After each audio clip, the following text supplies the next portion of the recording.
Come and listen to my story about a man named Jed. A poor mountaineer barely kept his family fed.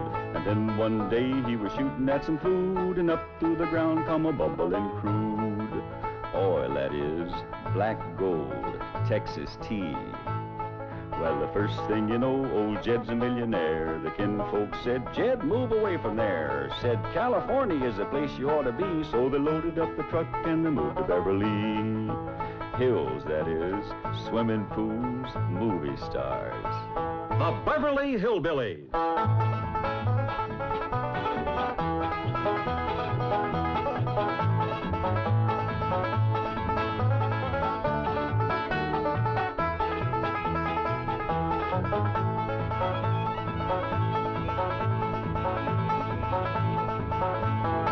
Come along and visit with the Clampetts family as they learn the simple pleasures of the hills of Beverly.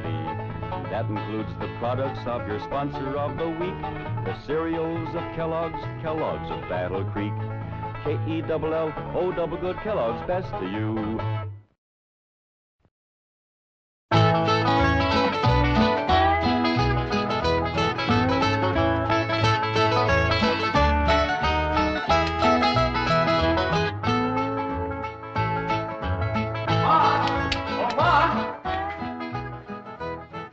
Here you are, Ma. Sign's all ready to put out front. Doggies, that's nice. Hey, Pearl, you sure do look pretty. Yeah, ain't nobody can sit at a piano with the style of your Aunt Pearl. Hey, Pearl, where'd you get the cookies? Did Granny make them for you? No, I stirred them up this morning before she got up. Granny's gonna whomp you for getting into her kitchen. I didn't bother her none. Jed, what do you think of my prices? Yeah, is that what you've been charging at home? No, but Beverly Hills is full of millionaires and movie stars, so I figured I could double them and get away with it. I reckon you might can. I don't recollect seeing one sign in this whole town advertising yodeling lessons. It does take a special knack, yodeling does. Oh, let it yodel.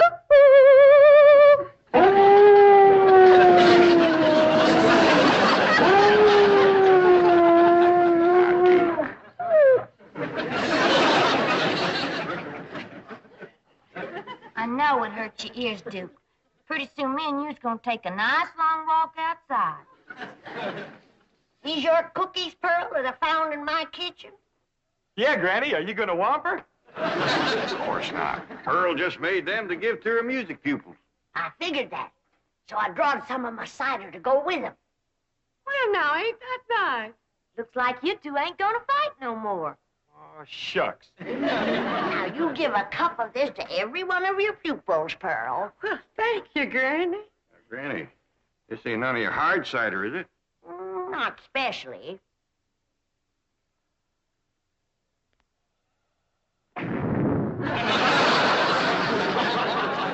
See? It ain't my hard stuff. You'd have had every one of my pupils stoned. Well, if they're gonna sit here and listen to you, they ought to have something to numb them. Now, you listen to me just a doggone Hot minute. diggity dog days at it again. Jethro, you and your ma take the sign and go on and take it out front. Elly Mae, you and me is going to pick the chairs and put them in the front hall there for Pearl's pupils. Granny, you pour that cider back in the barrel. Gentle. We don't want to blow up all of Beverly Hills. Come on, cider, back to the still. If her singing don't stone 'em, her cookies will. Surprising what a little cement will do in the cookie batter.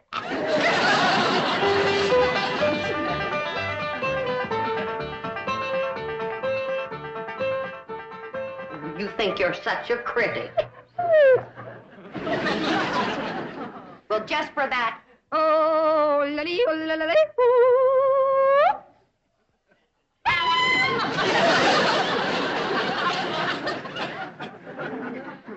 How do you like it there, Ma? Well, it's too far from the street.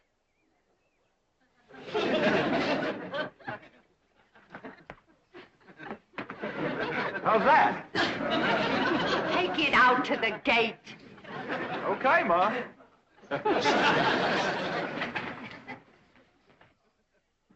Elly Mae, your Aunt Pearl would like you put on that pretty new dress that she made for you, and when the folks comes in for the lessons, you give them their numbers.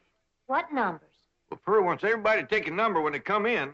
That way it's first come, first served, and won't be nobody trampled in the rush. But, Pa, I was going to take Duke for a nice long walk so his Aunt Pearl's yodeling wouldn't hurt his ears. Yeah, I reckon it is a mite piercing for Duke. Yeah, he can hear sounds that ain't meant for human ears. Yeah, and Pearl can make them, too. How about Cousin Jethrina handing out the numbers? Well, Pearl wants Jethrine to be a playing and a singing as an example of what her teaching can do to a person. Come and get it, boy. Well, how about Granny? I reckon things will go a lot smoother if we keep Granny away from Pearl. Where's old Duke? I gotta use that soup bowl for it. Well, I ain't seen him, Granny, but it ain't like Duke not to come when you call. Give me the bone, Granny. I'll find him. What about Pearl's numbers? Well, you give 'em out till I get back. I gotta find Duke. You know, my born days, I ain't never seen a young'un as wild about critters as that one. She likes 'em all. Dogs, cats, squirrels, owls, eagles. I bet she'd even be friendly to a bat. She is. Speaks to Pearl every day. That's fine, Jethro. Now, you stay out here with the sign. You got your speech memorized? I think so. Well, suppose I was to drive up in a car and stop. What would you say? I'd say, hi, Ma. When did you learn how to drive a car? I ain't your mom. Yeah, I ain't. I'm pretending I ain't so you can practice your speech. Now, start again. How do you do, sir? This young, beautiful widow woman What here. do you mean, sir? Well, that's what you wrote for me to learn. I wrote you 2 speeches, one for man, one for woman. I'm a woman. I'm a man, so I learned that one. You do, sir. This young, beautiful widow woman here. Never mind, please. Just point. Say, this way to the music lessons. Can you do that? Yes, sir. Well, do it. This way to the music lesson. Excuse me, Ma. I'm sorry, Ma. Honest to Pete, Jethro. Duke! Hey, here comes Elly Mae. Have y'all seen Duke? Well, I seen him run out the front door, but that was some time back. Well, Aunt Pearl, would you do me a favor and cut loose with a short blast of yodeling? Why, of course.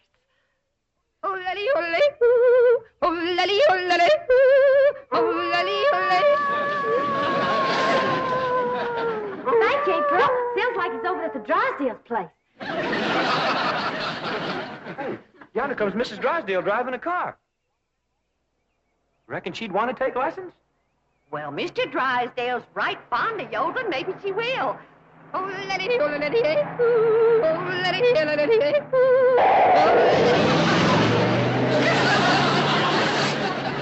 Tried to stop. Partner went off the road trying. Well, that's what you get for trying to drive and close the windows at the same time. Come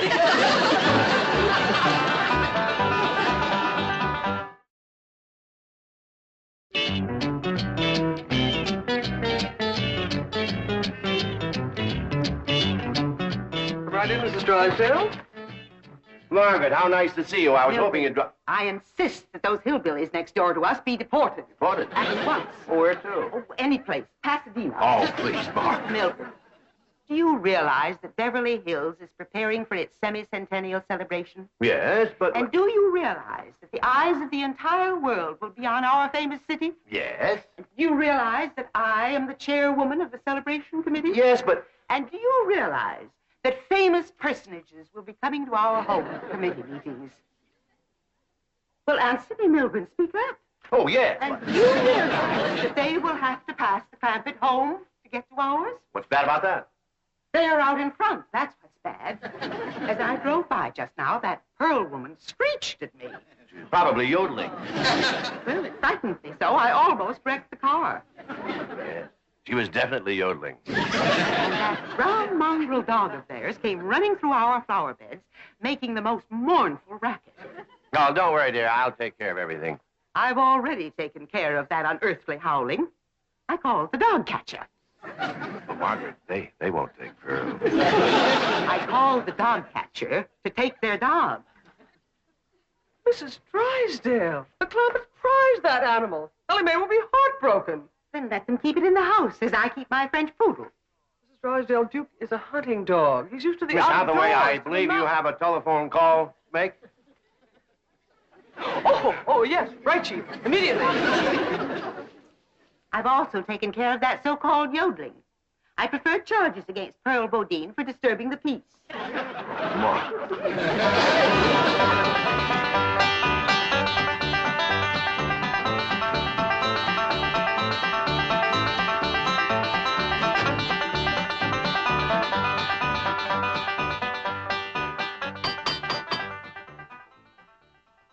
Elly May, they're starting to come. Hurry down. Just read, commence the playing and the singing. Okay, Ma. Jethro, you're supposed to be out front. And them cookies is for my students. I got hungry.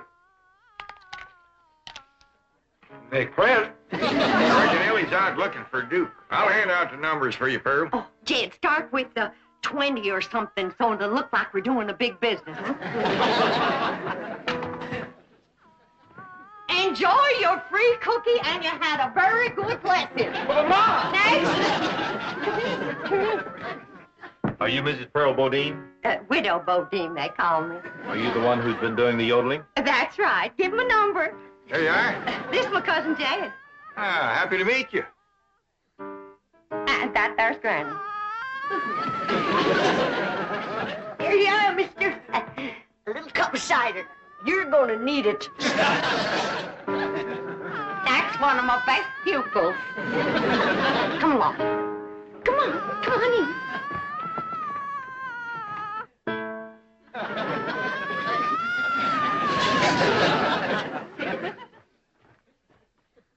What is it? What's the matter? Chief, I telephoned the animal shelter. They get Duke? Yes, and Elly saw them. She followed them all the way to the shelter and proceeded to, and I quote, beat the living daylights out of the entire staff. Get over right away. Right, Chief.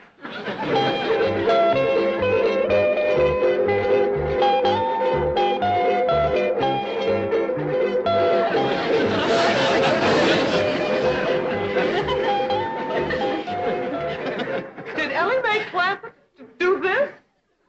If you mean that wildcat in blue jeans, she sure did. She clobbed me with a bone this big. Such a shot she gave. The Dodgers are still looking for a power hitter. We have found her.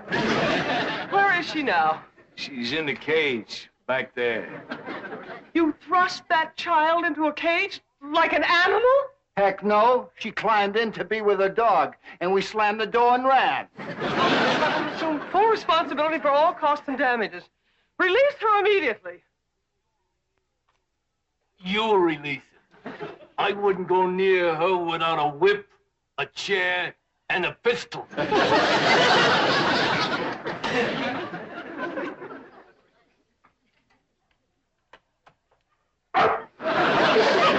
Don't you worry, Duke. We'll get out of here.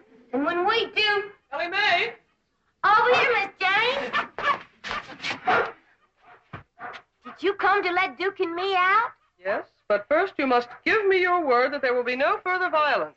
Those men out there were simply doing their duty. Okay, I won't hurt them no more. I busted Duke's bone a whooping that big one. Well, open up the cages. Oh, I can't do that. Well, Duke and me ain't coming out neither. Elly, dear, the animals here receive the very finest care and the kindest of treatment. If they were allowed to run loose, they might go hungry or be run over and hurt. Do they have to stay here all the time? Oh, no, only until someone comes along who'll pay for their license and give them a good home. I had to open my big mouth.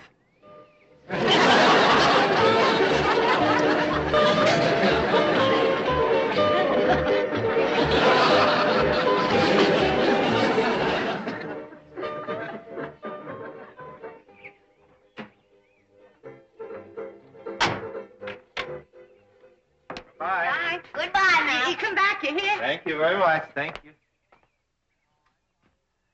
Everything all right, Sergeant? Just great. The nicest bunch of people I ever met. Yodelity, yodelity, yodelity, yodelity, yodelity. Sarge, you haven't had a nip, have you? Of course not. Just a friendly little sup of cider, a cup of cider. I'm taking you to the diner for a cup of black coffee. Don't be ridiculous.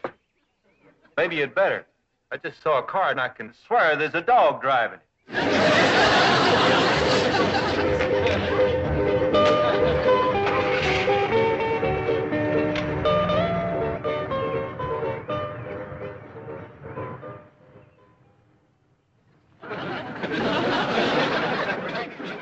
Miss Hathaway, is all them your dog? No, Mr. Clampett. They're yours. Howdy, Pa. This year's all friends of Duke and me. Well, doggies.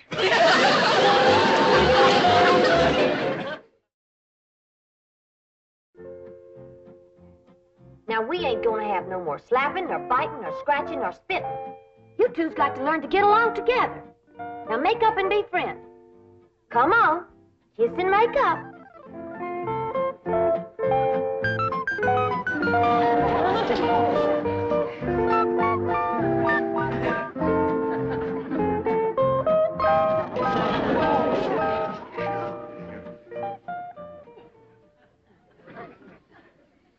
Elly May, I think I got a job I'm going to turn over to you. What's that, Pa? See if you can get Pearl and Granny to stop biting and scratching at each other. Folks is a lot harder to handle than critters, Pa. That's the truth. Now, you better get all your dogs and cats outside, because the house just ain't a place to keep... Help! Help! Oh! Help! Help! There's a big rat after me! Oh! Help! Help! Help save me from the big rat! This here's a dog, Jethro. Don't be scared. Shame on you, Samson. You're always bullying somebody. Baby's screaming. What's wrong? Nothing. She's all right. One of them dogs scared me, Mom. Oh, well, there, baby. Don't you cry. Don't you cry. I tell you, Jed, this house is full of cats and dogs. How am I going to give Mom music lessons? Well, Elly Mae is just fixing to take them all down by the cement pond, ain't you, Elly? Yeah, Pa. I'll just run upstairs and put on my bathing suit. We'll all go swimming together. Yeah, but Elly Mae was supposed to help me handle my music pupils. Well, it don't look like he's exactly swamped, Pearl. No, and I can't understand it. I even cut my prices.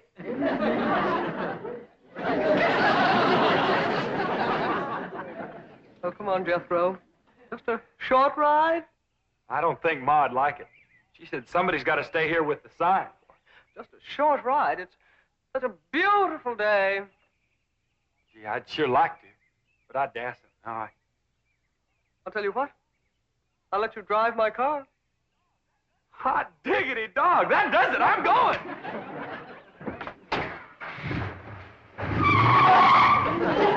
Don't leave the sign or Ma'll be mad. Oh, well, I suppose that's part of his charm. Dang if you ain't the biggest thing I ever did see that wasn't pulling a wagon.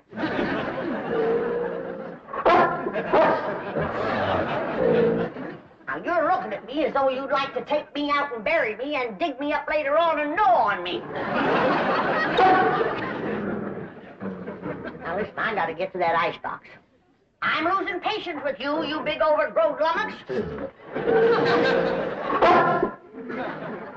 Now, we gonna see who's gonna run this kitchen, you or me. And I say it's gonna be me.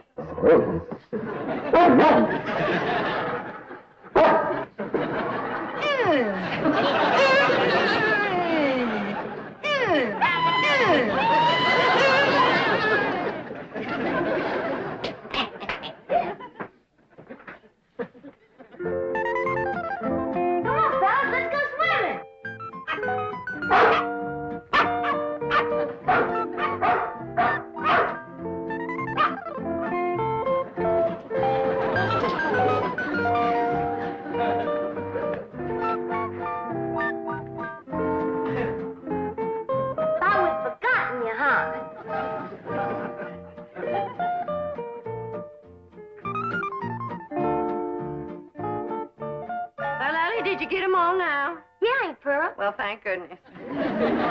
I'll be surprised if I got any voice left after all these carryings on.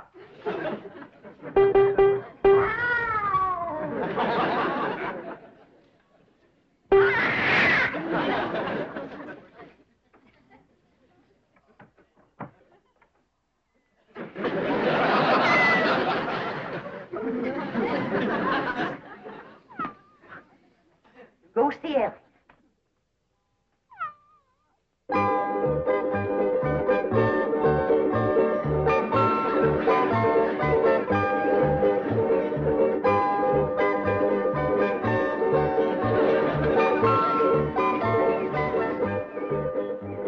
Rusty, now that you and Skippy's such good friends, I bet you'd like it fine if you could swim, too. There ain't no reason that cats can't swim just as good as dogs. It ain't nothing to it. All you gotta do is hold your head up out of the water and all your feet are kicking. Just like Skippy's doing, see? There's what you call the dog paddle. But for you, we'll call it the cat paddle. Water ain't nothing to be scared of if you know how to swim. Watch, and I'll show you how to do it.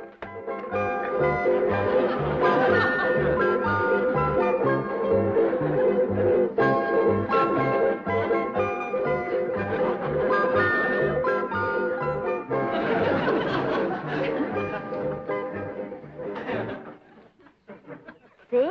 Just keep everything a-moving and hold your head up out of the water so you can see where you're going. And that's all there is to swimming. When you get good enough, one of these days I'll take you to the creek or the lake and you can catch your own fish. Oh, ain't Pearl's gonna set them dogs to howling again.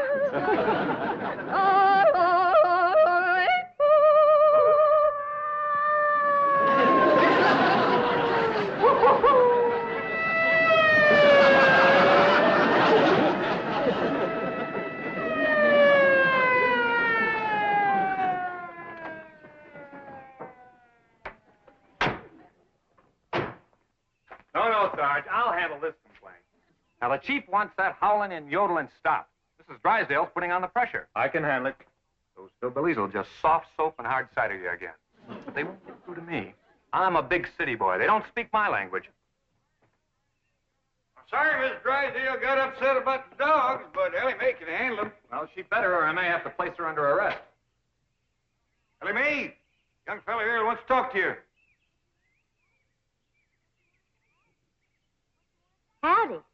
What you want to say to me?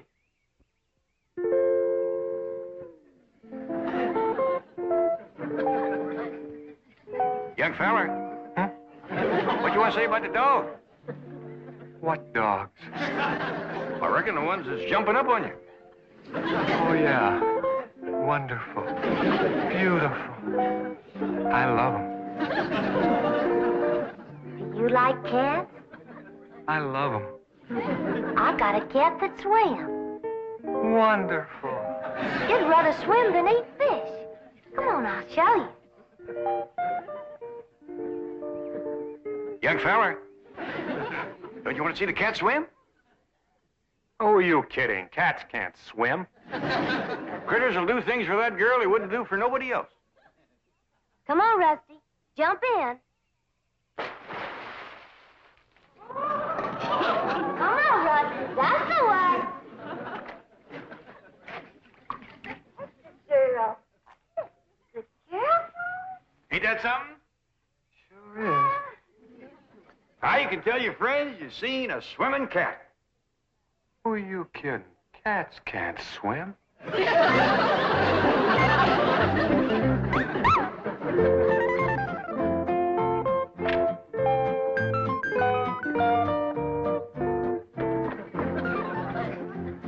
Well, how'd it go? Great. Take care of the dogs? What dogs? Don't they have a bunch of dogs? I didn't see any. But they got a cat that swims. Get in. I'm taking you to the diner for some black coffee. You know, Pa, I never did figure out what that fella wanted. Oh, he'll be back. Elly, you gotta do something about that dog. What's he doing? Well, he's digging a hole, and it makes me powerful nervous. Granny, all dogs digs holes. Yeah, but he's digging one just my size.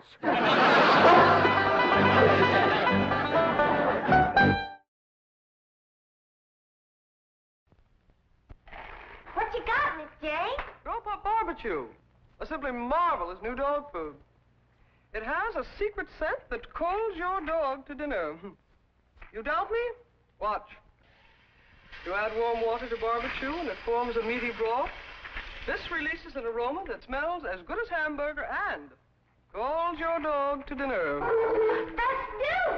And it's more nourishing than hamburger.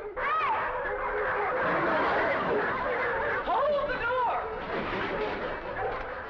You and your secret scent. The Beverly Hillbillies has been brought to you by Kellogg's.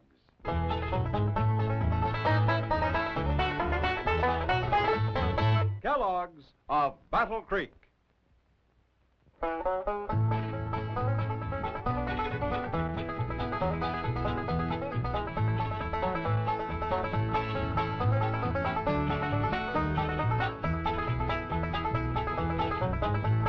Now it's time to say goodbye to Jed and all his kin. They would like to thank you folks for kindly dropping in. You're all invited back next week to this locality to have a heaping helping of their hospitality. Hillbilly, that is. Set a spell. Take your shoes off. Y'all come back now. Here? Come and listen to my story about a man named Jed, a poor mountaineer, barely kept his family fed. And then one day he was shooting at some food, and up through the ground come a bubbling crude oil, that is, black gold, Texas tea. Well, the first thing you know, old Jed's a millionaire. The kinfolk said, Jed, move away from there. Said, California is the place you ought to be. So they loaded up the truck and they moved to Beverly Hills, that is, swimming pools, movie stars. The Beverly Hillbillies.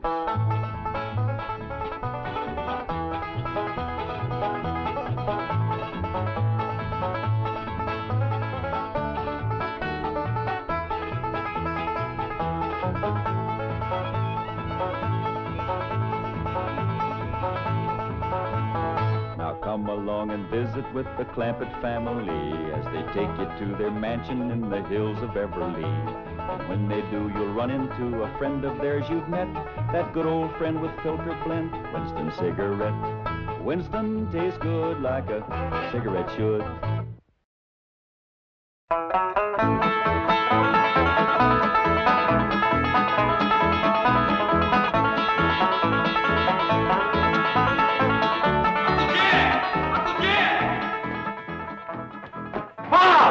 Yeah, Jed Throws, what? When that boy gets to going, he's a one-man stampede. Hope nobody gets in his way.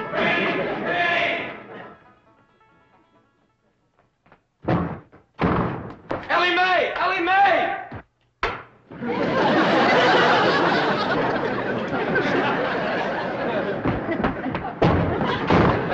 Granny, Jethro come through here?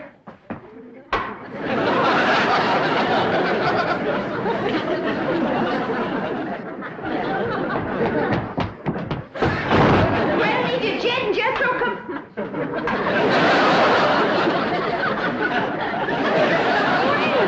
What in the world? Have you been at your room at his Mitzi? That's what I was figuring of. Jethro got to going so fast he run clean into the cement pot. Something wrong with Granny? Well, I hate to tell you this, Jed, but she's stiff as a board. At this time in the morning? Well, I never knowed Granny to take more than a thimbleful and all. My dog, she is stiff, isn't she? Granny, I'm ashamed of you. This here's the letter Jethro dropped when he fell in the cement pond. He says he'll be right in. Oh, no, he won't. Jethro, you stay out in the sun till you're dry. What's wrong with Granny? Now, go outside and chase Jethro till he gets dry. If I catch him, can I wrestle him? No, Elly, just run him. What happened? What hit me? Going liquor, I reckon. Well, whoever throwed it at me left it in the jug. Granny, can you walk? Of course I can walk. Well, then, let's walk over to the table here and sit down while Pearl reads us this letter. Quit pulling the table away from me. Granny, you and Miss Drysdale been hitting the juice a little? Of course not. I never take more than a thimbleful, and you know it. Granny, Jed, I can't read all the writing because the ink is run. But this letter's from Lester Flatt and Earl Scruggs, and they's a-flying out here. Well, doggy. You hear that, Granny? Old Lester and Earl's coming out here to see us. You mean they're coming to see Pearl? Them two always was crazy in love with her. Oh, Granny, that was a long time ago, before they moved to Nashville and become famous. A man never forgets his first love, Pearl. And you was the first love of both Flatt and Scruggs. Oh, stop it. I was just a girl, and they was just boys. But big boys are granted. I never seen two big boys crazier in love with one little woman. They was all scrapping over you. Or singing to you. Sometimes they do both. Sing a chorus and then scrap a chorus. You had their heart melting like hog grease on a hot griddle. Now stop it. You got me a blushing. I don't want to hear no more about it. All right, Pearl. Remember the way they used to serenade me? Yeah, Lester with his guitar and Earl with his banjo. Both of them singing love songs till their throats was raw. Pearl, how come you never said yes to one of them fine boys? I just couldn't decide betwixt them. They both asked me to elope, but I couldn't decide whether to fly with Flatt or skip with Scruggs. You better decide now. I'll bet that's why they're flying out here, to get your answer. After all these years? Oh, Granny, don't be ridiculous. Man never forgets his first love, Pearl.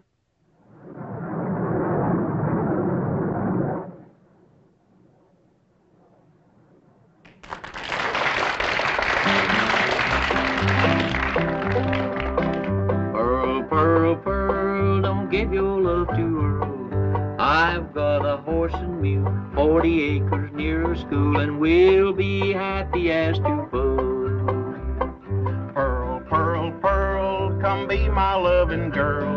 Don't you marry Lester Flatt, he slicks his hair with possum fat. Change your name to Mrs. Earl Scruggs. Pearl, Pearl, Pearl, you'll get no love from Earl. This your man is such a sap. He won't hold you on his lap and let you on an old 5-string banjo. Pearl, Pearl, Pearl, he's nutty as a squirrel. If you'll be Mrs. Scruggs, we will live on kisses and hugs, happy as to... Earl, I think we better stop this song, 'cause yonder comes a wife. Yeah, they're jealous of Pearl as it is.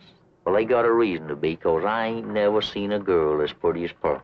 Yeah, we had settled for second best. Why'd you stop singing, Earl? Yes, what was that song you boys were doing just now? Just an old tune we used to sing. Before we met you. Oh, you're going to use it in your Los Angeles engagement? Oh, no, I don't think we'd better. Say, Earl, it sure will be nice to see old Jed Clampett again, won't it? It sure will, Lester.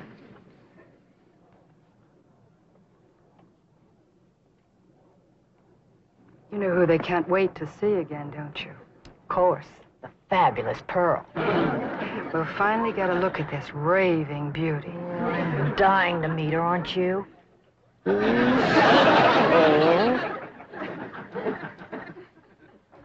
You make out any more of the letter, Pearl? There's another word coming through. E-N-G-A-G.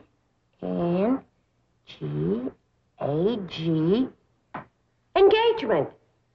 Granny was right. He's coming for your answer. You got to get engaged to one of them. Oh, I don't believe it. After all these years. Pearl, you want to take my advice? You marry that little Earl Scruggs. Don't you do it, Pearl. Take Lester Flatt. I ain't figuring on marrying nobody. Now, let's not have no more of this kind of talk. Well, Ma, I'm winded, but I'm dry. Jed Throws Scruggs. What? Dean. Oh, go change your clothes.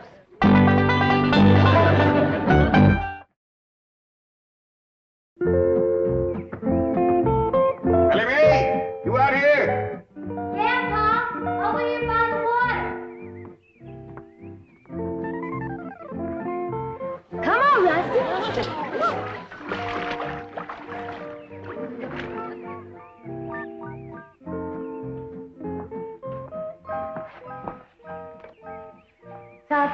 rascal to swim now. I just can't keep her out of the water. You and your critters.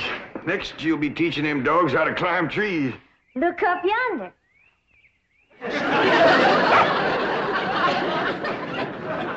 Elly, quick as you can, come on in the house and give Granny a hand. She's cooking for the big Wingding tonight. We's having a wingding? We sure are. Earl Scruggs and Lester Flatt's coming to town. I hear to them. They make records and everything. Them two learned how to sing and play serenading your Aunt Pearl. Really? Well, tell me about it, Pa. Well, your Aunt Pearl was just about your age then. And she favored you a lot, too. Real pretty. Had corn silky hair just like yours. Had a beautiful figure. Well, sir, she pretty near drove Lester and Earl out of their banjo-picking mines. So many of them boys, they finally left the hills and moved to Nashville. Well, how come Aunt Pearl didn't marry up with one of them? Couldn't make up her mind, I reckon, but she's going to have to tonight. Them boys are coming out here insisting on an engagement. That's how come we's having a wingding, huh? Yeah. Back home, we'd had a barn dance. Trouble is, these Beverly Hills places ain't got no barn. Well, couldn't we borrow somebody's barn, Pa? Well, scarce as they are, and us being strangers, it'd be too much to ask. We'll make do, though. I sent Jethro out with a truck to find some hay and some corn shucks and one thing and another and put them in the drawing room.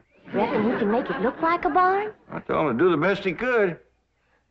Hey, Ma, I got a surprise. Come see how I fixed the drawing room up for the wingding tonight. Wait a minute here. I've got to decide which dress I'm going to wear tonight. Do you think this one shows off my figure? Well, yeah, Ma, but wear it anyway. It's pretty. Come on, Ma. Uncle Jed told me to fix the drawing room up like a barn. I'll see how you like it. You ain't seen nothing yet, Ma. Come on in. I'm surprised you didn't bring in a mule. That rascal get out again? Jethro, you're making me old before my time. How could you bring this livestock into a mansion like this? It wasn't easy, Ma, but I figured it out. Back the truck up to the front of the mansion and... You get this livestock out of here and you be quick about it. But why? Because I say why. Now get it out, take it back where you got it, and I mean right now. Well, I'll do my best, Ma, but first I gotta round up that mule and them other pigs.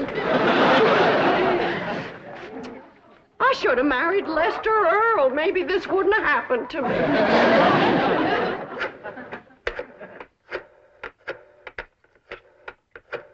This is the special operator. The number you have dialed does not exist. You sound like the same lady I was talking to before. Yes, I'm afraid I am. Well, then you put me through to the same butcher shop I was talking to before. I told that fella to send me a side of pork and some pig feet for tonight's wingding. And it better get here, too, before I... Never mind, honey, it's here. And I gotta say for him, it's fresh. Oh, there you are, you little rascal. You're going home. Where you going with that? I told me to take him back where he come from.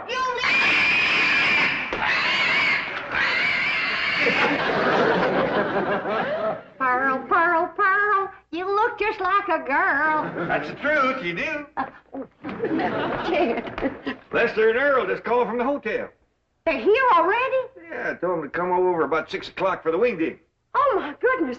And I haven't even picked out a dress for tonight. Oh, Jed, how do you like this one? Yeah, I like them all. I already looked at 6. I just can't decide. Have you decided which one you're going to say yes to? Nope. I thought I'd wait and see how the years had treated them. Yeah, I reckon you're smart to look them over first. Some folks age is quicker than others. That's right. And don't forget, them boys is pert near 18 or 19 years older than when I seen them last. Well, I'm pert near 10 years older myself. Now, Jed, don't you go away. I want you to see the rest of my dresses. Ah, Pearl, I ain't no judge of women's clothes. I need a man's opinion. Listen, Jed. Mrs. Lester Flatt. Mrs. Earl Scruggs. Pearl Flatt. Pearl Scruggs. They all sound good, don't they?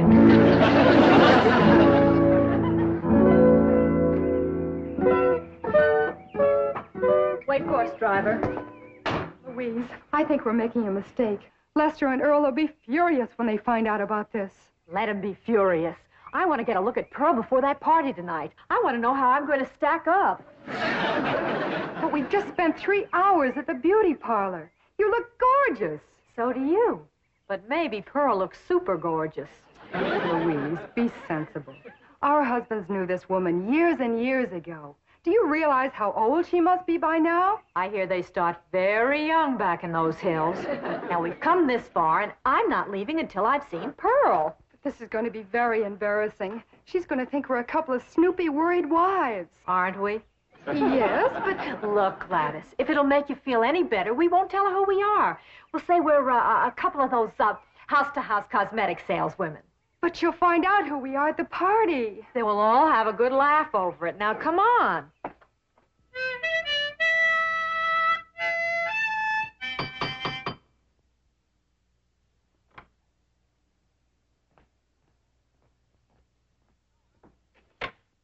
Oh, howdy there, ladies. Come in, come in. Thank you. What can I do for you? We're selling cosmetics. You're selling what? Cosmetics. You know, beauty cream, face powder, perfume. Oh, thank you, ladies, but I never use it. We sell it to the lady of the house. And we understand a lady named Pearl lives here? Well, yeah, she sure does. Jed? Yeah? I need your help out in the... Oh, I didn't know you had company. Are you Pearl? Please be Pearl. Well, I ain't. Who are you? These ladies sells beauty cream, Granny. Oh, you can see I don't need none. Come on, Jed, I need you. Well, Pearl will be down directly. She comes down them stairs every 5 minutes wearing a different beautiful gown. She's trying to pick one for the Wingding tonight. Take yourself to home.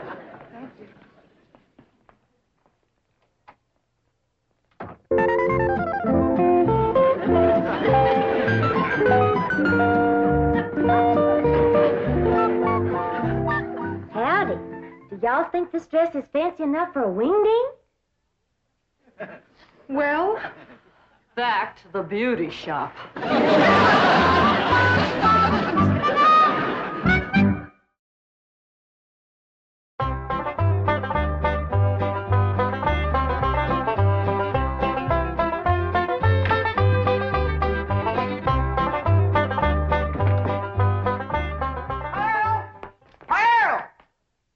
Didn't Lester and Earl get here yet? No, they didn't, and it's coming up for 7. Well, they better get here quick before Jethro has all the victuals at.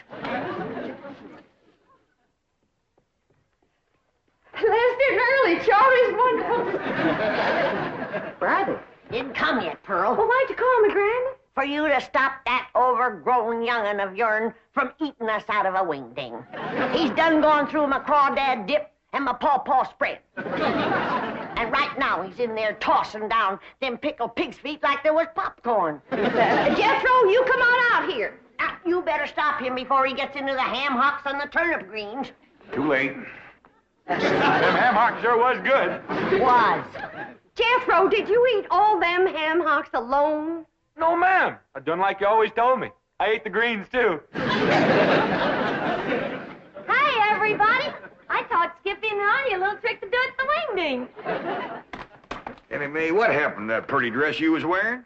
Oh, Pa, I can't square dance in that thing. And it ain't good for working with my critters, neither. Lester and Earl don't get here soon. Our Wingding is going to fall apart.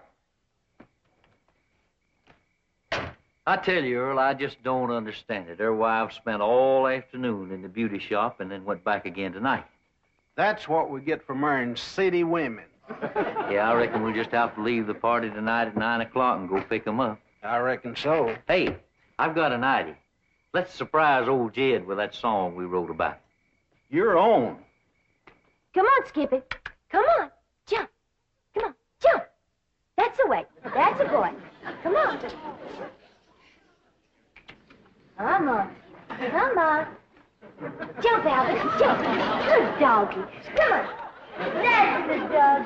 Yeah. It's them. They's here. That's Lester and Earl, all right. Not yet, Jed. Let me get upstairs first. Well, what for, Pearl? So I can make an entrance.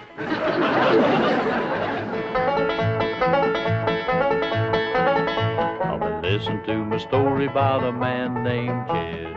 Poor mountaineer barely kept his family fed. Then one day he was shooting at some food. Up through the ground come a bubbling crude. Oil, that is. Texas tea. Well, welcome, Earl. Come in. You know Granny and Jed Throws and his daughter Elly Mae. Howdy. Where'd that song come from you all was singing out there? Oh, we wrote it, Jed. We heard about your good luck clean down in Nashville. Well, doggies. Where's Pearl? Upstairs waiting. Come on down, Pearl. Come on down here. Come on, here's Earl and Lester. Come on, we're waiting for you.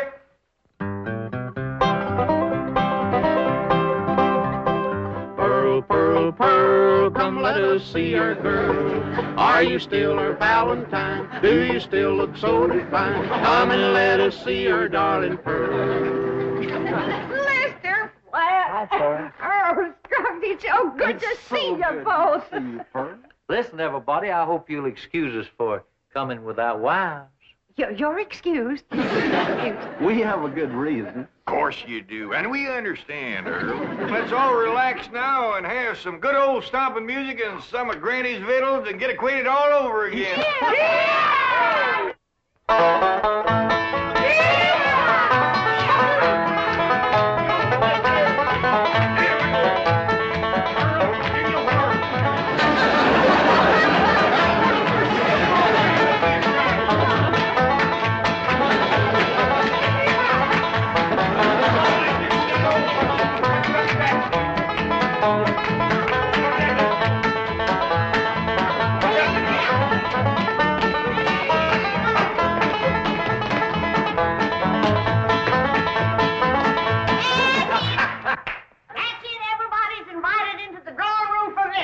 Come on, let's go in there and get I something. remember how you boys like a nice rump roast. And when you see the beauty I've warmed up for you. Pearl, just a minute now. I want to talk to you. And I cooked up a great big mess of grits, some possum shanks, some sweet potatoes, some grits, and some pone. Look what your dog has done. Oh, I'm awful sorry, Granny. I'll get him right out. Get him off. Come on, Jed Throws. Come help me. Your eye declare if I ever did see anything like that in my whole face. Come here. Oh, get out of here. Sorry. There. Oh, get him off now. Out of here. Oh, now calm down, Granny, calm down. We wasn't hungry no way. I tell you what you do. You come over here and set yourself down in this chair, and Earl and me will play you some soothing music. Jed, I just can't decide. I like them both. Well, you better get to liking one better than the other one. There's just too many pretty women out here in Beverly Hills. Now, you take them two come to the door this afternoon selling beauty cream. If Earl and Lester ever gets a look at them, you ain't going to keep them on the string for long.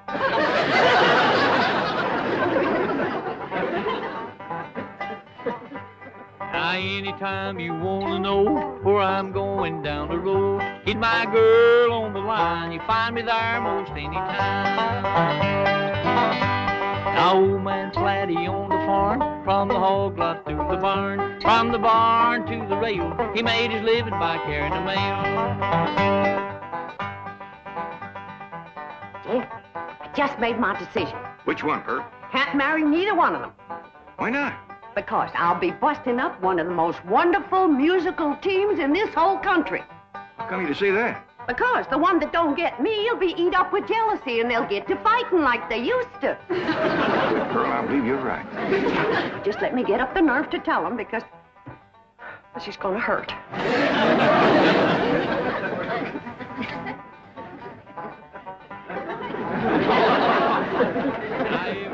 I get the blues, I walk the soul right off my shoe. Don't know why I love her so. Gal of mine lives down the road. That did cheer me up. I'm going out to the kitchen and roust you up some victuals. Even if I have to open my last jar of deviled hawk eggs. Earl, I've got a good idea for our Los Angeles engagement. What's that? Let's ask Pearl and all the rest of them to square dance on the stage. That's a great idea.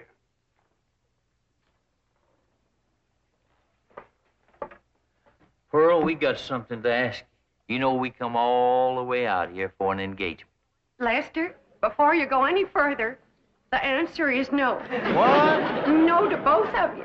But Pearl. Now, don't beg her, boys. This hurts Pearl more than it does you. Time heals all wounds. Speaking of time, Earl, we're late. Come on. We'll be back just as soon as we can make it.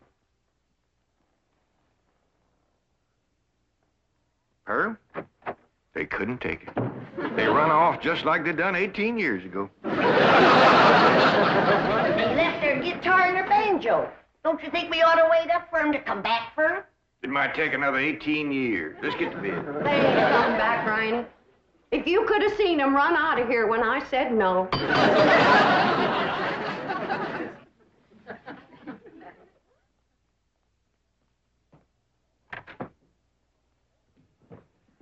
Folks, we'd like you to meet our wives, Mrs. Flatt, Mrs. Scruggs, Gladys, and Louise.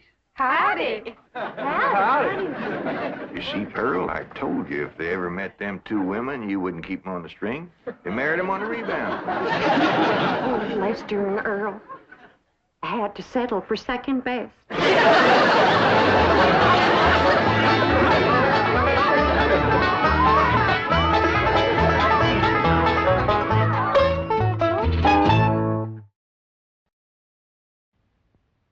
Pa, I'm awful sorry my critters ate up all the victuals for the Wingding last night, and they sorry too. Well, But we got a surprise to make it up to you. surprise? Bring it in, fellas.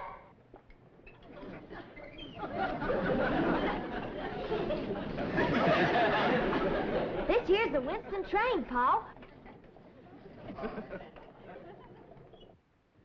We figured if anything would cheer you up, it'd be a whole heap of Winston cigarettes. Well, you sure figured right, Elly Mae. Where'd you get all these Winstons? Well, there's a machine down at the filling station.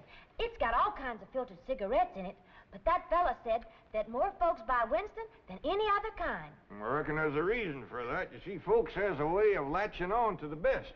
And Winston is the best I ever tasted. Yes, sir. Winston tastes good like a cigarette should.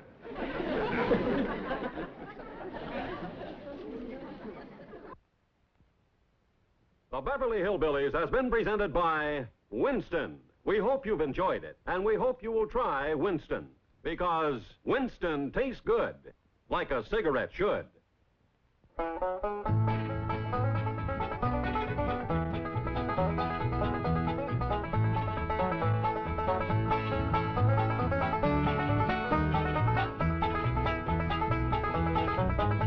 Well, now it's time to say goodbye to Jed and all his kin. They would like to thank you folks for kindly dropping in. You're all invited back next week to this locality to have a heaping helping of their hospitality. Hillbilly, that is. Set a spell. Take your shoes off. Y'all come back now. Here? Come and listen to my story about a man named Jed. A poor mountaineer barely kept his family fed. And then one day he was shooting at some food, and up through the ground come a bubbling crude. Oil, that is, black gold, Texas tea. Well, the first thing you know, old Jed's a millionaire. The kinfolks said, Jed, move away from there. Said, California is the place you ought to be. So they loaded up the truck and they moved to Beverly Hills, that is, swimming pools, movie stars. The Beverly Hillbillies.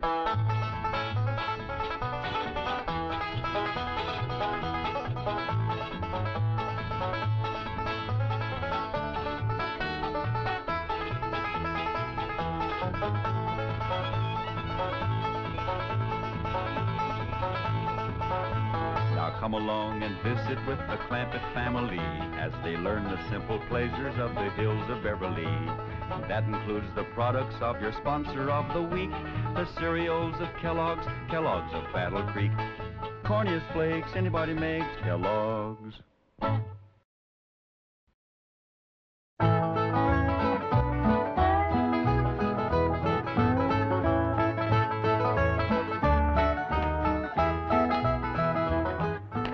Hey, Ma, what you want me to do with the sign? Oh, I don't care, Jethro. You might as well burn it. Okay, Ma. In here, take it on outside. Okay. What's going on, Pearl? How come you brung in your sign? Oh, Jed, I give up. How can I give music lessons when every time I open my mouth to sing or yodel, 15 dogs jump on me? That's right, Uncle Jed. Last night when I come in, they had my treat on top of the piano. That wasn't funny, Jethro. Well, it made Granny and me laugh. Elly May give me her word that she'd keep them dogs outside, especially while you was performing. How they getting in here? I don't know, but we'll find out. Jethro, you stay here and watch the front door. I'll go watch the cellar door. We know he can't get in the back because Granny's in the kitchen. Earl, you go on in the drawing room and cut loose.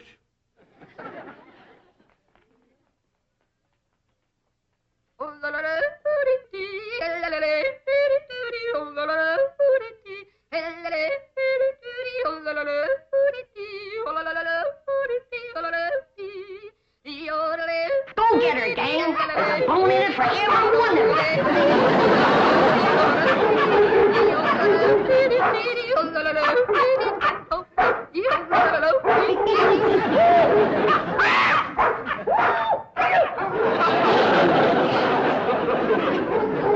Sounds like we got your maw treat again. They come through here? No, sir. Or through the cellar, neither. All right, go quiet down. Now, quiet down. Jethro will get your maw down off her perch. Jed, Get over here. I've taken all I can stand for. Either you get rid of them dogs or I'm leaving. Yeah, Pearl, yeah. Now, calm down. Oh, you ain't gonna get rid of my dog. Now, Elly May, you let me handle these. Your Aunt Pearl been set upon by these dogs, and we gotta weed out the vicious ones. Jethro, you commence to hand them to me. Yes, sir, Uncle Jed. Oh, please. I'm gonna handle this, Elly May. Here's a mean-looking one, Pearl.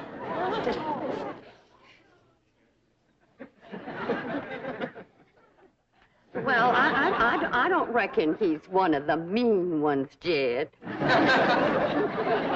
can keep that one, Elly. Uh-oh, look what we got here. The ringleader. You ever see such a vicious-looking face? He ain't exactly a ringleader. He just kind of went along with the mob.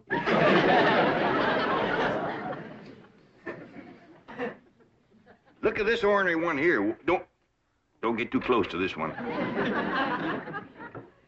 Look at him. Guilty as sin. He's praying for mercy.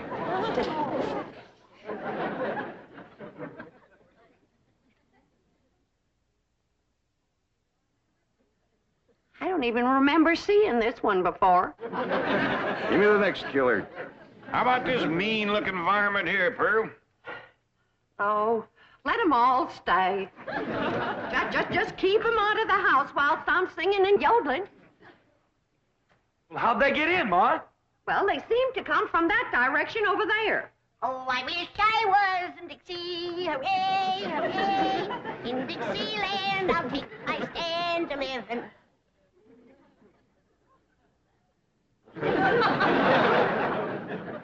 Well, what's everybody staring at me for? I didn't let them dogs in. Nobody said you did, Granny.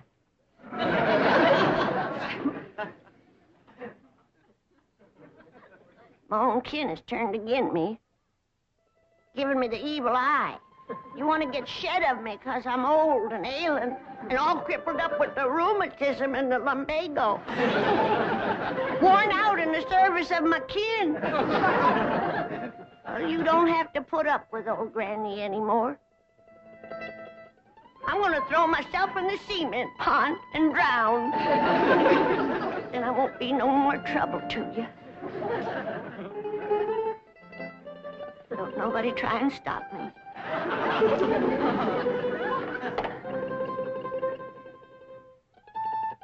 Don't nobody try to stop me.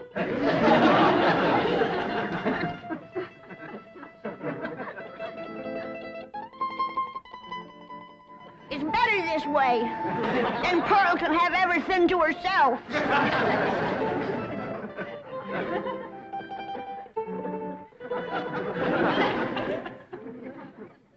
Well, Pearl, you heard her. Reckon you better take over the kitchen. All right, Jed, I'll get right out there. You keep out of my kitchen.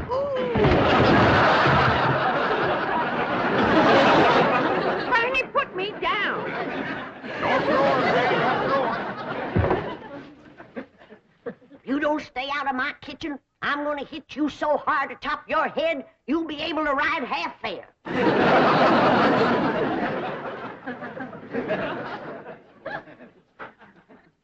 If that poor old wore-out, sick, crippled little woman ever gets her strength back, we better all look out.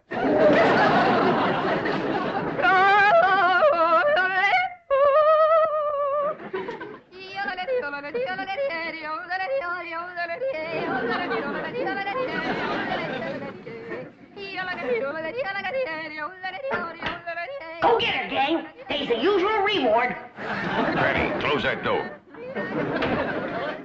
Okay. I only opened the door to let in a little fresh air. And a lot of dogs. Well, I just can't take Pearl screeching any longer. Sounds like a pine knot in a sawmill. Miss Drysdale's been complaining, too. Calls the police most every day. That ain't a bit neighborly, is it?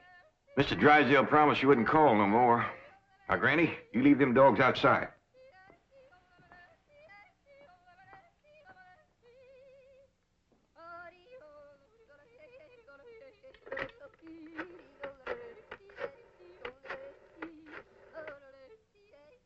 Give me the police.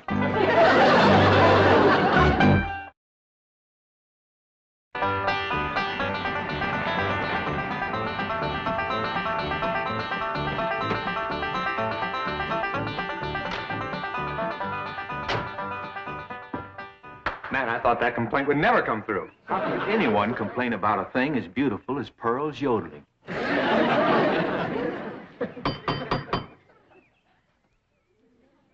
Besides, you're not well. You let him in. I just know it's that nice policeman who's crazy about my yodeling. I don't think so this morning, Pearl. Oh, sure it is. Comes by partner every morning about now. Him and that young policeman. Oh, it is you. Come in. Thank you, Mr. Clampett. Morning, sir. Morning. Well, look who's here. Officer Dean. You can just call me Eddie, ma'am. Well, effing you'll call me Pearl, Eddie. It'll be my pleasure, Pearl. I got a brand new yodel to show you. Wonderful.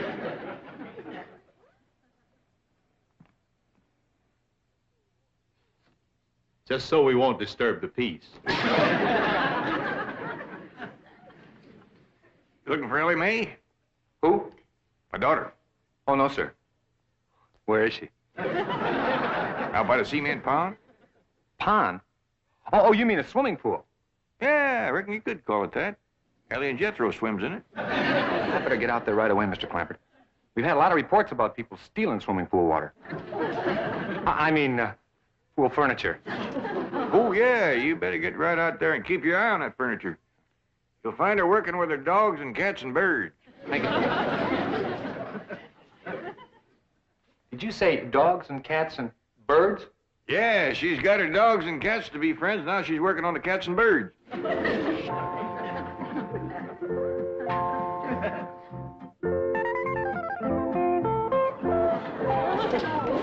Everybody can be friends if they just try. And you two is friends now. Just remember, Rusty, folks don't eat their friends. You two have a good ride and go show Granny how y'all made up.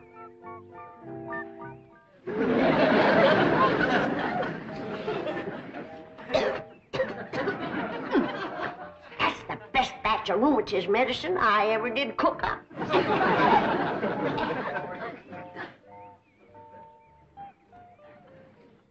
Yes, sirree. That's first rate.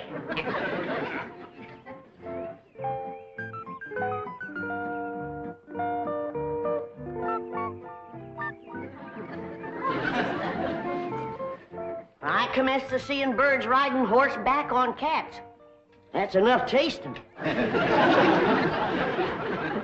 Hi, Granny. Oh, Elly. Here, keep the fire going under my steel. I'm going up and rest a while. Granny, you promised Paul you wouldn't run your still no more. Just to make a little rheumatism medicine, in case I wake up one of these bitter cold nights and get a seizure. Granny, it don't get bitter cold out here. Jethro read in the newspaper where it's going to get 20 below tonight. Of course, that's in Alaska. But if I wake up and think about it, I might get a seizure. Elly May. Down here by the fire. Elly May, what are you doing? Now, this is illegal. You can get arrested for this. I can't? Well, absolutely. Open fires aren't allowed in this area. Here, I'll help you put it out. How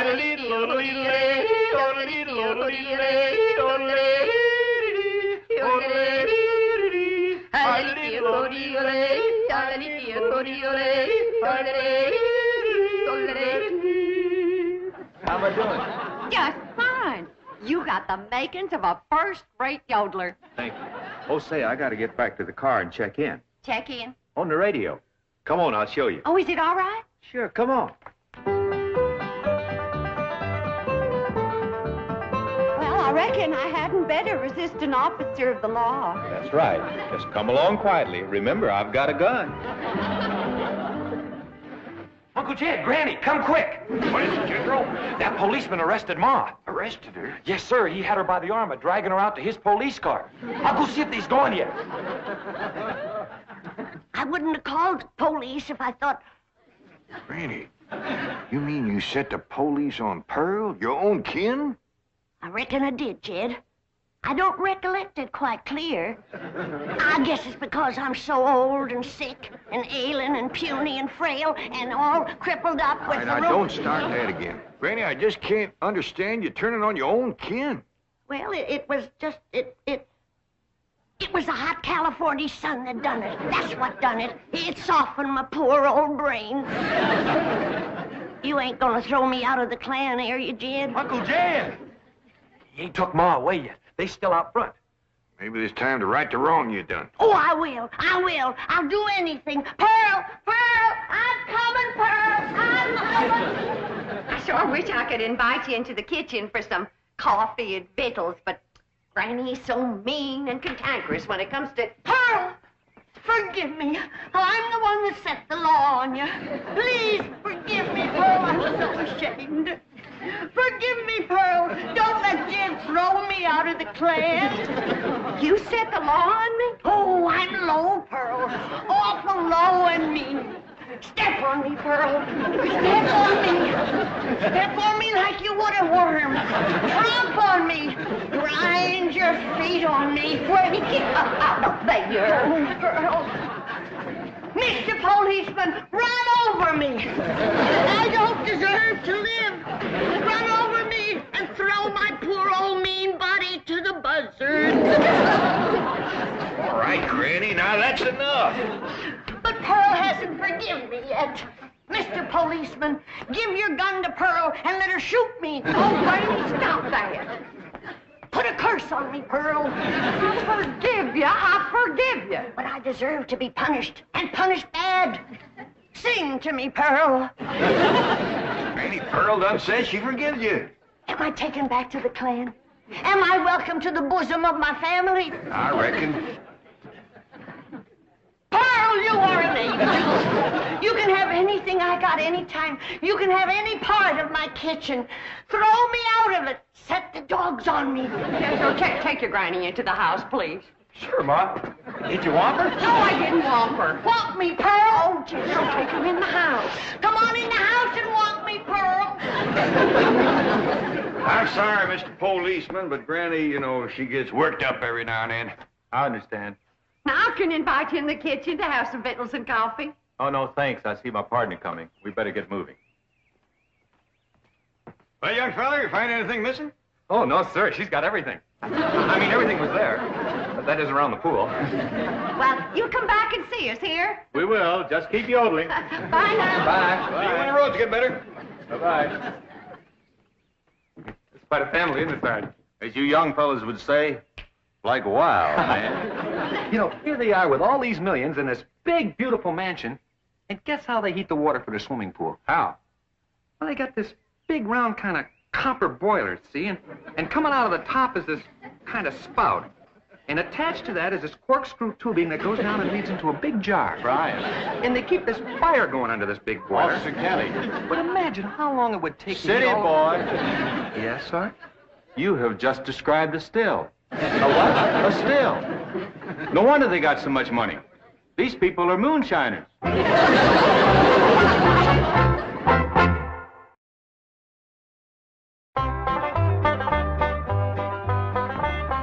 Pearl, is this bowl big enough? Cause if it ain't, you just say the word and I'll fetch another. Granny, you don't have to fetch and carry for me. It's my pleasure. It's an honor to be in the same kitchen with such a good cook as you are. What you making? My special sweet potato pie. Did you hear that, Jed? Did you hear what this beautiful cousin of yours is making? Yeah, I heard, Granny.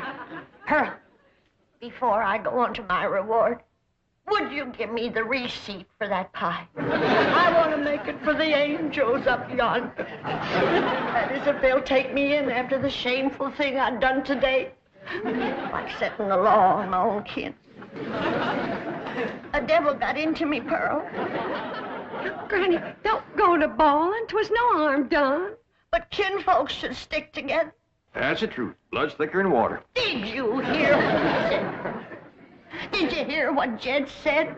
That's the wisest thing I ever heard in all my life. Blood is thicker than water. Granny, I didn't make it up. But nobody ever said it like you said it, Jed. It makes me proud to belong to your clan. I do belong, don't I, Jed? Oh, bless you. Bless you both. I don't deserve such good kin. It's a pure pleasure to see you all getting along at last. Reckon it takes a storm to bring out the rainbow. Did you hear what he said? Pearl, don't strain yourself reaching for anything like that here. Stand on me. Oh, Granny, get off. You don't have to wait on me. But I've got to make up for what I've done to you, Pearl. Order me. Command me. Huh? All right, let me have a couple of pie tins. What else, Pearl? Hand me the flour. What else, Pearl? Well, Granny, maybe you could help me later. Right now, I just would kind of like to be in the kitchen by myself. I understand. I've got some things outside I can tend to. It's just I want this potato pie to be special good for Eddie. Who? Officer Dean, good-looking policeman. Oh, I wouldn't get too thick with the law, Pearl. They can be awful nosy. Oh, Eddie and me's just yodeling acquaintances. So far.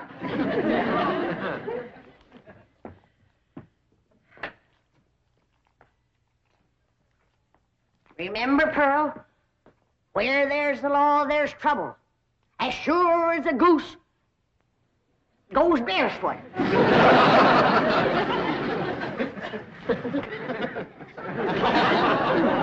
It's a still, all right. There's no question about it. Well, that doesn't mean they're making moonshine. Maybe it's something harmless. I'll show you how harmless it is. Come on.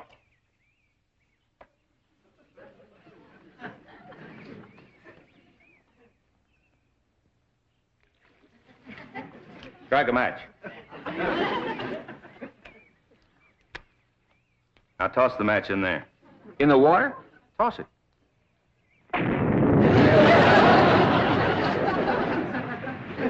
Hey, Sarge, we're not going to arrest Elly May for this, are we? I'm sure she's not responsible for it. I don't think Pearl is either. Mr. Clampetts seemed like such a wonderful man. It's probably Granny. Anybody who would lie down in front of a police car and say, "Run over me," has got to be gassed. Well, maybe Granny doesn't know it's wrong to make that stuff. That's possible. Pearl says she refuses to give up the customs of the hill. Well, looks like Pearl was right. Yeah, and there's Granny's old still to prove it. Be it ever so humble, there's no place like home. Say, Pearl, you seen anything of them two policemen? Not since they left. Well, that's just it. They didn't. Their police car's still out front. Oh, that Eddie. Oh, I hope he's not so gone on me that he's neglecting his duties. Oh, here's Granny. Back to help you, Pearl. Good. Granny, I need your rendering skillet. I'll see that you get it, Pearl.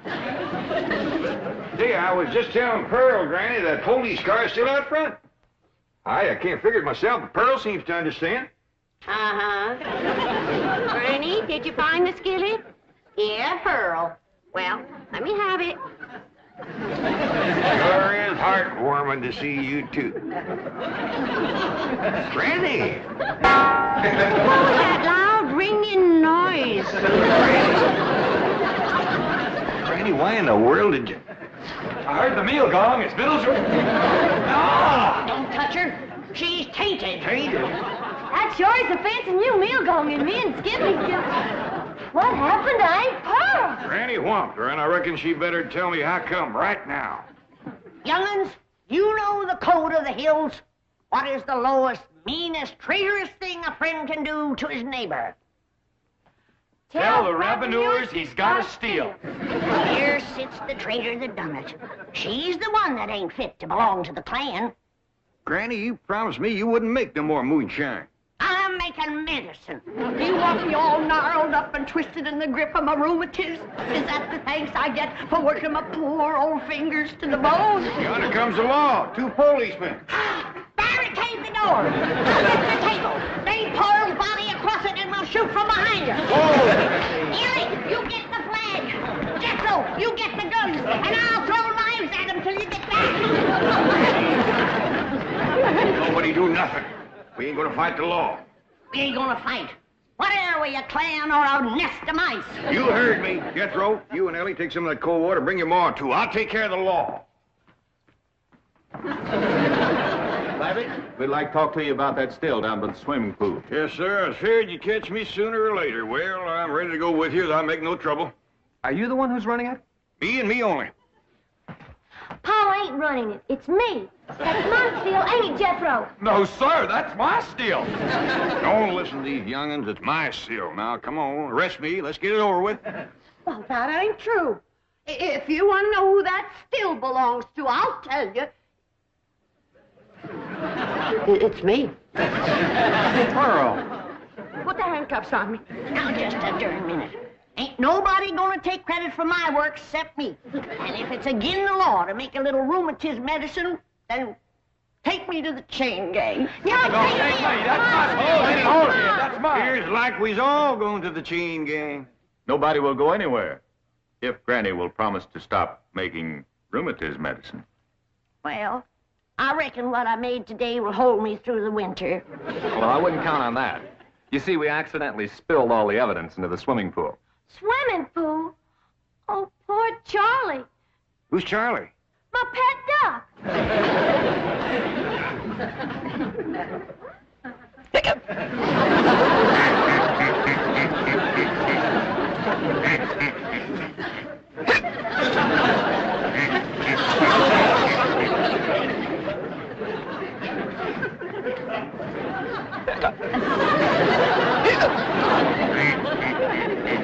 Just get some coffee to go in, Granny. Looks like we got a drunk duck on our hands.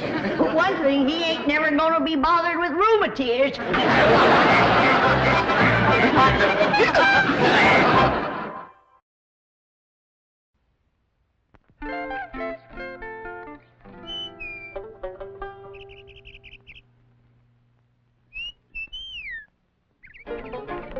Elly Mae is the sweetheart of the corn. Oh, Pa, that's Sissy's dog. I'm in heaven every time she says good morning. Pa. There's a sweetheart of the corn in every quake from Kellogg's, waiting to go spooning with you. Oh, so tender and sweet, double good enough to eat. I'm in love with the sweetheart of the corn. The Beverly Hillbillies has been presented by Kellogg's Corn Flakes. Corniest flakes anybody makes, Kellogg's. From Kellogg's of Battle Creek.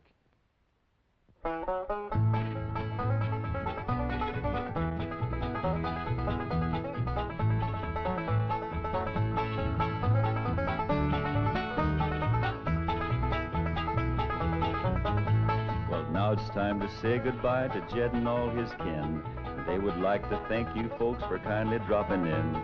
You're all invited back next week to this locality to have a heaping helping of their hospitality. Hillbilly, that is. Set a spell. take your shoes off. You all come back now. Here? Come and listen to my story about a man named Jed, a poor mountaineer, barely kept his family fed. And then one day he was shooting at some food, and up through the ground come a bubbling crude oil, that is, black gold, Texas tea. Well, the first thing you know, old Jed's a millionaire. The kinfolk said, Jed, move away from there. Said, California is the place you ought to be. So they loaded up the truck and they moved to Beverly Hills, that is, swimming pools, movie stars. The Beverly Hillbillies.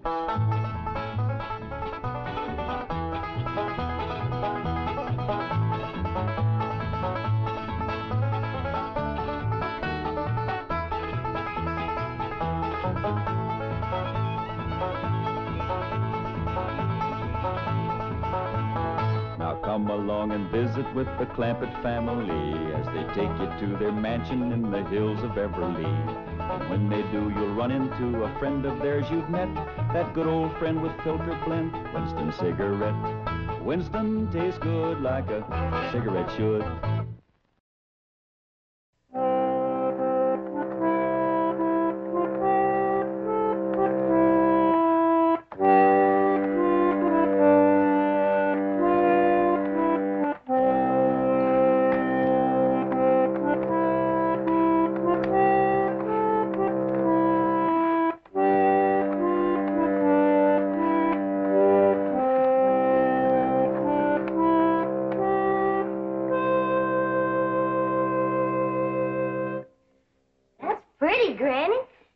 Show me how to play your lap organ someday? Sure, honey. Like my ma showed me, and like her ma showed her, and her ma before that.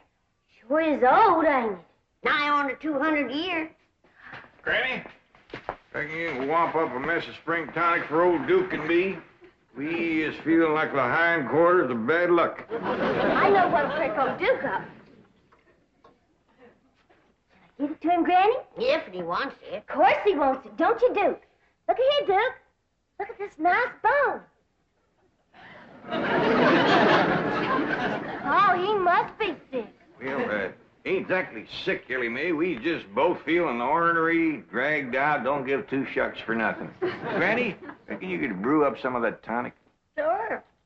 I could brew up a pot of Choctaw root, some cherry bark bitters, some red clover blossoms and sassafras. But I ain't gonna do it. Why not? 'Cause that won't help what's ailing you and Duke.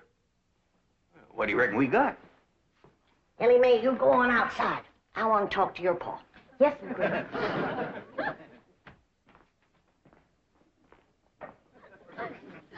It ain't what you got. It's what you ain't got that's ailing you. Well, what is it we ain't got? I could tell you in 3 words. Female company. Female company. Got a house full of females. You, Elly May, Pearl. I ain't talking about female kinfolks. Granny, is you suggesting that you want... Granny, me and Duke is too old for that courting and sparking nonsense. You ain't half too old. And a fine figure of a man, too. A heap lot better than them slick-haired, shiny-shoed, sweet-smelling city dudes. Talking plumb silly. You gonna make that tonic or ain't you? I ain't. Come on, Duke. Let's just go hunting. That'll get our blood stirred up. Depends on what you hunt. How'd you like to treat a bobcat? See? Yeah, that's all right. We get out in the woods, get to smelling bobcat tracks. Reckon you get the idea? Well, if you want to get the idea, you go next door to the Drysdales and smell some orange blossoms. I think they're getting ready for a wedding. Drysdale? Wonder who's getting hitched. I don't know. Must be some kin of Miss Drysdale's. She's been frolicating around like a chicken in the corn crib. Oh, happy day. Greetings, all. Mrs. Drysdale. Margaret, I've asked you not to barge in here while I'm working. Oh, pish-posh. What's more important than our darling getting married? Sonny's getting married? Oh, no, dear. Claude is getting married. Congratulations, Claude. Margaret, Dogs do not get married, they mate. Milburn, don't be crude. I prefer to consider Claude and his beautiful Parisian bride as entering wedlock. Parisian bride? Darling, I told you last week I was having a bride for Claude flown in from Paris. Really, Milburn, you don't listen. All you think about is your silly old bag. Forgive me, dear. Congratulations, Claude. Be careful, his nail polish may not be dry. He's just come from the poodle parlor. He had a clip and a manicure and a dye job. I thought he was a different color. Becoming, isn't it? And so natural. Only him's hairdresser knows for sure. Oh, Miss Hathaway, I'll need you today. Oh, what for? A bridesmaid? Oh, of course not, Milburn. I'll need her as an interpreter. You see, Mademoiselle Denise speaks almost no English. Very few poodles do. Really, Milburn, you just don't pay attention. Mademoiselle Denise is the owner of Claude's bride-to-be. She's flying her here personally for the nuptials. Well, let's all go home and meet the bride. Well, don't you want to be there? Oh, more than anything else in the world, dear, but I'd better stay here and work. After all, I have Claude's wedding to pay for, and soon there'll be other little mouths to feed. Oh, yes. Isn't that a thrilling thought? Milburn, people won't call me a grandmother, will they? Oh, of course not, dear, of course not. I'll call you a nut. Get outside, both of you. House ain't no place for cleaning guns.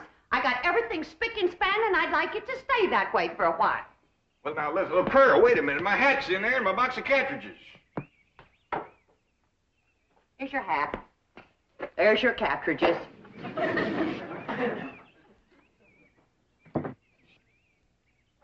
I swear to goodness, if she ain't the cleaningest woman, she had her way, she'd have slip covers on the wall.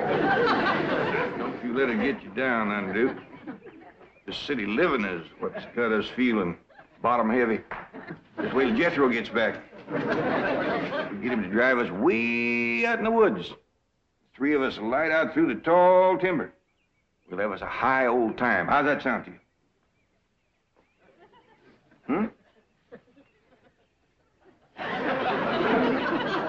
Jethro better get here pretty quick.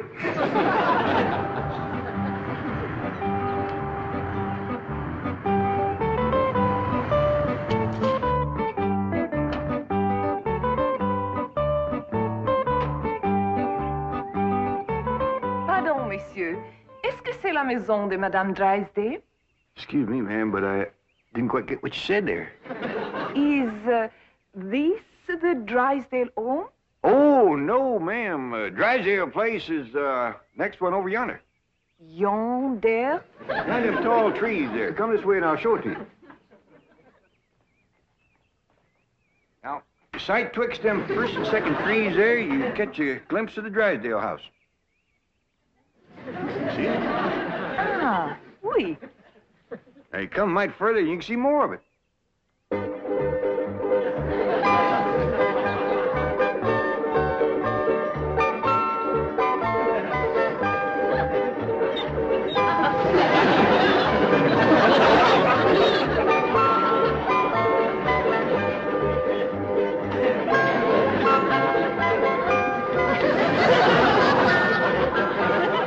Vous êtes très aimable, monsieur. Je suis votre débiteuse. No offense, ma'am, but you're kind of hard to understand. Where about you from? Je ne vous comprends pas. Oh, well, I bet you it's a nice place. Merci beaucoup. Au revoir. Yeah, well, thank you. Same to you and many more of them.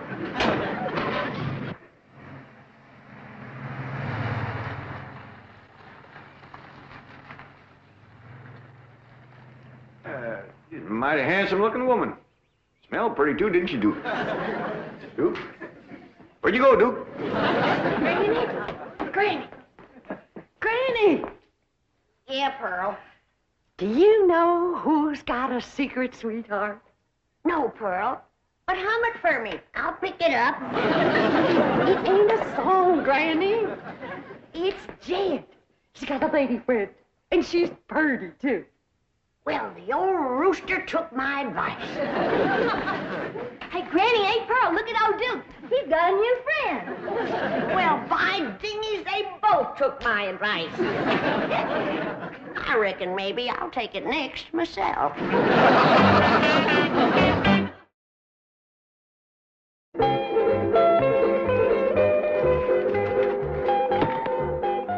Paul, have you seen Duke's new friend, Cotton Patch? Well, no, I ain't. Come on up here and let's take a look at you.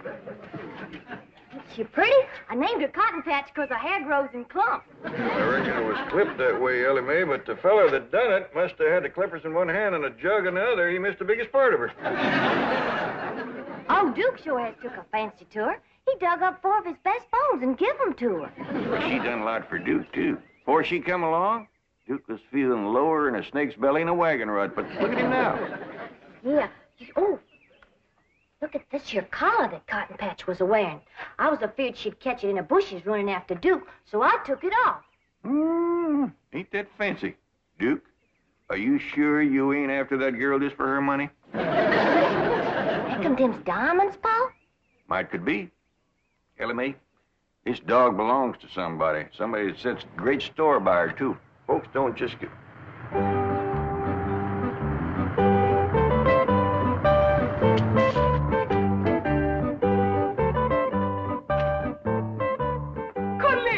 Colette, quel homme merveilleux. Vous avez trouvé mon chien bien aimé. I reckon this must be the party that owns Cotton Patch. I'll put her in the car for you, ma'am.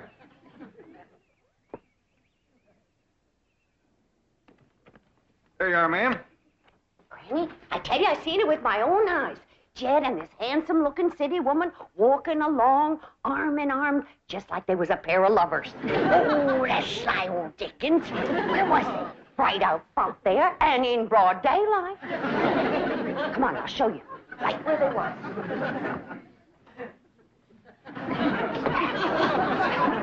Pearl Bodine, shame on you. You gonna spy on your own cousin? I sure am. Me too. Oh, monsieur, je ne sais pas comment vous remercier, mais peut-être que ça vous démontre mes vrais sentiments.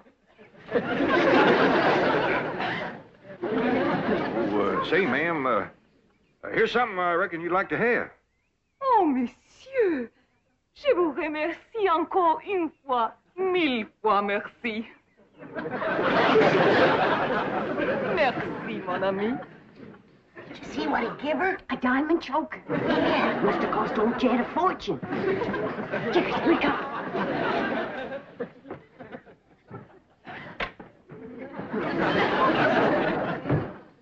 Man, this place is shining. Hey, Granny. Yeah, Pearl. Up and you had a beau driving up in a fancy car and a hugging and a kissing you. Wouldn't you want your kinfolk to meet that beau? I sure would, Pearl. Especially if I was giving that beau expensive presents. You mean like a diamond choker? That's what I mean. You know, I hear tell that French women is real fond of jewelry. If you two are trying to make something out of what just happened outside, you can leave off before you get started. All I was doing was returning that lady's dog, and that diamond choker was the dog's collar. Say, Granny. Yeah, Pearl. What do you reckon that red stuff was smeared on Jed's cheek? I reckon he cut himself returning that dog. Either that or his lady friend scratched herself on his whiskers when she kissed him.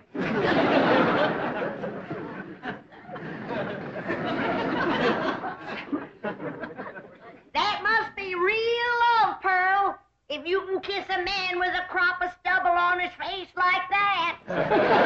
You better believe it, Granny.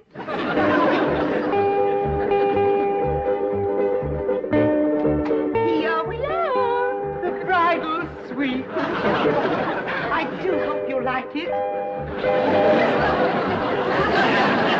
Très charmant. I decorated it all myself. I used as much French silk as I could find. The orange blossoms are from our own tree. And these are Claude's trophies. Ce sont à Claude. Ah bon? Well, if everything is in order, I'd like to have Claude come in. He's never seen the bridal suite, nor his bride, of course. It's bad luck. La chambre. Est-elle confortable? Ah, bien sûr. Mademoiselle Denise is delighted with the appointment. Marvelous! I've arranged with the butler to release Claude as soon as he hears the music. I'll start the record now.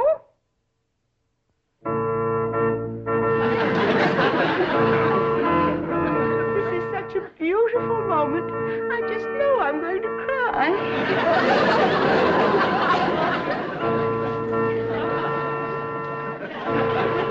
Come, Claude, you handsome groom. Your lovely bride is waiting.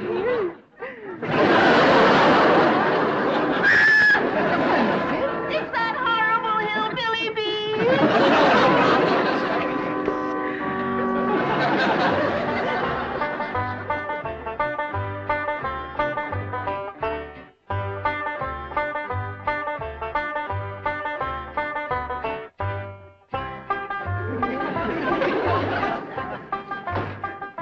Jed, came home quick as I could. We going hunting now? You go, Jed Throws. I don't feel much like hunting. But that's why you said you wanted to go. You said you and old Duke was feeling all dragged out and ornery, and you wanted to go hunting to get your blood to stirring. That's what you're saying. Well, I ain't saying it now. Why don't you go ahead without me? But I don't need to go hunting to stir my blood. It's already stirring. Now stir it some more. You keep turning away from me, Uncle Jed. Done shaved. Hey, Ma, Granny, Elly May, come see Uncle Jed shaved in the middle of the day. Oh, hush. Ain't you never seen a man with a shave before? Not you. Not unless there's a wedding or a funeral to go to. Look yonder at Uncle Jed. Oh, great clouds of buggy dust. He done rode off his stubble. Trimmed his mustache. In the middle of the day. Tarnation. Look at his hair. Oh, you're pretty. Ain't it stylish? It's got smellum on it. Things have come to a sorry state when a man can't shave his face and comb his hair without his family cackling like a bunch of chickens at a new worm. Why, Cousin Jed, that ain't a nice thing to call your sweetie. Jed got a sweetie? City woman. Talks foreign. Drives a sporty car. Dresses to the teeth. Wears jewelry. Given to her by your Uncle Romeo. Happy Jed. Diggity. Oh, am I gonna have a new mom? Oh, you ain't. I ain't gonna listen to more of this nonsense talk.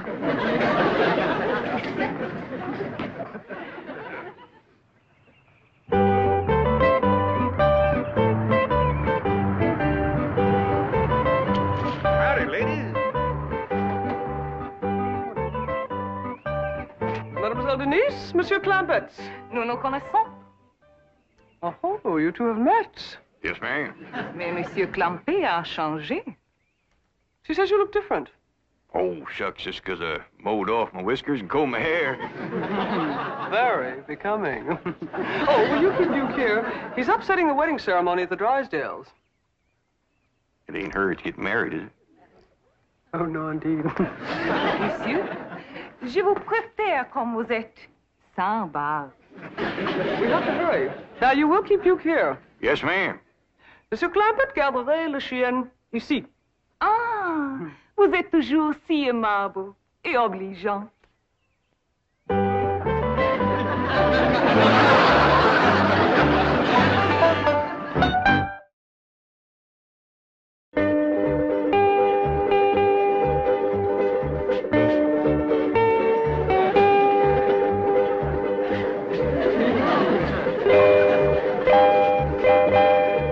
Mademoiselle Denise is calming the bride's nerves. They'll be right in. Good, good. This delay is so difficult for Claude. I hope he doesn't get one of his migraines. Well, the perfume.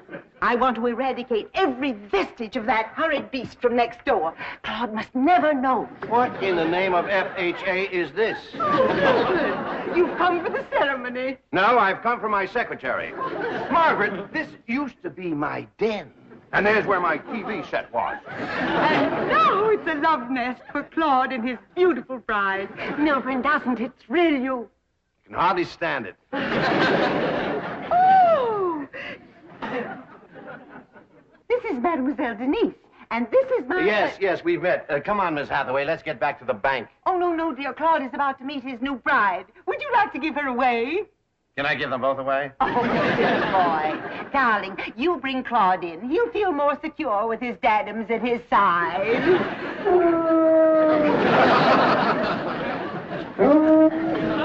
Qu'est-ce que c'est que ça? Oh, the dog next... Le chien de nos voisins, Duke. I'll close the window so that... Oh, here's the handsome groom. This is a magic moment.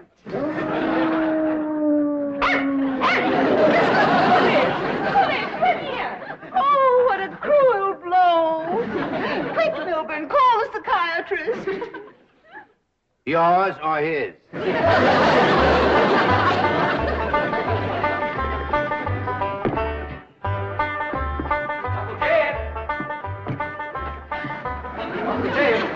Is we going hunting or are you going courting? What you talking about? I ain't going courting. Then we's going hunting. I told you I didn't want to go hunting. Now, you go yourself and take Duke with you.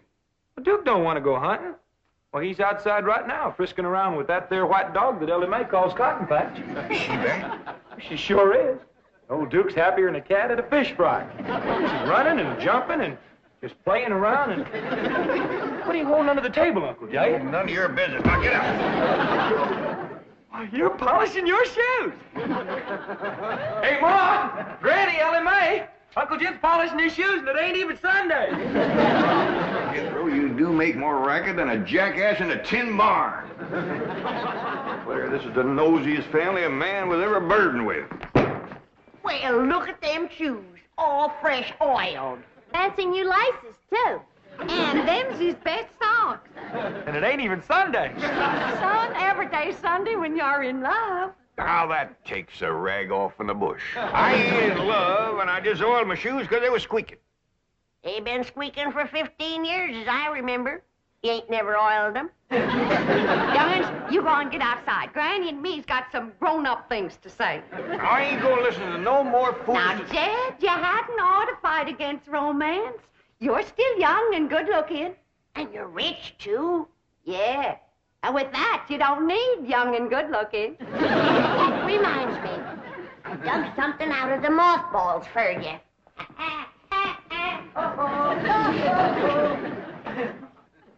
Your necktie and your derby that you wore when you came a-courting Rose Ellen, all duded up and stepping out like a chicken in high oats. I got something for you, too, Jed. How boiled and starched your fancy courting shirt.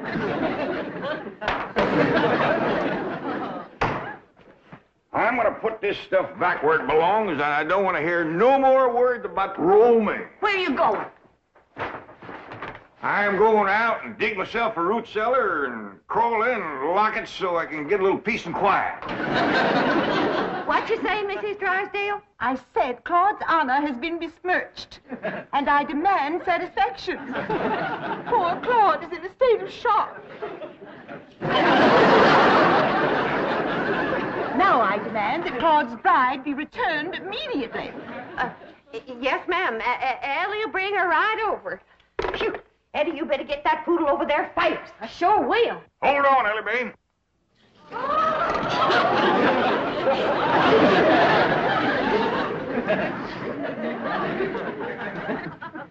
I'm going to take that dog back to the Drysdales, and Duke, you're coming along.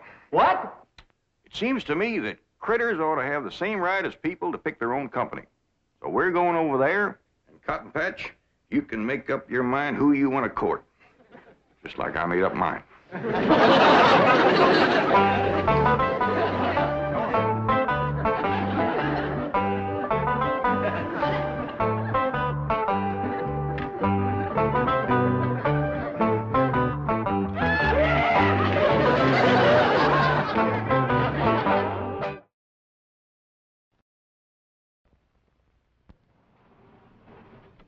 did enjoy them victuals. Qu'est-ce que c'est que vitules? Food. And thanks a lot for fetching me home. The fine little puddle jumper you got here. Qu'est-ce que c'est que puddle jumper? Automobile. Shine just like it was rubbed with possum fat. Qu'est-ce que c'est que possum fat? How about a smoke? Ah, voilà Winston. Oh, you know about Winston's. Nous avons aussi le Winston à Paris. Quelle cigarette, si bon, si merveilleux, si magnifique. I ain't sure just what you said, but I'll bet you was bragging about Winston's. Everybody that tries them does.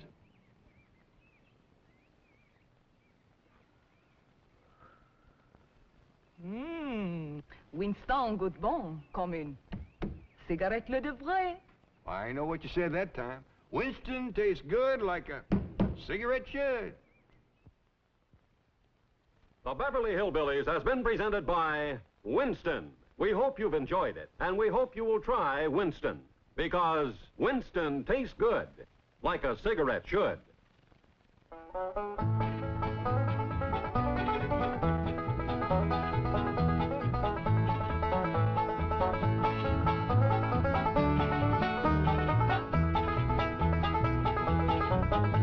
Well, now it's time to say goodbye to Jed and all his kin. They would like to thank you folks for kindly dropping in. You're all invited back next week to this locality to have a heaping helping of their hospitality. Hillbilly, that is. Set a spell. Take your shoes off. Y'all come back now. Here? Come and listen to my story about a man named Jed. A poor mountaineer barely kept his family fed. And then one day he was shooting at some food, and up through the ground come a bubbling crude oil, that is, black gold, Texas tea. Well, the first thing you know, old Jed's a millionaire. The kinfolk said, Jed, move away from there. Said, California is the place you ought to be. So they loaded up the truck and they moved to Beverly Hills, that is, swimming pools, movie stars. The Beverly Hillbillies.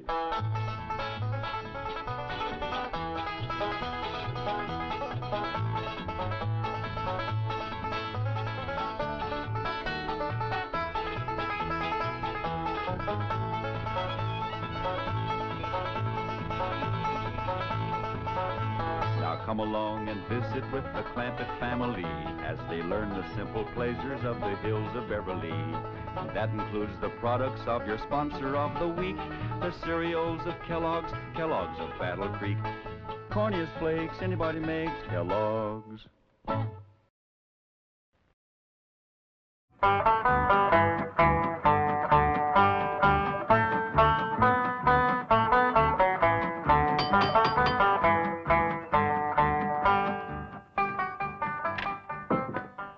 You're Jed Clampett. I'd know you anywhere.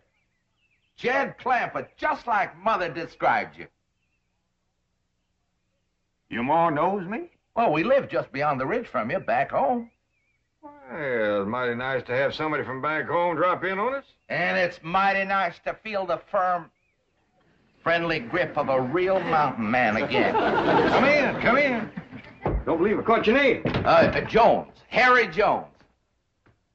There's an article here concerning a confidence man known to be operating in this area. So? His M.O., that is police vernacular for modus operandi, which in turn is Latin. I know what modus operandi means. I watched Dragnet for 7 years. Sorry, Chief. To continue, his M.O. is to prey upon rural types, especially those who have come into money, like the Clampetts. He's particularly Let's see that. Harry Jones, alias Herbie Jones, alias Herbie Brown, alias Herbie Brower. Came out to California and struck it rich, acquired a lot of property. But now my heart says, Herbie, boy, go back to the land of your childhood. You said your name was Harry. Oh, it is. Herbie's my second name. The one Mother always used to favor. Actually, when I think of that, I think of home and Mother. Mom's passed on, has she? Well, no, she's very, very sick. That's why I have to dispose of all my vast California holdings and hurry to her side. Now, Mr. Clampett, how would you like to buy the Hollywood Bowl? Excuse me. Where you going? Well, I gotta go out and fetch Granny. She takes care of buying everything for the kitchen, like pots and pans and bowls. No, Mr. Clampett. It's not that kind of a bowl. The Hollywood Bowl is a vast open-air amphitheater, seats 20,000 people. What in the Sam Hill would I want with a place like that? What? Well, do you know how much money the Hollywood Bowl took in last year? Can't say as I do. $4 million. Is that a fact? That's right. $4 million? Yes, sirree, Bob. What the Sam Hill would I want with a place like that? You mean $4 million doesn't interest you? Not especially. I already got more than I need now. Well, congratulations. You just passed the test. What test? I just wanted to see if you were still that sweet, honest, ungreedy man that my dear mother told me about. Get Clampett on the phone. As the bulletin says, he is particularly clever at selling public parks and monuments to these rural types. He convinces them that he's one of their own kind. Sorry, Chief, the line's busy. Tell me, Mr. Clampett, what do you like to do? What I mean is, what are your favorite pastimes? Well, I reckon hunting, fishing, whittling. Well, then, the Hollywood Bowl is exactly what you need. I don't quite follow what you mean. Well, let's take whittling, for instance. You know there are 20,000 wooden benches in that place? And if you get tired of whittling, you just turn on the water, fill her up, throw in a few trout, and you've got the best doggone fishing hole you ever saw. What about hunting? Hunting? Why, in those hills surrounding the Hollywood Bowl, especially on Mulholland Drive, you'll find more wolves up there than you'll find in any place in this here country. What do you know about that? Jed, where are you? We're in here, Granny. Jed, can you get the top off of this? Oh, I didn't know we had company. Mr. Jones, this here is, Of course. Granny, I'd know that face anywhere. Mr. Jones is from back home in our part of the country. His family used to live beyond the ridge from us. Jones? Jones. I recollect a family of Joneses that lived beyond the ridge. That must have been... They was horse thieves. Different Jones. Yeah, I reckon so.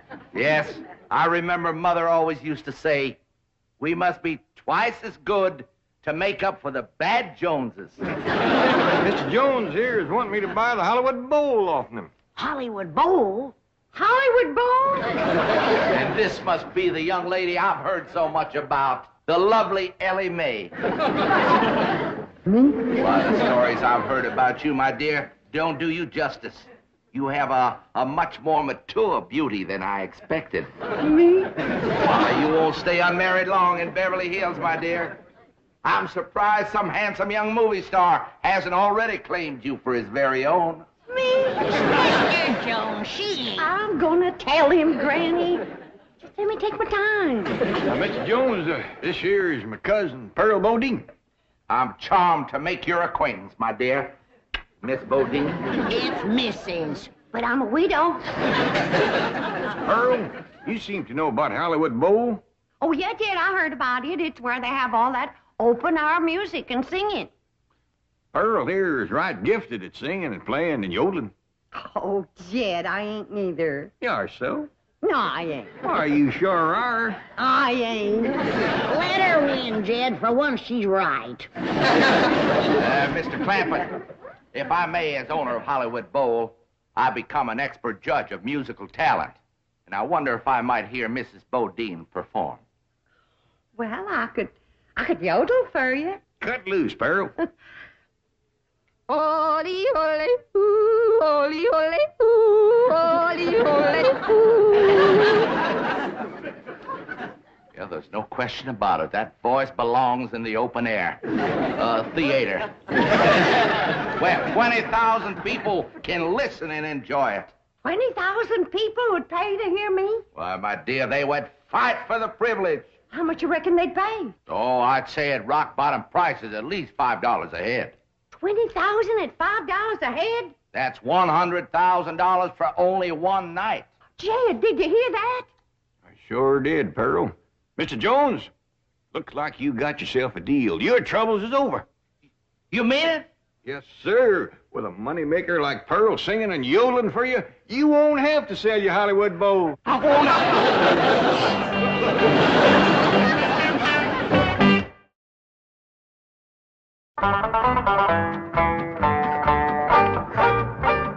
Here you are, Mr. Jones.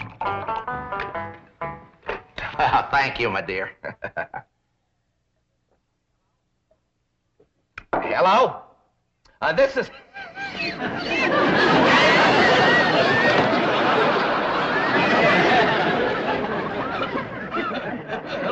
Did Mr. Jones call his lawyer yet? Trying to get him now. Seems to have a little catch in his throat. Pearl told us some news, Granny. Ma's gonna sing in Hollywood Bowl, huh? It ain't set for sure until he talks to his lawyer. But you've got to find a way to get out of those contracts. This woman is a tremendous talent. Why, she's the greatest yodeler since Caruso. By George, I'm glad I'm selling the Hollywood Bowl. When a woman with the talent of Pearl Bodine can't play in my theater, then I'm through, you hear me? Through! I ain't gonna sing in Hollywood Bowl, Mr. Jones. We're booked solid, my dear, and I just got to honor those contracts. But if someone else was to buy the Hollywood Bowl, he could make new deals. He could put in anybody he wants. Jed, it wouldn't do no harm to go look at the place, would it? Oh, I don't reckon there'd be no harm in that. Fine, I'll have my car sent around. No need to do that. Jethro can drive us all up. You got a car that'll hold all of us? Sure, bring it around, Jethro. Well, then, by George, let's go. You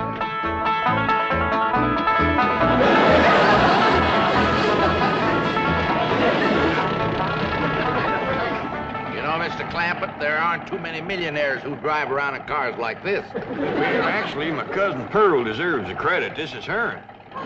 Shucks, this old thing. I've been after my cousin Jed to get himself a fancy, shiny new limousine. Yeah, boy, I sure would like to drive around one of them rascals. Well, once your ma's performing in your uncle's Hollywood Bowl, she'll be able to buy you a new car every week. Hot diggity dog! Mr. Jones says when I commence to singing and a yodeling there, why, 20,000 people will be pushing and crawling at the gates. Yeah, trying to get out. What did she say? Oh, she said Hey, they... Mr. Jones, what's that up there? Well, that's the entrance to Hollywood Bowl. Just kind of make a left there, boy. Well, let's see. Right is the side where I carry my buckeyes. So left is... Right. Turn it, boy! Turn it!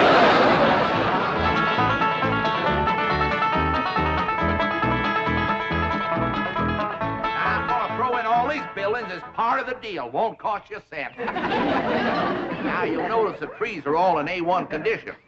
Solid wood, every one of them, and loaded with sap, too. This here's the famous traveling sidewalk. Takes you right up the hill with no effort on your part. Just stand still and ride. Gives you a beautiful view of Hollywood Bowl. Now, isn't this wonderful? Saves wear and tear on the shoe leather. And this is just one of the features of this wonderful investment you're making, Mr. Clampett. Come right along with old Honest Hank. What do you think of that, Granny? Just like city folks, too darn lazy to even walk. Say, incidentally, if you folks buy this here bowl, I'm going to throw in that traveling sidewalk absolutely free of charge. Ain't he a nice man? Well, Mr. Jones, you sure have took nice care of this place. Well, thank you, Mr. Clampett. Something my mother taught me. Never sell anything that isn't perfect, son. Especially if you sell it to a friend. Where's all them seats you was talking about? Oh, there's over here. But I think the best way to see them is from the stage. Why don't you all just follow me? Well,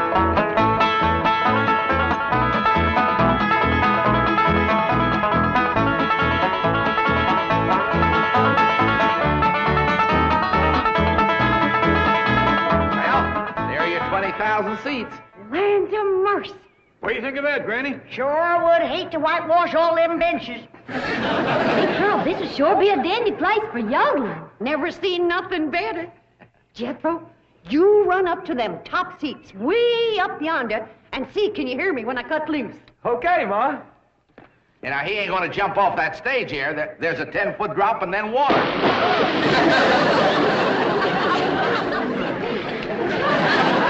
Wish to Pete, Jethro.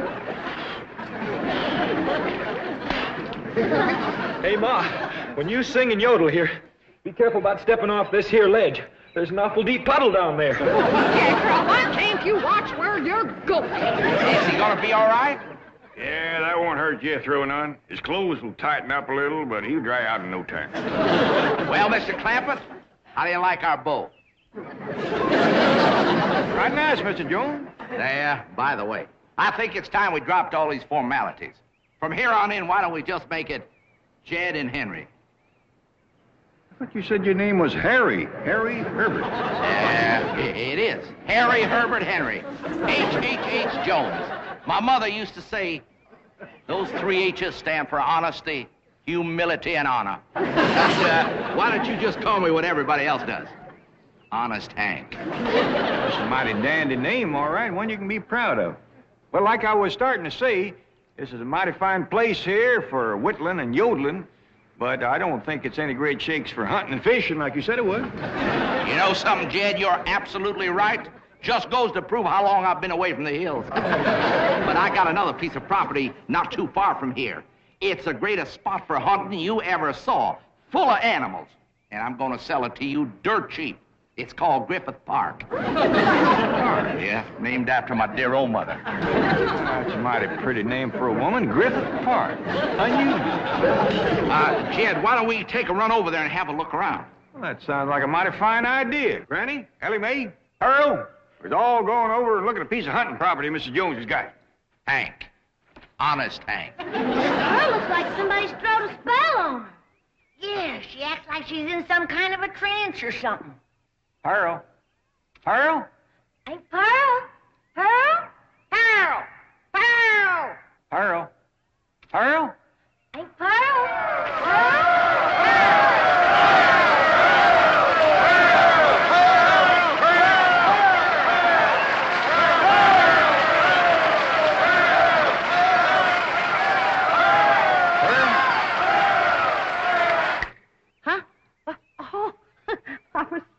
I was daydreaming.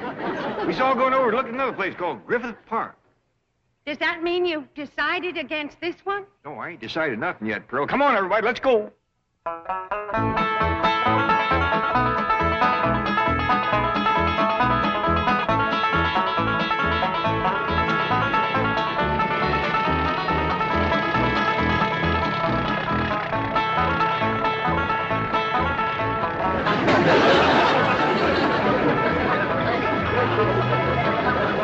Watch out, Jethro. There's a lot of cars on this road. There's more automobiles than I've ever seen in all my born days. Going so fast. Sure is good they's going the same way. Yes, ma'am. Because if one of them rascals decides to turn around and head back, there's going to be an awful mess. No need to worry about that, boy. The cars going the other way are using that road over there.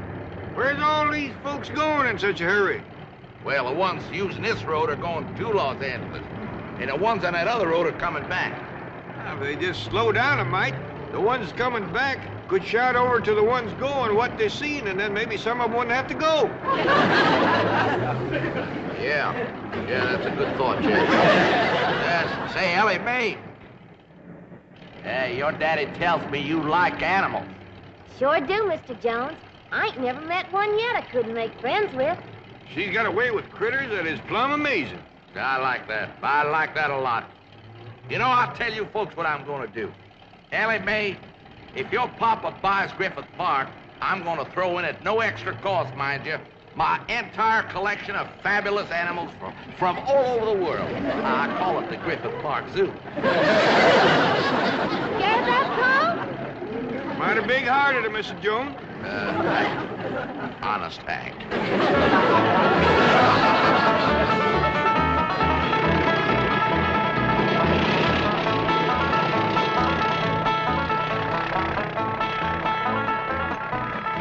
Ain't this beautiful? Just like back home. Ain't smelt piney woods like that since we left home. Uncle Jed, you just gotta buy this. Well, we can build us a cabin in here and come hunting all the time. Ain't gonna shoot at my critters, are you? When you go hunting, Elly, you gotta have something to shoot at. You leave my critters be. Elly, I can't breathe. Elly Mae, turn him loose.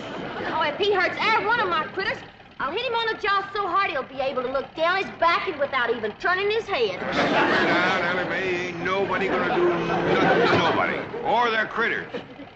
Besides, they ain't ours yet. We ain't bought the place. How much you asking for this here Griffith Park, Mr. Jones? Hank, Pearl. Call me Hank. All right, Hank. Never mind holding hands. Granny. Earl, that's a sure trick of a crooked horse trader. So you won't look too close at the horse or listen too close to the price. How much y'all want for this here Griffith Park, Hank, honey?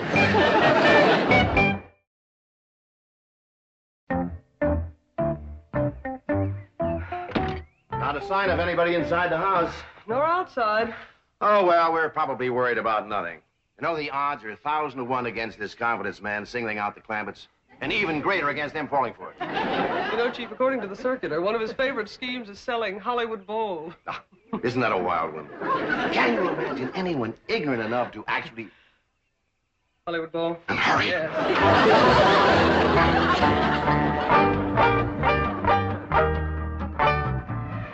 Well, Jed, you old hound dog, what do you think of my collection of critters? I ain't never seen nothing like it in all my born days. Granny, how about that? If that don't beat all, a jackass with stripes. Granny, you ain't seen nothing yet. They even got bobcats with stripes. But them rascals is so high and as long as from here, that post. Yeah, they's what they call tigers. Cost me a heap of money, bring them all the way from India. Mr. Jones, you ought to be ashamed. Putting all them critters in cages and pens. Don't you know critters like to be turned loose? Now, you simmer down, Elly. The only reason I put them in pens and cages so your pa could look them over, see what he's buying. I didn't want to have him go traipsing all through the brush. Very nice of me, Elly Mae. Well, I reckon. But turn them loose quick as you can. Yeah, I will, Elly. That's a wonderful girl you got there. As a matter of fact, you got a wonderful family. My kind of people, his mother would say. Has anybody seen Jethro? Jethro? It's awful hard to keep track of him amongst all these animals. I didn't mean that the way it sounded. Of course, Jethro's a good-looking boy. Well, why shouldn't he be? His mother's so beautiful. Well, I'll be doggone. Ain't they funny-looking little fellers? Yeah, I don't blame you for staring. I told Ma I looked funny in a necktie. Jed, that wild daughter of yours has jumped in with them bars. I seen her. She's in there with them big varmints coming on quick. Sure have been a hankering to meet up with you fellas. But Pa says when his pa was a boy, there's lots of you fellas in the hills back home. But by the time I come along, you'd all gone away. Sure do like you. You're so nice and soft and furry. Friendly, too. If my pa buys this here Griffith Park, I'll take you home with me.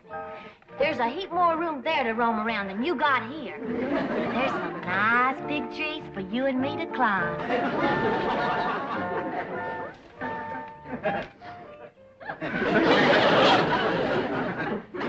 Oh, I can't look. One hug from those powerful arms could kill you.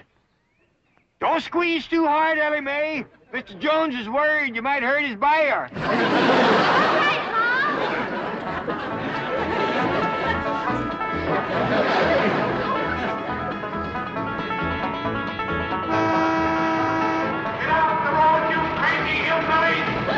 that pile of junk off the freeway! Damn it, I wish I'd have brought my shotgun. They wouldn't talk back to us that way. Driver, this road sure ain't very polite. They's downright mean a honking and a yelling like they. They had ought to be taught to drive with what you call courtesy. That means good manners. You got a wonderful idea there, young fella. And your Uncle Jed is just the man who could do it. Me? How?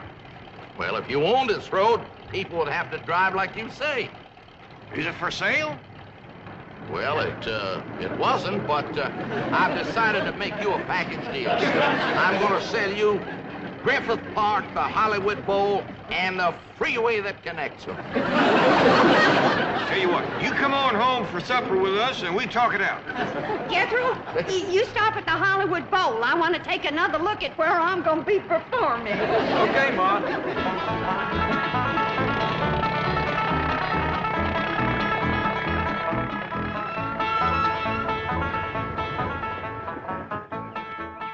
Jed, you and Mr. Jones go on inside and talk out your business.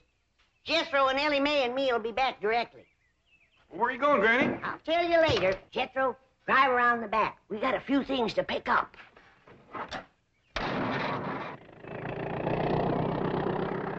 Wonderful little woman. Reminds me for all the world of my sweet little, gentle, gray-haired old mother.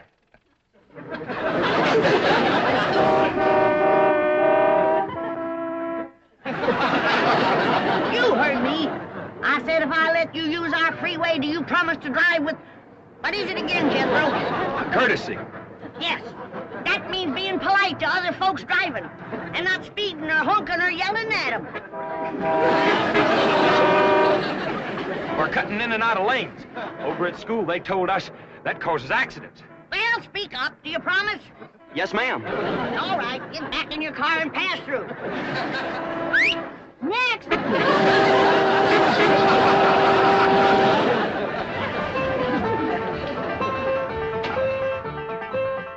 Mr. Clampett, I hope we're not too late. We'd have been here sooner, but we had to avoid the freeway. There's an unbelievable jam up. That Mr. Jones is a crook. I hope you didn't give him no money. Ah, Pearl, I didn't give him no money. Well, where is he? Inside. And you know something? He ain't no mountain man. He can't hold his liquor worth shucks. Mr. Clampett? How would you like to buy a city in San Francisco? See what I mean? And he didn't have no more than half a jug.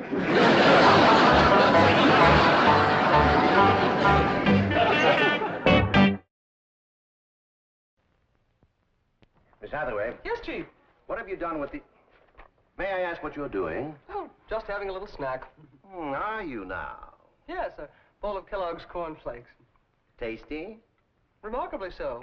They have a really fine corn taste. Miss Hathaway, may I remind you that this is a business office. We are here to serve our depositors, not to eat. Is that quite clear? Yes, Chief. It's enough for two. Let's eat.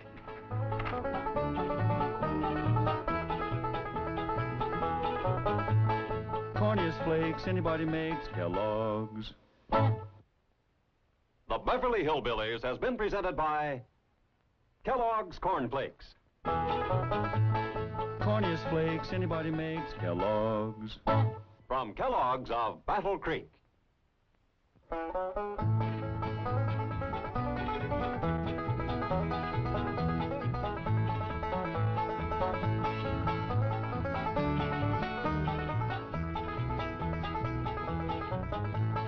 Now it's time to say goodbye to Jed and all his kin. They would like to thank you folks for kindly dropping in. You're all invited back next week to this locality to have a heaping helping of their hospitality. Hillbilly, that is. Set a spell. Take your shoes off. You all come back now. Here.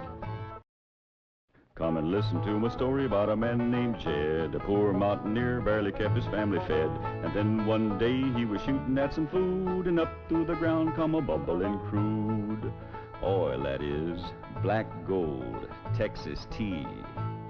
Well, the first thing you know, old Jed's a millionaire. The kinfolk said, Jed, move away from there. Said, California is the place you ought to be. So they loaded up the truck and they moved to Beverly Hills, that is, swimming pools, movie stars. The Beverly Hillbillies.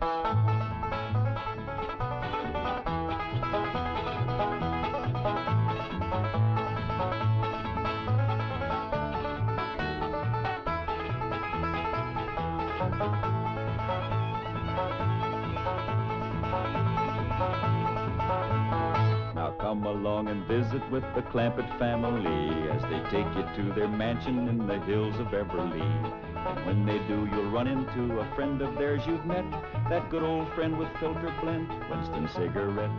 Winston tastes good like a cigarette should.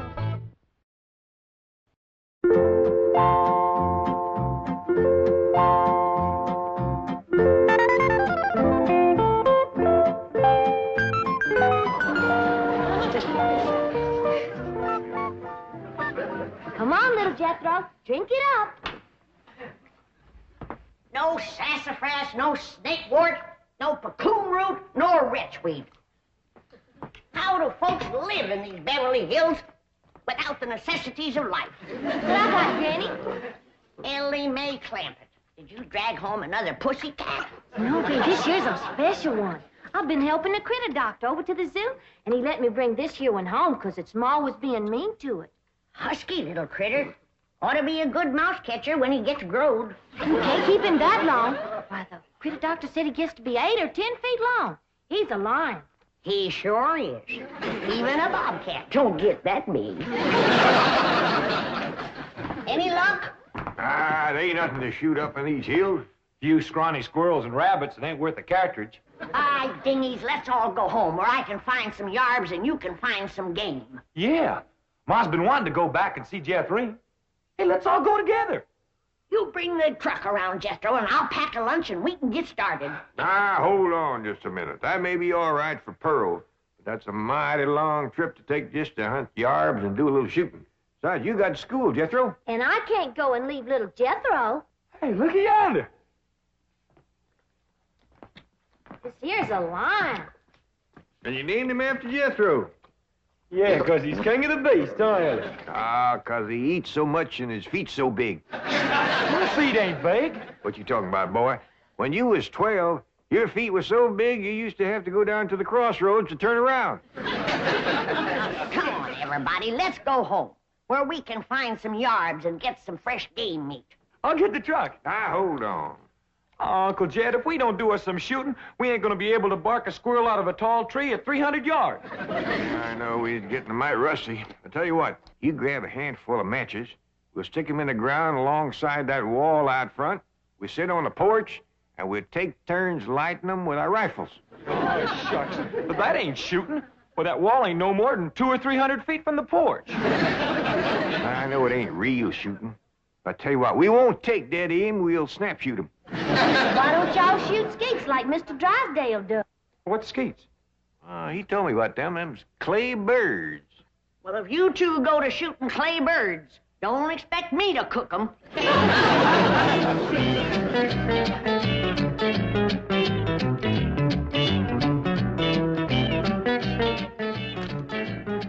Any statement about tomorrow's match, gentlemen? Yes. Oh, Now, I want to tell you... gentlemen, if you please, I should like to read Mr. Drysdale's prepared statement. Win or lose, may the spirit of fair play and good sportsmanship, which so symbolizes the Commerce Bank, the friendly bank of Beverly Hills, prevail in this great competition. Oh, baloney. I'll give you a statement. My bank's going to shoot the pants off of his bank and win this trophy back permanently. I shall begin again. Win or lose, may the spirit of fair play and good sportsmanship, baloney. which so... Now, listen, Hacker. Your bank hasn't won in 2 years. Not since Lynn Crandall became my vice president and teammate. And furthermore, I've got a little surprise for you this year, Drysdale. I've got a new cashier that can outshoot Davy Crockett. You'll have to go some to outshoot Hawkeye Crandall. You said it. Why, Hawkeye Crandall, my Aunt Nellie. When you see Gene Sandbloom handle one of these things. Wave that in my face, Hacker. Chief, it's Vice President Crandall calling from the hospital. Hospital? Hawkeye? Yes, he was crossing the street and he didn't see a fire truck coming. Hawkeye, how bad are you hurt? Both legs broken? Right arm? 3 ribs. Well, we got until tomorrow morning. Try to make it. Set up 4 matches, Uncle Jed. That's all that was left. All right? You like 2 and I like 2. Well, you only got a single-barrel rifle. How you gonna light both matches? Never mind about that. Just light yours. Okay. I'll light the first 2 matches on the left.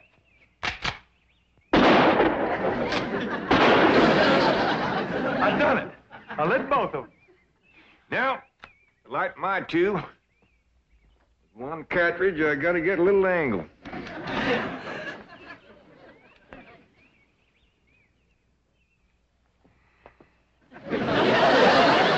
That's really doing it the hard way. Well, since the distance is so short, we gotta get a little sport into it. Done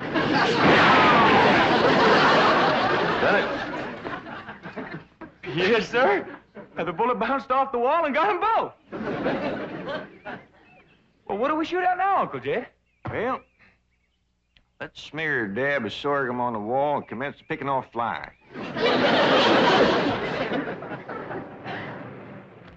What else can happen to me today? The skeet championship out the window, and now those crazy Clampetts are shooting at passing cars. Surely your wife's exaggerating, Chief. The Clampetts wouldn't do anything that foolhardy. No? Well, just in case they would. Isn't that their driveway up ahead? Yes. Let me know when we're safely in.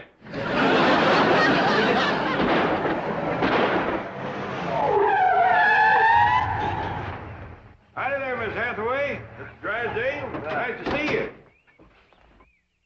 Mr. Clampett, what are you shooting at? Flies? Flies?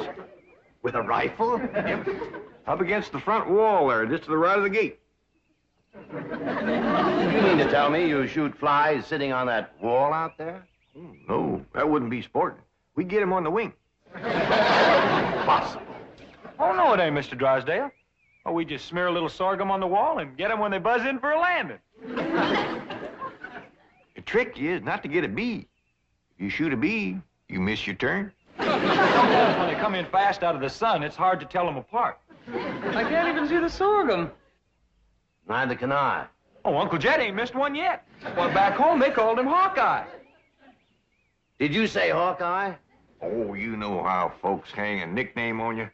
Miss Hathaway, the trophy may not be lost. Chief, he has to be an employee of the bank. Meet Mr. J.D. Clampett, my new vice president. Welcome aboard, Hawkeye.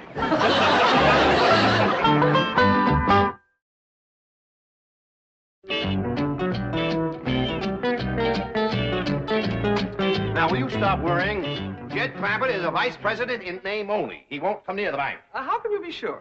Because I told Jethro to take him out to the skeet club. I'll meet him there, and we'll practice for the rest of the afternoon.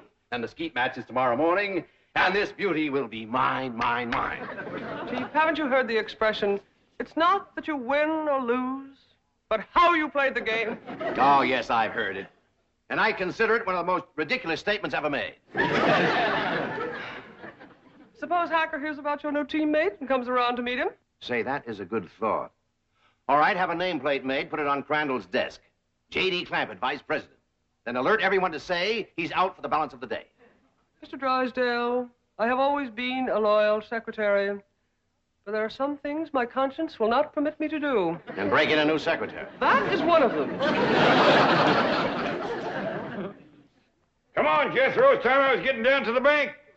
Jed, what is all this nonsense about you working for Mr. Drysdale? You don't know nothing about banking.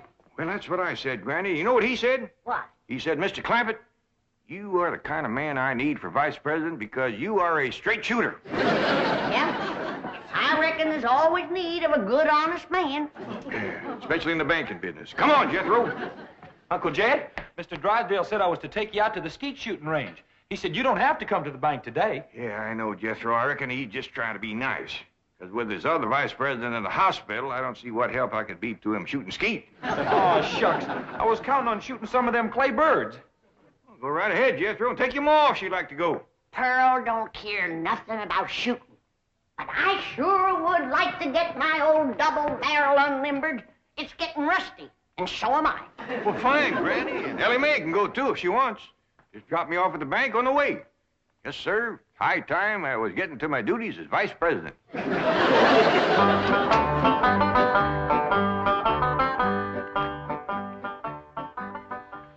Is this satisfactory, Mr. Drysdale? Oh, fine, fine. Put it on Crandall's desk back in the corner. Mr. Hacker is back to see you, and the chairman of the Rules Committee is with him. I think they expect you to default the contest. Ha, ha, ha, ha. Just when I've got it won. Mr. Drysdale, at the risk of incurring your disapproval, I owe it to my conscience to make the following statement, which I have typed out for your perusal. Honesty and integrity are the very cornerstones of the great institution of banking, and they are strengthened by the mortar of fair and democratic competition. This trophy is symbolic of that competition. It represents a glittering ideal, and I say to you, better defeat with honor than victory at the cost of a tarnished ideal. Here, here, Mr. Drysdale. You are a credit to the entire banking profession. That is one of the most inspired statements that I have ever heard. And Hacker here thought that you'd default or ask for postponement merely because you'd lost your teammate. Hacker, read those words over and over. By George, they mean something. Yeah, they mean he's found a crack shot. Listen, may I have a copy of this? Oh, certainly, Mr. Pendleton. Mr. Hacker, it may interest you to know that the employee I have chosen to be my teammate has never in his entire life shot one single solitary claybird. Bravo, bravo! What sportsmanship! What courage! What spirit! What's his name?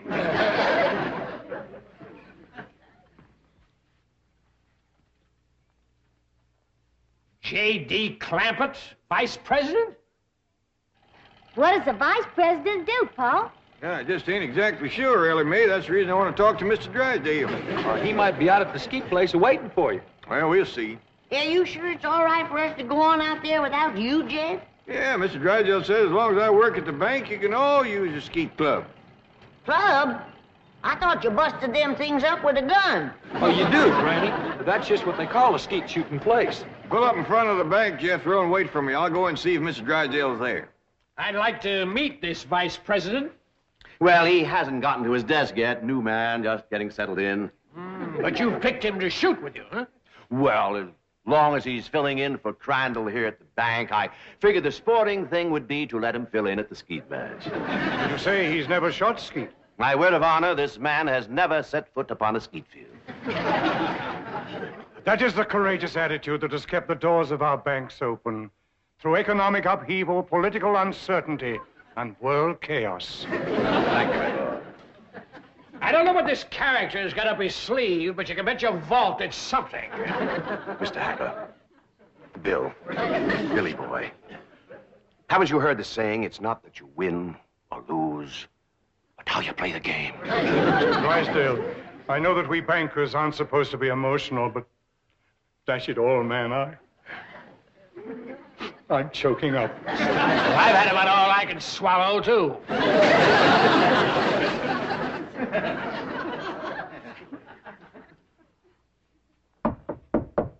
Come in.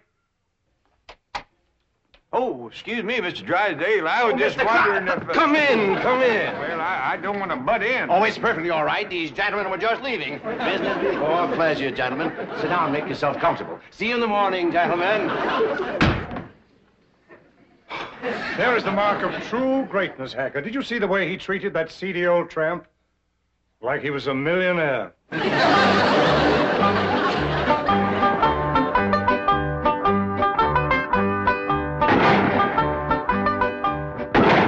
This is Crandall's skeet jacket. I don't know whether it'll fit you or not. That's a mite snug, but I reckon it'll do. You'd think bankers could afford new coats instead of covering them old ones with patches. These are the targets we shoot at. Ain't them dandy little dishes. Just right for saucer and coffee. Why in tarnation do you want to shoot at a saucer like this? If you ain't careful, you'll bust them. Whereabouts is the cup? Oh, there aren't any cups.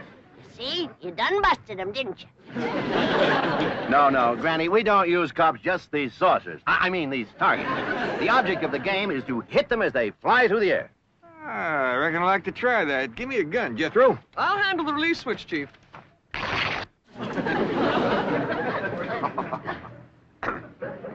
All right if I try it without this little coat? Oh, yes, Mr. Clampett. But I wouldn't suggest you trying it with the rifle, because when you yell pull, those targets are going to shoot out there at 60 miles an hour. Pull! Broke it. Shattered it. Sorry about that. I just meant to nick it so you could use it again. Well, Jed, from the looks of all them broken dishes out there, you ain't the first one that made a mistake. No, Granny, you don't understand. You see, the object of the game is to break the target. But to do it with a rifle is absolutely remarkable. Oh, shucks, that ain't nothing. A lot easier than shooting flies. Can I try? Yes, of course, but I think you better use the shotgun. Oh, this here's Granny's. This here's the gun I'm used to. Leader of my Jethro. Okay, Uncle Jed. Pull!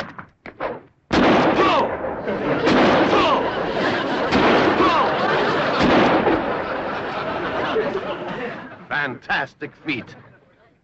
Yeah, they's big, all right, but they help them to stand steady. Step aside, Jethro, and give me a whack at busting them things. Can you fling two at once? Yes, but... Fling! Fling two more, I got another barrel left.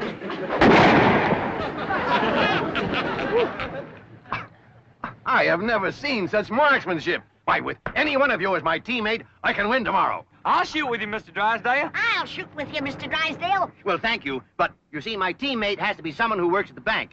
And since Mr. Clampett here just happens to be my vice president... Sure was a stroke of luck for me to get that job just in time to shoot with you. Almost as though it were planned. Oh, Elly May, wouldn't you like to try to hit one of the targets? Sure would. Ah, which gun would you like to use? Don't want no gun. Elly May don't much cotton to fire on. Don't tell me she's going to try to hit... Pull!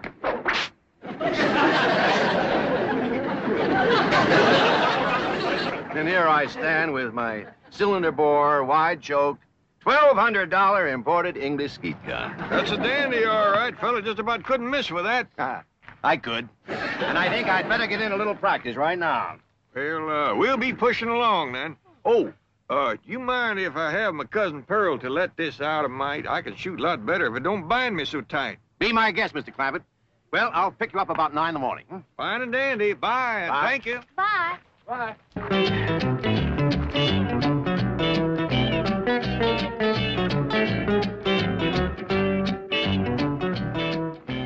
Mr. Hacker, Mr. Clampett is out. I can see that. I'll just sit down here and wait for him.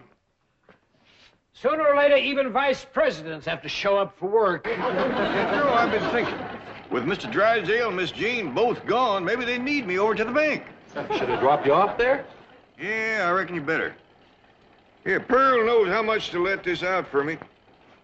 Yeah, I figure if I'm going to be any help to Mr. Drysdale, I better get at it. Well,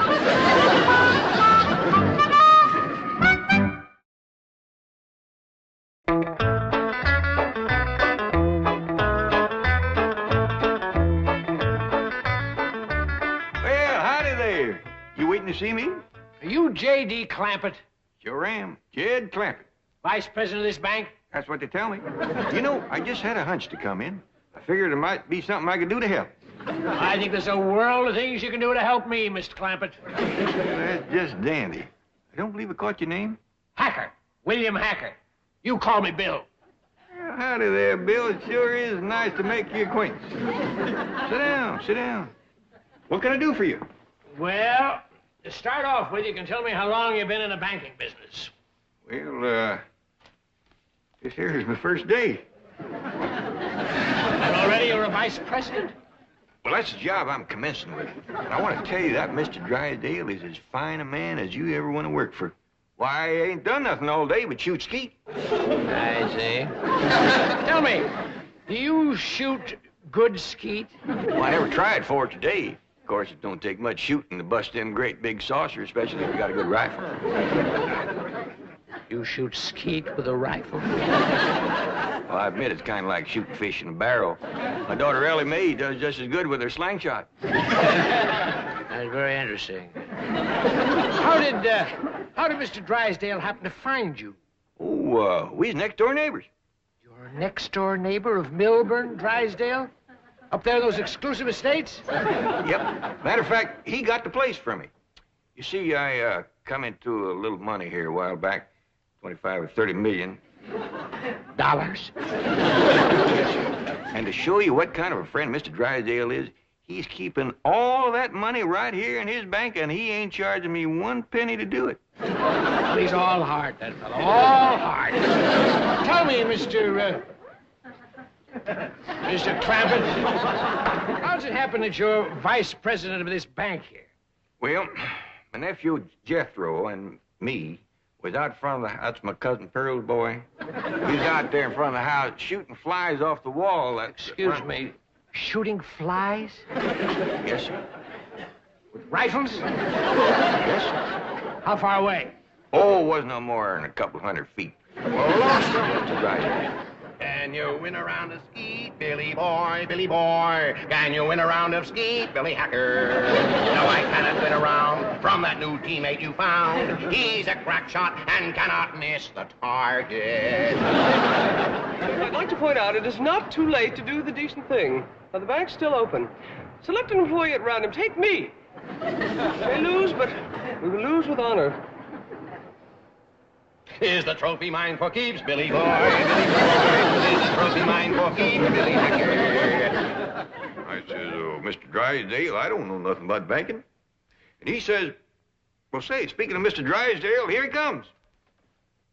Mr. Clampett, what are you doing here? Where should a vice president be? Out shooting flies off his front wall? Hacker, you snoop, get out of my bank. Not until we first have a little meeting with Mr. Pendleton. Mr. Drysdale, I am shocked, to say the least. Shocked and disillusioned. I apologize, Mr. Pendleton. My desire to win momentarily overcame my sense of fair play. But I have a suggestion.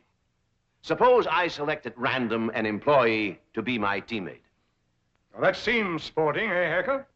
Yeah, I'll buy that. Well, I have a new young janitor, not a very bright kid, but nice. Jethro Bodine. Now, just a minute, Drysdale. Isn't he Clampett's nephew, the one he shoots flies off the wall with? Well, Drysdale, is this true? Yes. Yes, it is true. Miss Hathaway, I believe you're on overtime. Right, Chief. Good night, gentlemen.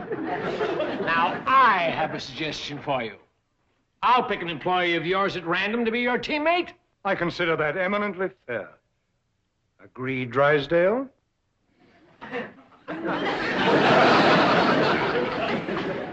You mean to say that Pearl let this out and now he ain't a-going to shoot?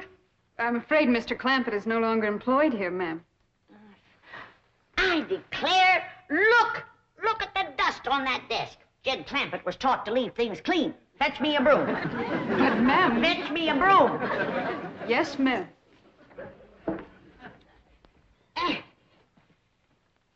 I declare, city living is spoiling the whole darn family.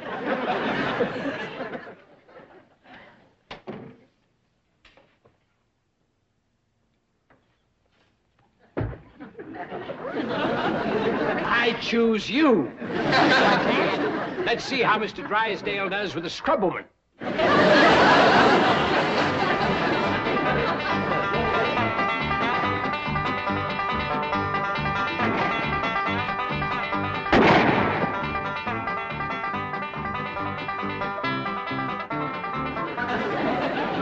Fling!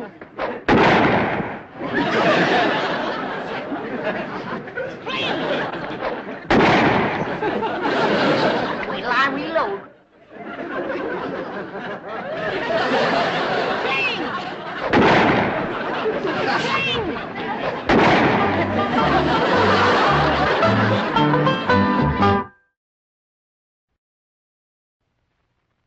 Mr. Drysdale, you and Granny sure whooped them skeet shooters from the Merchants Bank. Didn't we, though? Tell me, have you talked to Granny about going on to the National Skeet Tournament? Yeah, she's outside waiting to talk to you. Well, bring her in. How about having a Winston first? Fine.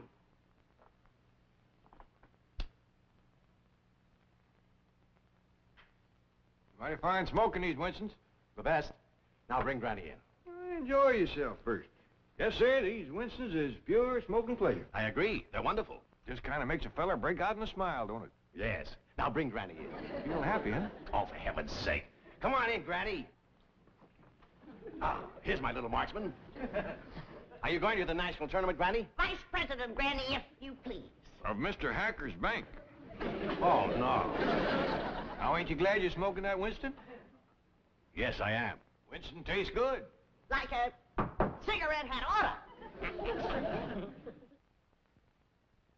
The Beverly Hillbillies has been presented by Winston. We hope you've enjoyed it, and we hope you will try Winston, because Winston tastes good, like a cigarette should.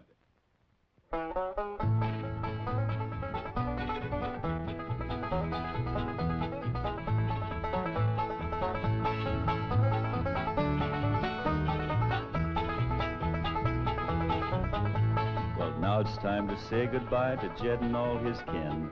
They would like to thank you folks for kindly dropping in. You're all invited back next week to this locality to have a heaping helping of their hospitality. Hillbilly, that is. Set a spell. Take your shoes off. Y'all come back now. Here? Come and listen to my story about a man named Jed. A poor mountaineer barely kept his family fed. And then one day he was shooting at some food, and up through the ground come a bubbling crude oil, that is, black gold, Texas tea. Well, the first thing you know, old Jed's a millionaire. The kinfolks said, Jed, move away from there. Said, California is the place you ought to be. So they loaded up the truck and they moved to Beverly Hills, that is, swimming pools, movie stars. The Beverly Hillbillies.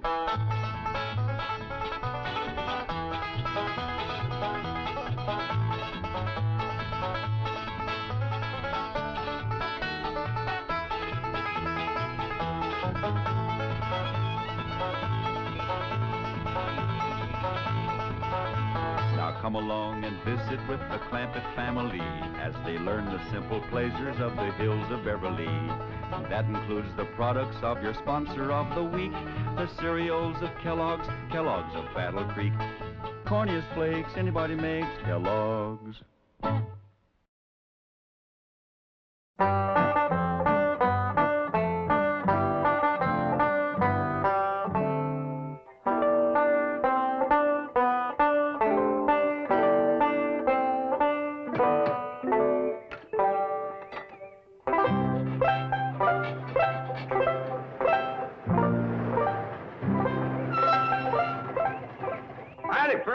Trip into town? No, I didn't. Every place we went, folks stared at us. Well, Pearl, you gotta expect that. Handsome woman like you, dressed to the teeth, showing a pretty ankle, folks are bound to stare. If you ask me, they were staring at this old truck. I know it's mine, Jed, but it just ain't fitting for Beverly Hills. You know what a couple of people yelled at us, Uncle Jed? They yelled, get a horse. I reckon they'd stare more at a horse. Jed, why don't you get one of them big, shiny limousines like Mr. Drysdale? Oh, this old truck's right handy for fetching and toting. Need a little polish here and there.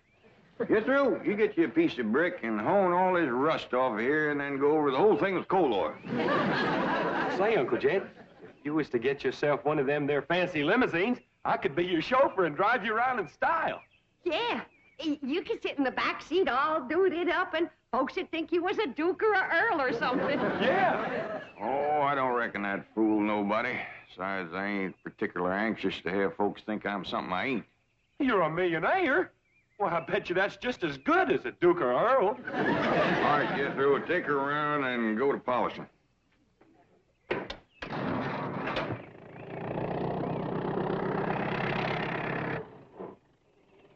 You know, Jed, Mr. Drysdale could help you get into high society. And you could join one of those fancy clubs and go to stylish parties and get my picture in the paper.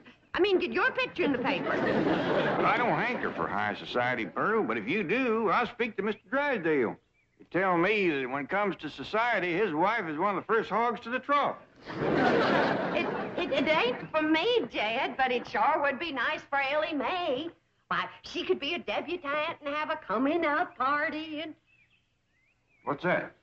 Yeah, it's a party where unmarried society girls meet unmarried society fellas. Why, Elly May and me could get Elly May could get a husband in no time. Jed, you got my butter churn patched up. Well, I ain't got it quite finished yet, Granny. Jed, do you have to do your chores out here in front where everyone can see you? No, Pearl, but light's better here, and these iron chairs here make good workbenches. But what'll the neighbors think with all this stuff out here? Pearl's right, Jed. It does look like we're showing off. Showing off? I bet there's not another family in Beverly Hills has a butter churn like that. Paul, you got Granny's spin wheel fixed? She's gonna show me how to make linsey woolsey thread. Oh, how am I ever gonna get this family in high society? What's that, Aunt Pearl? Well, society is where a bunch of high-class folks do a bunch of high-class things. Like what? Well, like drinking tea and playing bridge and having parties and getting dressed up and going to the Opry and getting wrote up in the paper. I give up. You can't make silk purses out of sow's ears. If Pearl's so dad blame anxious to drink some tea, I could make her any kind she wants. Some red clover, some slippery elm, or some sassafras. I don't reckon it's the tea so much as who she's drinking it with, Granny. Pearl would like to get in with them society women like Miss Drysdale. Yeah. Pearl always was one to want better than what she could afford. That's Pearl. Too poor to paint and too proud to whitewash.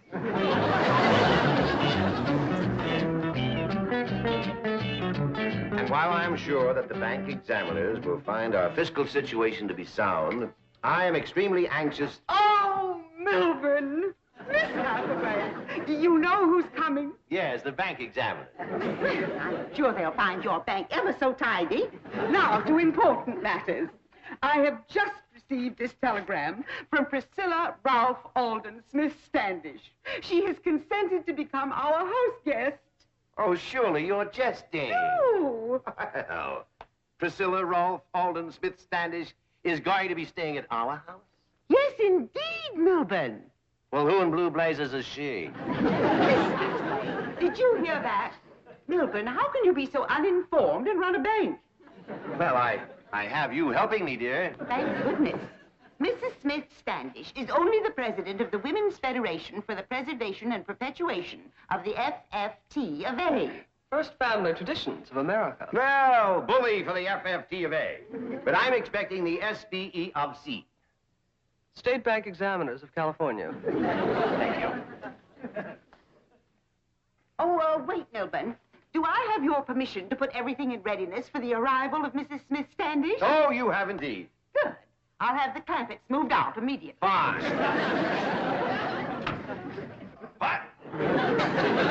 Barbara, come back here.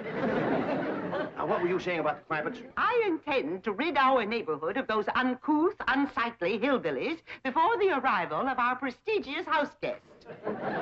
You do, and the president of the FFT of A will be staying at the YWCA with you. When are you going to get it through your head that Jed Clampett's money is one of the pillars of this bank? Mrs. Drysdale, if you'd only take the time to get to know the Clampetts, I'm sure you'd agree that they're basically very fine people. Surely you're not suggesting that I mingle with them socially, introduce my friends to them. No, don't do that. They'll move away for sure. It's obvious that I'll get no understanding or cooperation here. I should have listened to Mother. She warned me against marrying a common bank president.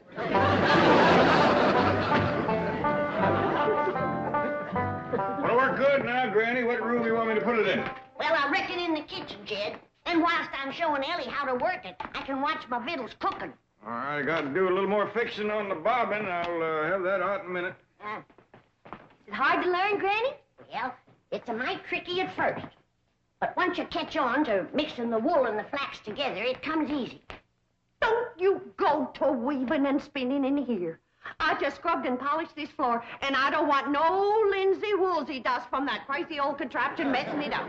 What do you mean, crazy old contraption? I mean that old thing. Now get it out of here. Well, should I put in the kitchen, Granny? You put that smack dab right in the middle of this room. Don't you dare. This floor is clean enough to eat off of. Good. Elly, fetch my pot of the jowls off of the stove. You splatter one drop of jowl juice on this floor, and I'll wrap this spinning wheel around your neck. You touch that spinning wheel, and there'll be more than jowl juice splattered on this floor. You lay a hand on me, and I'll bash you over the head so hard your shoes will have 3 tongues.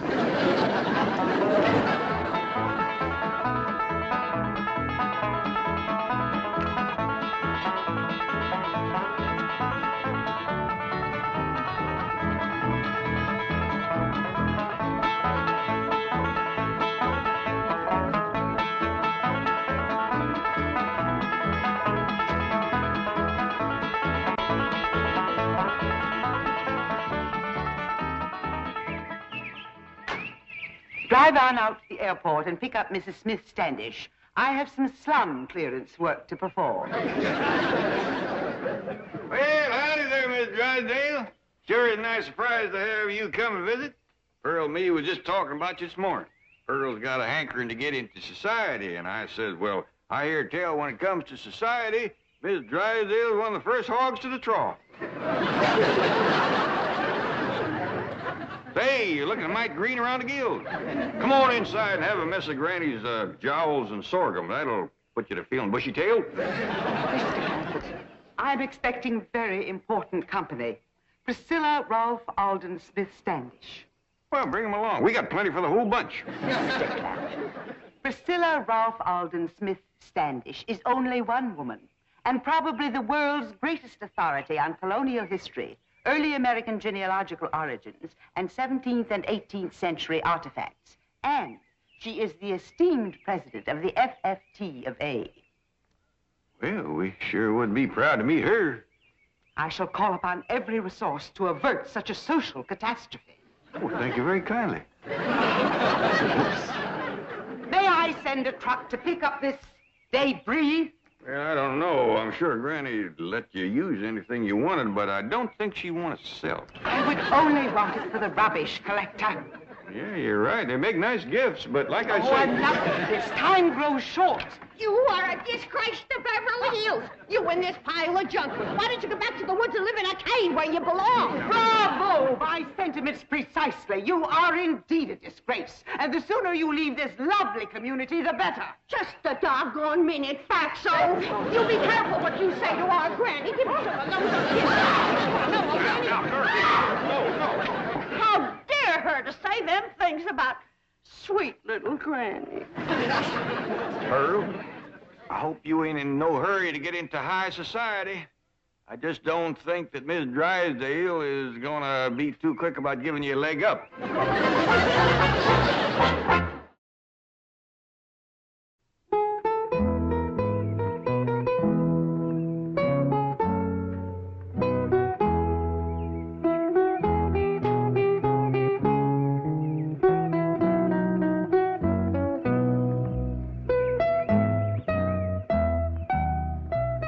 Mrs. Drysdale is here? Yes, ma'am. If it's all right, I'll take the bags on over to the house. Of course. Thank you.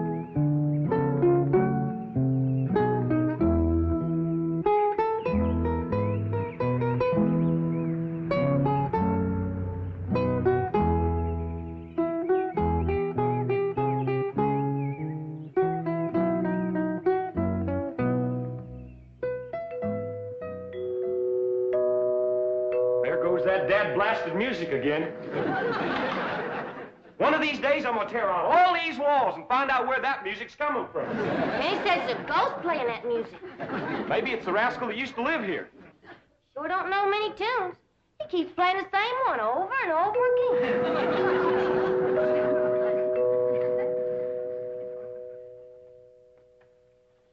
Jethro, why don't you ask your teacher over to Pot School about that music?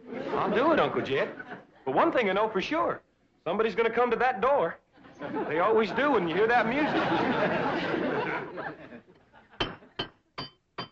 See? Sure had it pegged right. By the way, your ma wants you in the kitchen. Howdy, ma'am.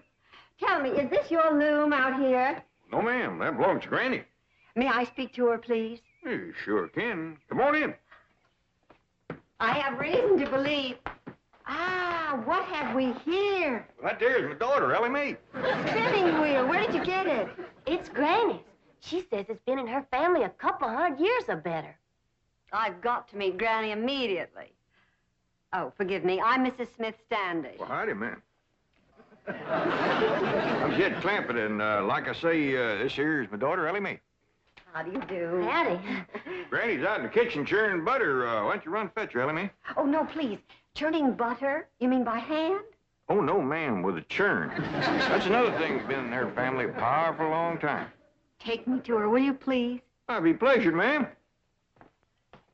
Ain't no use, Granny. You can't get a polish on this pewter junk. Do the best you can, Pearl. How can a body set a decent table with this kind of stuff? Why, if we was to have company, we'd all be disgraced. How enchanting. A vignette from the past. Oh, don't move. What a picture. The homespun dress, the colonial dust cap, the churn, the pewter, the old coffee mill. Oh, it's a tableau from another century. Who do you reckon she is, Pearl? Dogged if I know. May I get some pictures? What kind of picture? Still pictures. She's a dad blame revenuer. We got her trapped. Well, now, hold on, Granny. Whoa, wait. Hey, you let her take your gun. Now we'll have to rush her bare-handed. I don't figure this lady is no revenuer. She's just powerful took with the old thing. How long have you had this rifle? Well, my pa gave it to me. His pa gave it to him. I reckon his pa done the same. Marvelous. And the churn. How long have you had this? Granny, ain't that the churn that saved your great-great-granny from the Injuns? It sure is. Oh, tell me about it, would you?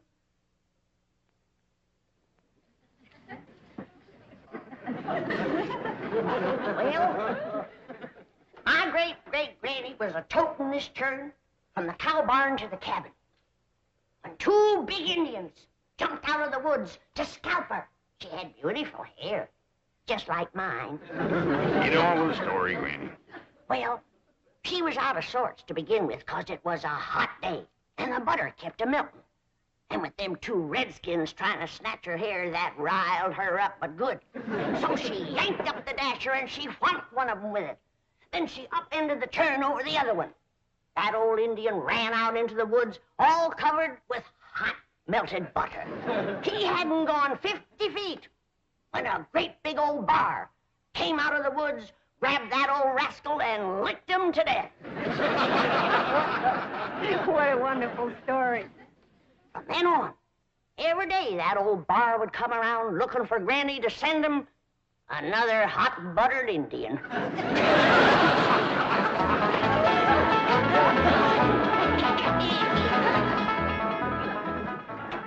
Milburn, do you know what that is? No, what is it? That is a hog jowl. Oh, well, thanks, dear, but I have other plans for lunch. I have just been pelted with those repulsive objects by your friends and our neighbors, the Clampetts. Milburn, this is the last straw. Call out the militia. Have the neighborhood rezoned. Write our congressman. Do anything that's necessary, but get rid of those hillbillies. Oh, Margaret, they're not a bad sort. They're barbarians. And I warn you, Milburn, just as they brought about the decay of Rome, so Beverly Hills will crumble and... Oh, please, Margaret, relax. Oh, you don't understand such things as class war. You're of common birth. But we of the aristocracy have always had to fear the hostility of peasants. I tell you, Milburn, those Clampetts are dangerous. If they'll attack me with hog jowls, think what they might do to a woman like Priscilla Ralph Alden Smith Standish. And she's due to arrive any moment. Oh, she has arrived, Mrs. Drysdale. Your chauffeur just phoned. He dropped her off at the Clampetts, thinking you were there. Oh, they have her! She's been delivered into the hands of those savages. Well, get those savages on the phone. We'll prove to Margaret that everything is all right. This may be the oldest piece of pewter ever to be found on this continent. I'm just mortified, Mrs. Smith Standish.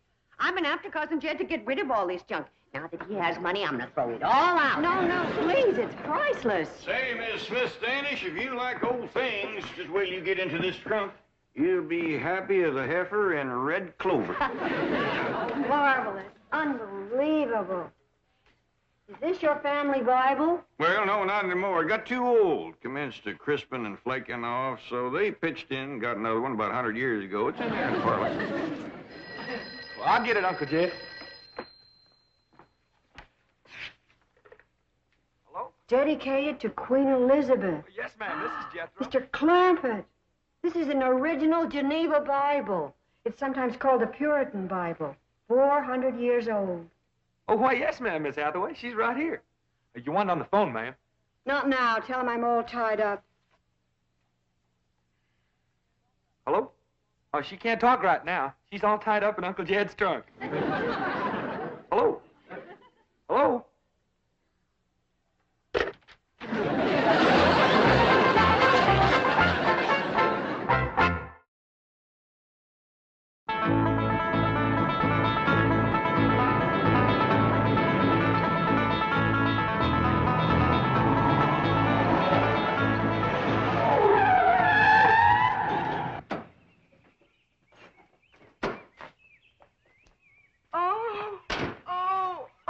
I thought the fresh air would revive her.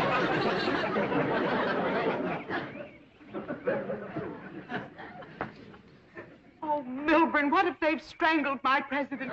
Or she's suffocated in that trunk? Mrs. Drysdale, I am certain the Clampetts would not do violent harm to Mrs. Smith Standish. Jethro has a way of confusing the facts. I can't tell you how thrilled I am to participate in this historical recreation. No, honey, this is what you call spinning. You gotta hold your thread tight. I will. Untie this woman. Madam President, what have they done to you? Milburn, call the police.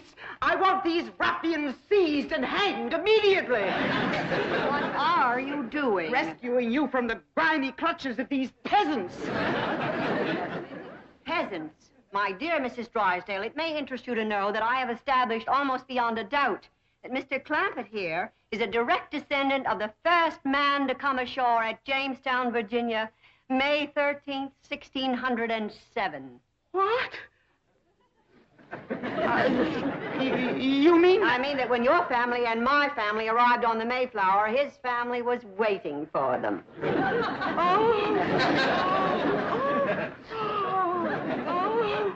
Mrs. Miss Standish, surely there must be some ghastly mistake. Perhaps you're in a state of shock from the way these people mistreated you. I've never been more hospitably treated in my life. I've dined on hog jowls, sorghum, homemade bread, fresh churned butter, served on pottery that might have been unearthed at Williamsburg. And I've eaten this delicious food with ancient pewter implements that would grace any museum. That reminds me, I better go wash them dishes. Oh, Granny, you know, I'm sure that Mrs. Drysdale would consider it an honor and a pleasure if you would permit her to wash these historic dishes. What? Oh, she would indeed consider it an honor, wouldn't you, Margaret? Whatever Madam President says, of course. Well, I better come along and see if I got enough lye soap. Lye soap? How ghastly. Make it myself. You make your own lye soap? Got to. You can't buy it in Beverly Hills. I offered to show Mrs. Drysdale how to make it, but she didn't care to learn. Mrs. Drysdale, am I to understand that you are ignorant of the process by which your own colonial ancestors made their soap? Well, Madam President, Oh, your education has been shamefully neglected.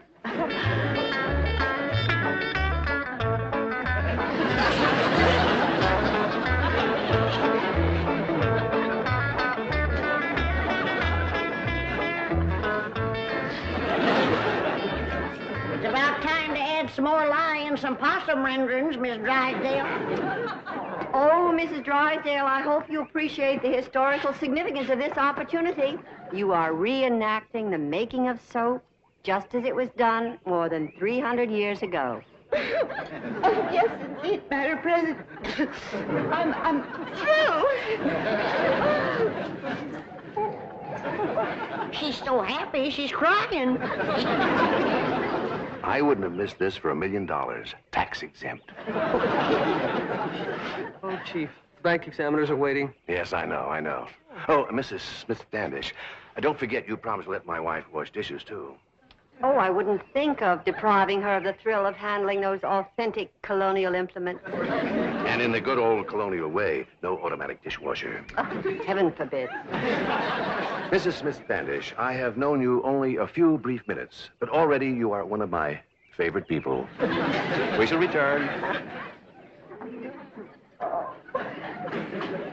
I've lost my coiffure, my mascara, and my manicure. Oh, best forget about them, honey. If they fell in that soap, they's dissolved by now.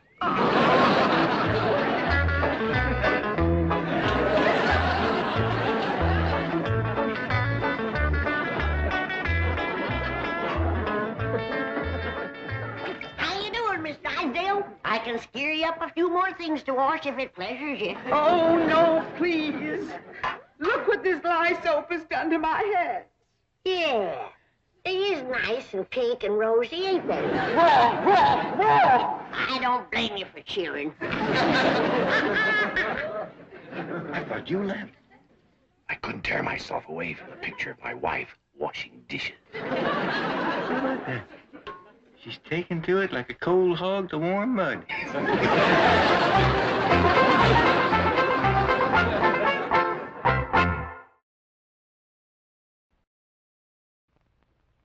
Morning, Pearl. Morning. Now sit down here and have a nice big bowl of Kellogg's cornflakes. Don't wait for me. Go on, dig in. Good, ain't they? Always was. Jed, do you think Mrs. Drysdale will help me? Help you get into society? After all the fun she had here yesterday? We was awful gracious to her. They're just like kinfolk. Jed, I'm going to call Mrs. Drysdale and tell her she can come over and wash all our breakfast dishes. Corniest flakes anybody makes, Kellogg's. The Beverly Hillbillies has been presented by Kellogg's Corn Flakes. Corniest flakes anybody makes, Kellogg's. From Kellogg's of Battle Creek.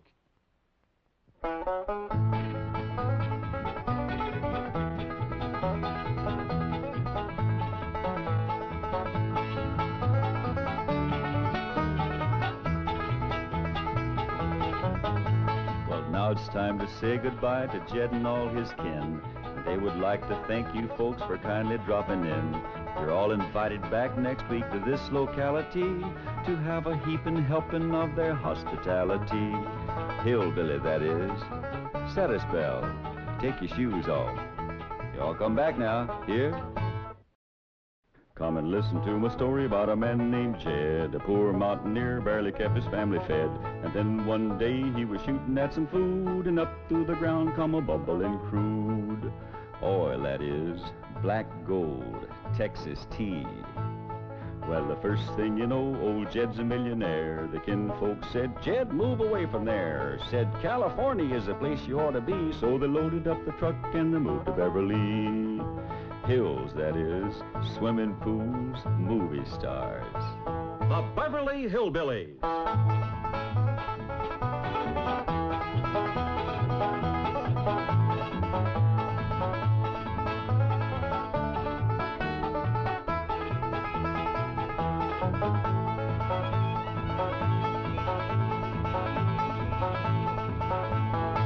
Come along and visit with the Clampett family as they take you to their mansion in the hills of Beverly. And when they do, you'll run into a friend of theirs you've met, that good old friend with filter blend, Winston cigarette.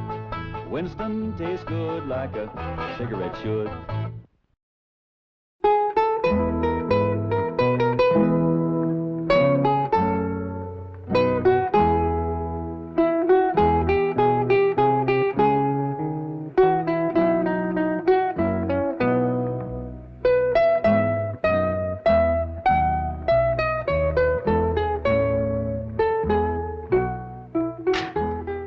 Exciting, Mrs. Drysdale, discovering that your next-door neighbors may be descendants of the very first settlers.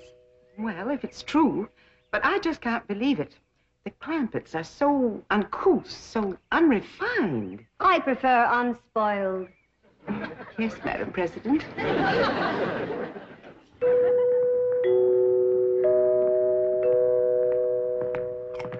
Jethro, did you ask your teacher over to Pot School about that music like I told you? Oh, yes, sir, Uncle Jed. She explained it to me, and I got it all wrote down.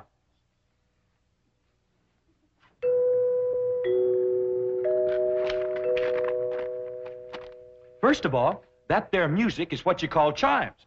Them's holler tubes that makes ringing sounds when struck by a plunger or a striker. Say. Oh, yes, sir.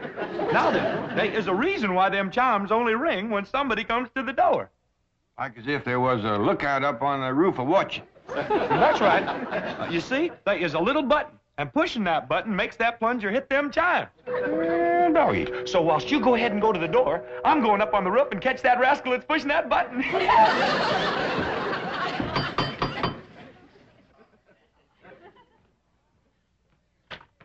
Well, howdy, ladies. Come in, come in. Good morning. Good morning, Mr. Clampett. Have a chitlin. Oh, what a treat, of course. Thank you. Thank you. Where's Granny? Oh, she's out in the kitchen stone grinding some cornmeal.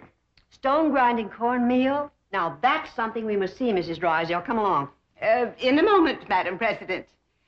Mr. Clampett, will you tell your cousin Pearl that my car and chauffeur are at her disposal? Sure will. Pearl! You going to eat your chitlin? Oh, yes, of course. By the way, Mr. Clampett, just what is a chitlin? Oh, these ain't ordinary chitlins. These is Granny specials. They is possum innards deep fried in boiling hog fat. Jed? Pearl, how come you to be using Miss Drysdale's car?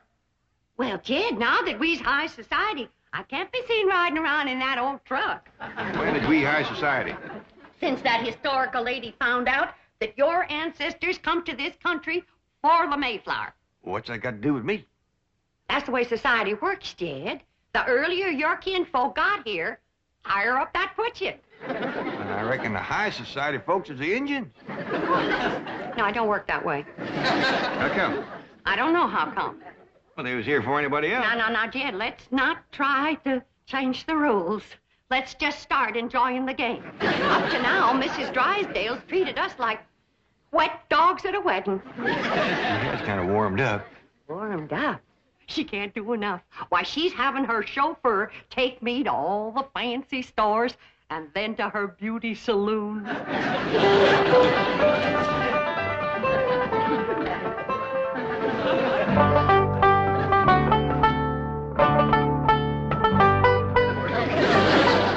I'm certain there must be an easier way to grind corn. Oh, there is. Now, back home, we took our turn of corn to the grist mill down by Catfish Creek. Here in Beverly Hills, they ain't got no creek nor river to turn the mill wheel. So we have to go back to grinding corn like we learned from the Indians.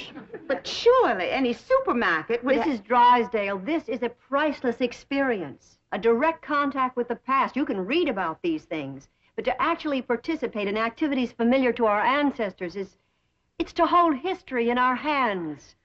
I don't think I could hold anything in mine. Smarter might, do they? I'm afraid they do. Isn't it shameful how soft we've gotten? Well, you come on over here, Miss Drysdale. There ain't nothing like hot soapy water good for sore hands. Thank you. And this here soap will take the sting out of the pain. You're very kind. While you got your hands in the hot soapy water, why, you might as well do a few of these dishes. Dishes?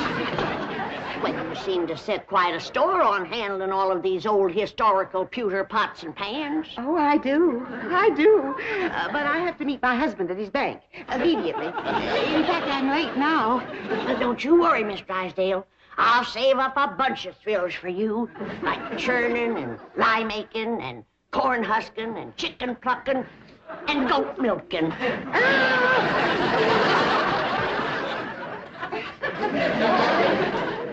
My dingies, she does enjoy it. Did you see her run so she could hurry back? Now, whose idea was the two baby goats? Elly Mae's. As if I didn't know. I declare, girl, you are the limit when it comes to dragging home critters. All I sent you for was a couple of chickens and a milking goat for Granny. I know, Pa, but these little rascals cried something awful when we commenced to taking their ma away from them. Oh, dear, I forgot that Pearl has my car. Oh, Miss Drysdale, is someplace you gotta go? Yes, to the bank to see Milburn. I'll call a cab. Oh, no, that'd be downright unneighborly of us to let you do that. Would Jed Throws and Elly May can drive you down there? Sure will. In this truck? Yeah, one good turn deserves another. After all, you let Pearl take your car. Oh, yeah, you had the back seat all to yourself, Miss Drysdale. I'm in a terrible hurry. I better call Ain't nobody can get you there faster than we can, Miss Drysdale. Don't worry, Miss Drysdale. This hickory bench is tied on good and tight. Yeah, but Here, Mrs. Drysdale, you can hold that little fella so he won't bother me when I drive. Now remember, she's in a hurry, but drive careful, Jethro. I think I better not go with you.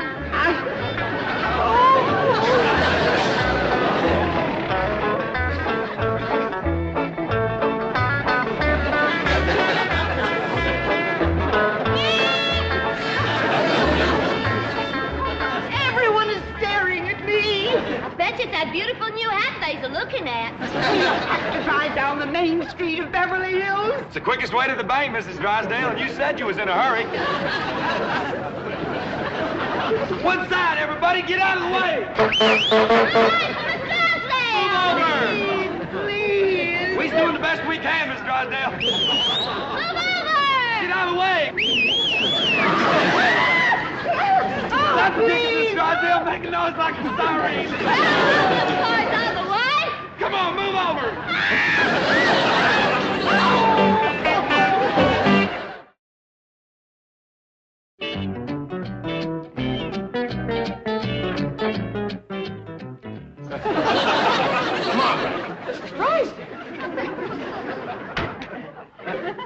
Did you come through the bank in this condition?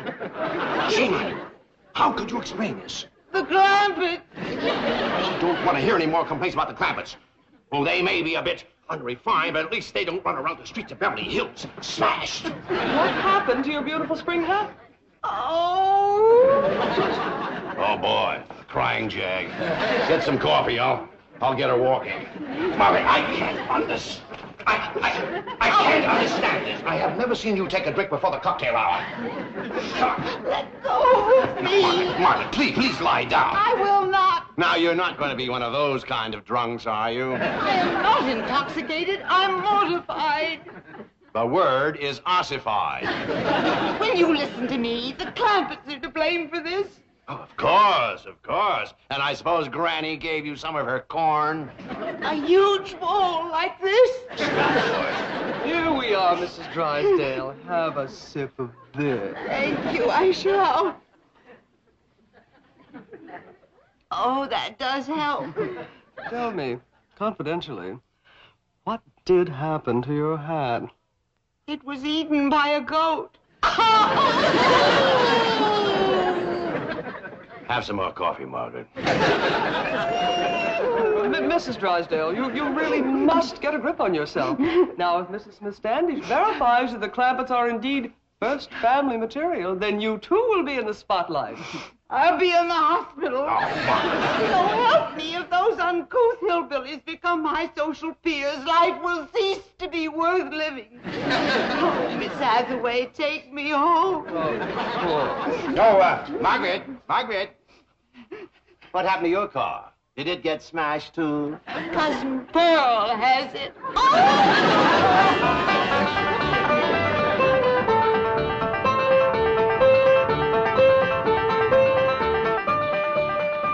You get Miss Drysdale down to the bank all right? Sure did, Uncle Jed. We got the goat tied out back in the kitchen. Granny milk you yet? Nope, she's saving her for Mrs. Drysdale. Take us out to the kitchen. Miss Smith Standish wants to look at them old things in there. Okay, Uncle Jed.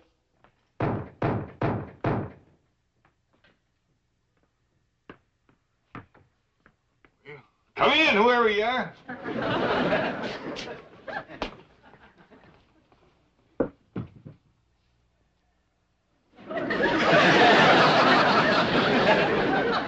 Bonjour, Jed.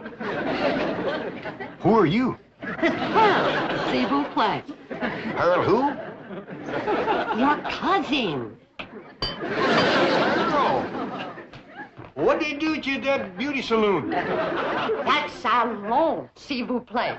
And they made me glamorous. That ruined your hair. You took out all the color and the curl, too. This ain't my hair. This is what you call a flatter wig. All them high society women is wearing them now. How come? Ain't they got no hair of their own? Of course they have. But variety is the spice of life. S'il vous plaît. What's that s'il vous plaît? I thought you'd never ask. That there's French. What does it mean? I don't know. But all them society women in the beauty salon kept saying it to the fellas that was fixing their hair. I tell you, Jed, we gotta learn us some French if we're gonna be in high society. Oh, Mr. Chauffeur, you may go, s'il vous plaît. Very good, madam. Good day, sir. Yes, sir. Sure is, if it don't rain. Jed, that's the way to live. A big limousine and a livered chauffeur. And then folks just know you's high society. All you gotta do is say a few of them French words, and they go to bowing and scraping all over the place. What's all this stuff? Them surprises for everybody. High society surprises. You ain't getting me in one of them wigs. Uncle Jed, Granny wants... Bonjour, monsieur. Who's she? I'm your ma. S'il vous plaît, n'est-ce pas? Ma? Where'd you learn how to speak Italian? Hey, Granny! Elly Mae! Come look at Ma. She fell head first in a flour barrel. We got our work cut out for us, making high society out of that one. You can see who play that again. Hey, her! Elly Mae, high society ladies don't go around carrying goats. Well, Miss Drysdale held one on her lap all the way to the bank. Didn't she, Jed Throws? Oh, yeah. What's all the commotion in here? Looky yonder at glamorous Cousin Pearl.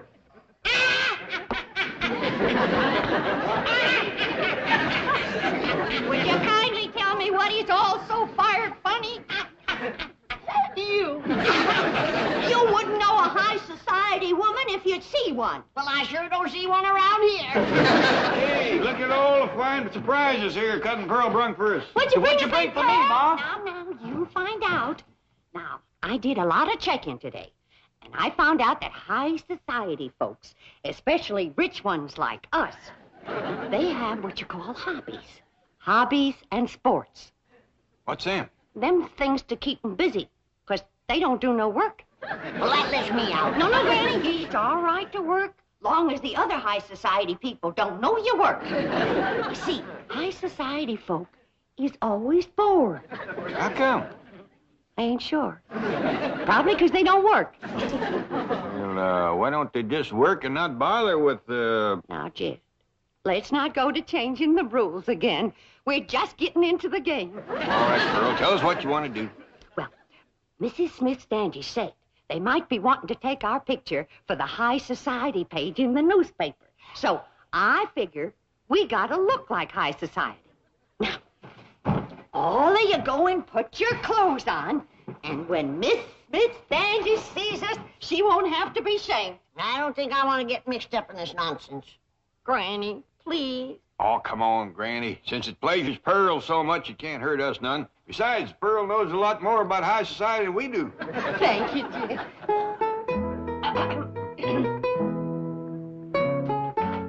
Pardon, Mrs. Smith Standish. Well, Mrs. Jean, what a beautiful gown. Mercy. This is my tea-drinking, bridge-playing dress. S'il vous plaît. Oh, you speak French? Oh, yeah. I mean, oui. Quel surprise, charmant. Aimez-vous parler français? Well, you see, I speak it, but I don't quite understand it yet. Ah, c'est bien dommage. Mrs. Smith Standish, didn't you say that they might want some pictures of us for the paper? Oh, yes, if my research data is corroborated at FFTA in Virginia.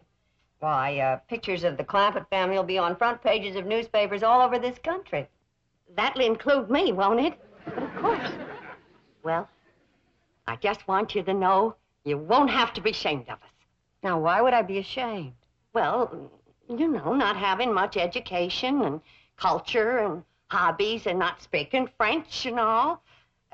That is, the others. Well, you don't have to worry, because I've been a-working on them, and you're going to be proud when you see them. Now, you sit right here, and I'll introduce them one by one.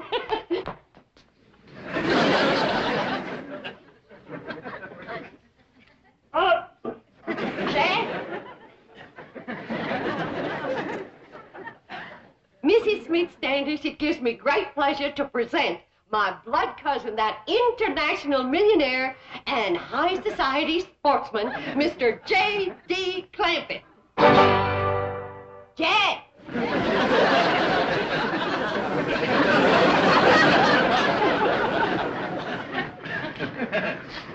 Do something, Jed. A polo for us. I don't know how you pole. I feel like a named fool. Look at this thing. I don't know whether you snare them or knock them off trees. Wait, you go sit over there, Jed. We'll be drinking tea and playing bridge directly. Granny, you're next. And now it gives me great pleasure to present that famous high society dowager and international sportswoman, Granny, whose favorite hobby is big game hunting in darkest Africa.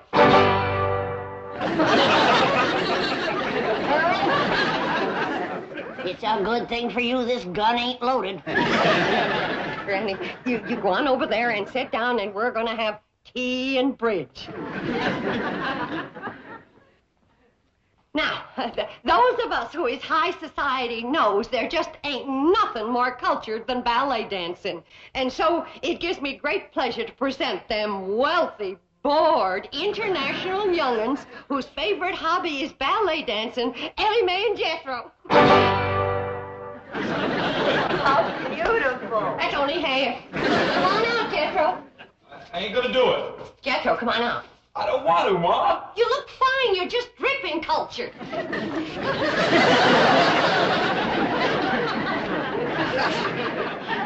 Mrs. Bodine, Jethro shouldn't be wearing this tutu. See, Ma? I told you. Well, I know it ain't big enough, but it's fine for the pictures. No, wait a minute. Wait, come back. We ain't had tea and bridge yet.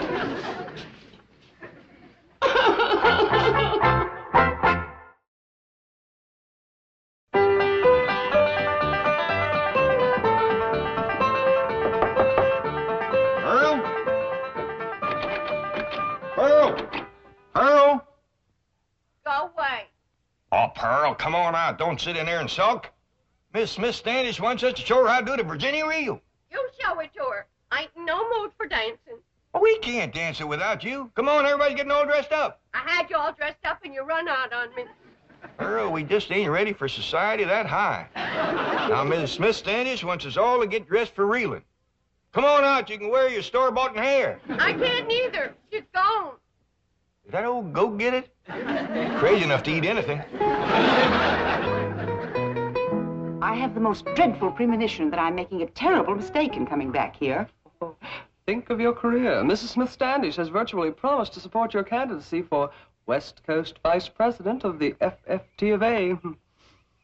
Margaret Emerson Drysdale, Vice President of the Women's Federation for the Preservation and Perpetuation of the First Family Traditions of America. West. Does rather roll off the tongue, doesn't it? It has a ring to it. But I promise you, here and now, I'll wash no more dishes, I'll grind no more corn, and I'll make no more soap. These aristocratic hands were only meant to hold a vice president's gavel.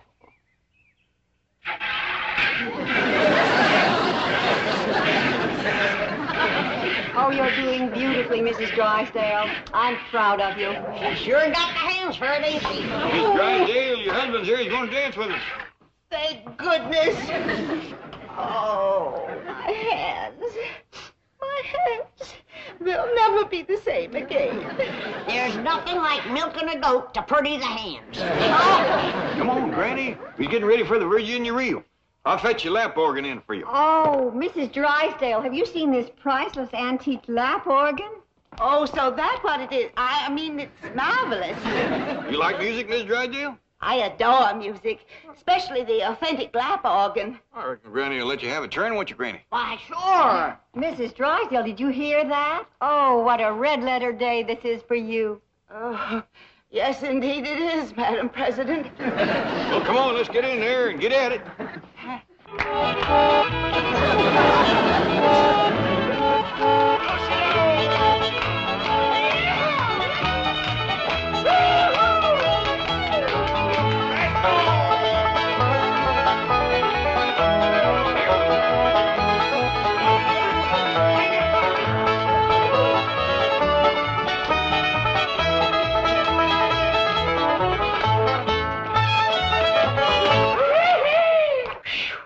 Somebody's gonna have to spell Miss Drysdale. She's all pumped out. Excuse me, Mrs. Fitzstanley. She wanted the telephone. It's long distance from Virginia. Oh, that's headquarters. Mr. Clampett, if our genealogical records confirm those entries in your family Bible, you will make headlines from coast to coast. Your pictures will be in every newspaper. As direct descendants of the first family to settle Jamestown, you'll be celebrities, all of you. You'll be on radio, television, flown to New York for a ticker-tape parade, then on to Washington to meet the president, address a joint session of Congress. Statues will be erected of you. Excuse me. Telephone? Let her roll, Miss Hathaway. Oh, she's right. I've got to come down to earth long enough to get confirmation. Excuse me. Mrs. Smith Standish speaking. Yes? Yes. Oh, well, that was the entry in the old Bible I couldn't quite make out. Oh, well, Mr. Clampett is right here. I'm sure he'll be able to give us confirmation immediately. Mr. Clampett, if your great-grandfather's name was Ezekiel, you are the Clampett the world is waiting to discover.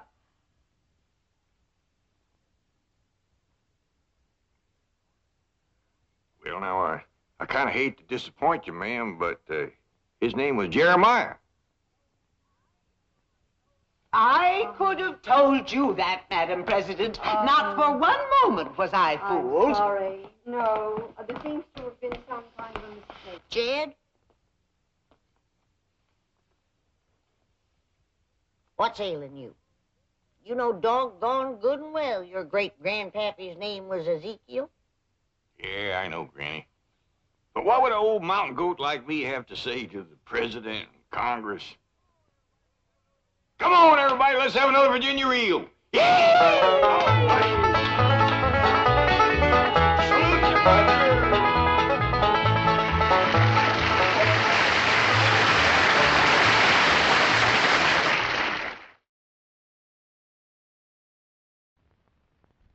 Bob?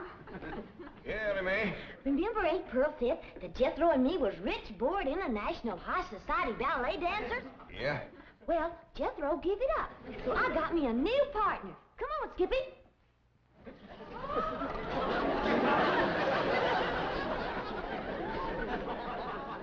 How about that, Paul? You reckon Aunt Pearl'll be happy now? Elly, honey, sit down.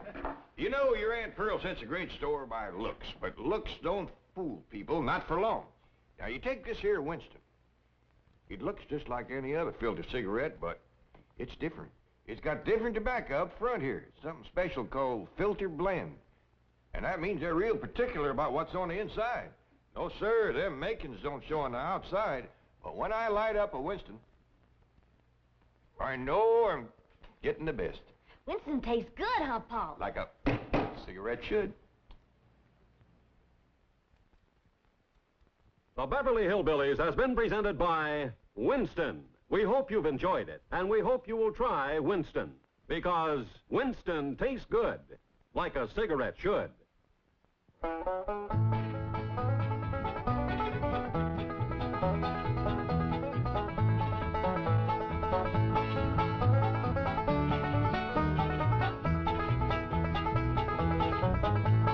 now it's time to say goodbye to Jed and all his kin. They would like to thank you folks for kindly dropping in. You're all invited back next week to this locality to have a heaping helping of their hospitality. Hillbilly, that is. Set a spell. Take your shoes off. Y'all come back now. Here. Come and listen to my story about a man named Jed. A poor mountaineer, barely kept his family fed. And then one day he was shooting at some food, and up through the ground come a bubbling crude oil, that is, black gold, Texas tea. Well, the first thing you know, old Jed's a millionaire. The kinfolk said, Jed, move away from there. Said, California is the place you ought to be. So they loaded up the truck and they moved to Beverly Hills, that is, swimming pools, movie stars. The Beverly Hillbillies.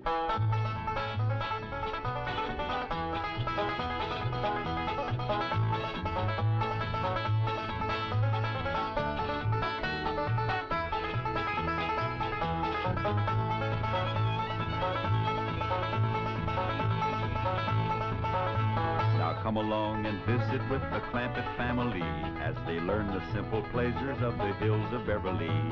That includes the products of your sponsor of the week, the cereals of Kellogg's, Kellogg's of Battle Creek. Corniest flakes anybody makes, Kellogg's.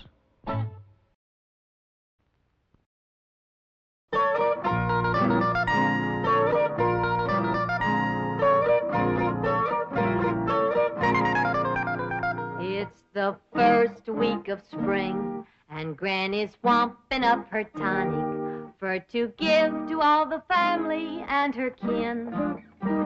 Though it tastes mighty bitter, it is good for man and critter, 'cause it gets your blood to running free again.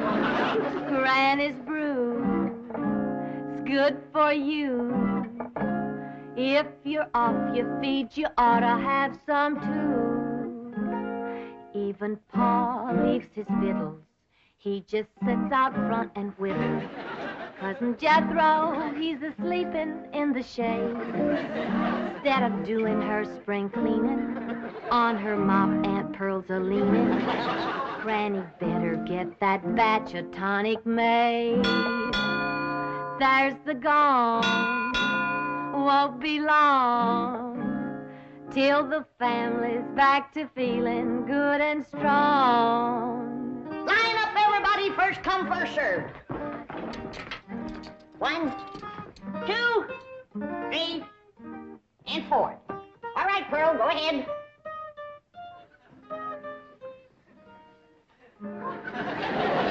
By rights, you should go first, Jed. You're the head of the family. Oh, no, Pearl, I ain't in no hurry. How about you, Elly Mae? Oh, no, Pa, I was the last one in. Well, I take it this family don't want to take my tonic? Oh, no, Granny, it's good. Well, delicious. Well, then step up. Somebody be first. Pearl, go on ahead. Women and children first. That's the rule. That's the rule for fire, flood, and disaster. Well, it seems to me Granny's tonic ought to fit in there somewhere. I heard what you said, Jed Clampett. And just for that, when it comes your turn, you're going to get a double dose. Now, step up, somebody, and get at it. Hey, I got an idea. How about letting this little fella go first? He looks kind of puny. Yeah, he's been acting kind of poorly lately, Granny. Tonic him first, Granny.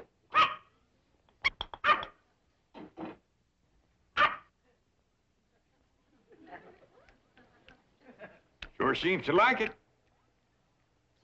You want some more? No, I reckon that's enough for a little critter like him.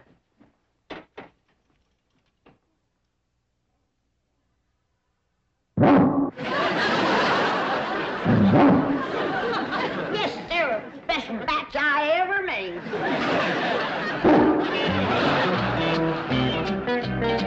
Miss Hathaway, these papers are ready for Jed Clampett's signature. Oh, incidentally, he did a fine job bringing his file up to date. Thank you, Chief. I'll be right in.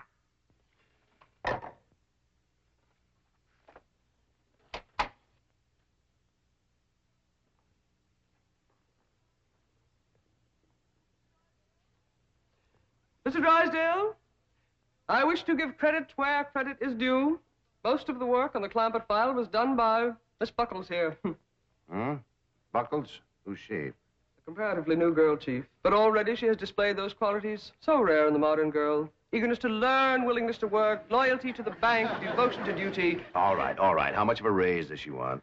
Oh, no, Mr. Drysdale. I didn't do it to get a raise. I did it because I'm sincerely interested in my work here. And I'm determined to become the second best employee in your bank. You hear that, Chief? Rare devotion to duty. And Miss Buckles worked on the Clampett file in her own time. Very praiseworthy. All right, what's Mr. Clampett's present balance?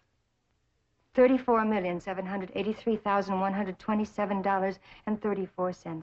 That's not including the oil deposit due today. Well, you are familiar with his file. I feel that a job worth doing is worth doing right. Unlike so many others, this girl is not here to find a husband. She is here to work, right, Gloria? Right, Miss Hathaway. You may call me Jane. All right. Take these up to Mr. Clampett. Now make sure he signs in all places indicated. Right, Chief. Miss Hathaway, your time is so valuable, and I know that Mr. Drysdale needs you. I would never be missed from the secretarial pool. Do you hear that, Chief? Is she a rare find? I just try to be like you, Miss Hathaway. Jane. Jane. Chief, if it's all right with you, she is familiar with the papers. Huh? Oh, fine. Yeah, fine. And Gloria. Yes. You must take my car. Oh, no, Miss Oh, Hathaway, tut, tut, tut. I insist.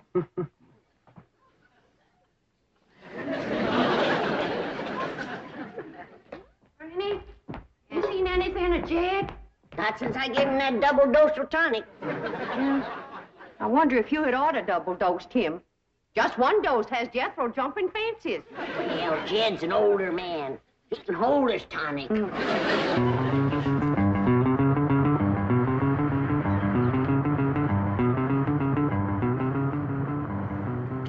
$34,783,127.34. $34,783,127.34.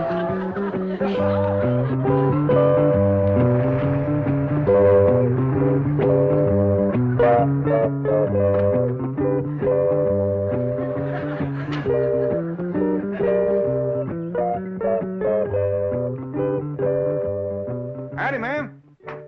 Well, how do you do? I'm Gloria Buckles from the Commerce Bank. Oh, it's mighty nice to meet you. I'm Jed Clampett. You? Yes, ma'am. But I was looking for a much older man. Ain't no older men around here. Might could scare you up one in the neighborhood. Seems to me I seen an elderly fella down the road a piece. No, I simply meant I couldn't believe that you were so young. Well, maybe it's 'cause I ain't. You look so young. You do look young. Is that a fact? He's holding his tonic, but that ain't all.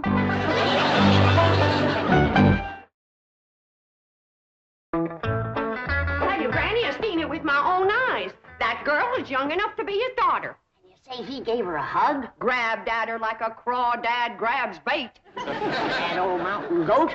I didn't figure on him running wild. Your tonic. You shouldn't have double-dosed him and him being a widower so long. Jed'll come to his senses. I don't know. Ain't no fool like old fool. Jed ain't old. He's old enough, but he ain't too old, and that's where the danger is. You're making a hill out of a haystack. Granny, I got a good look at this girl, and I'm telling you right now, that ain't hay. Real big city article. Not the kind of girl that Jed's used to meeting back home. Oh, girls is girls, city or country. They all come out of the same catalog. Maybe so.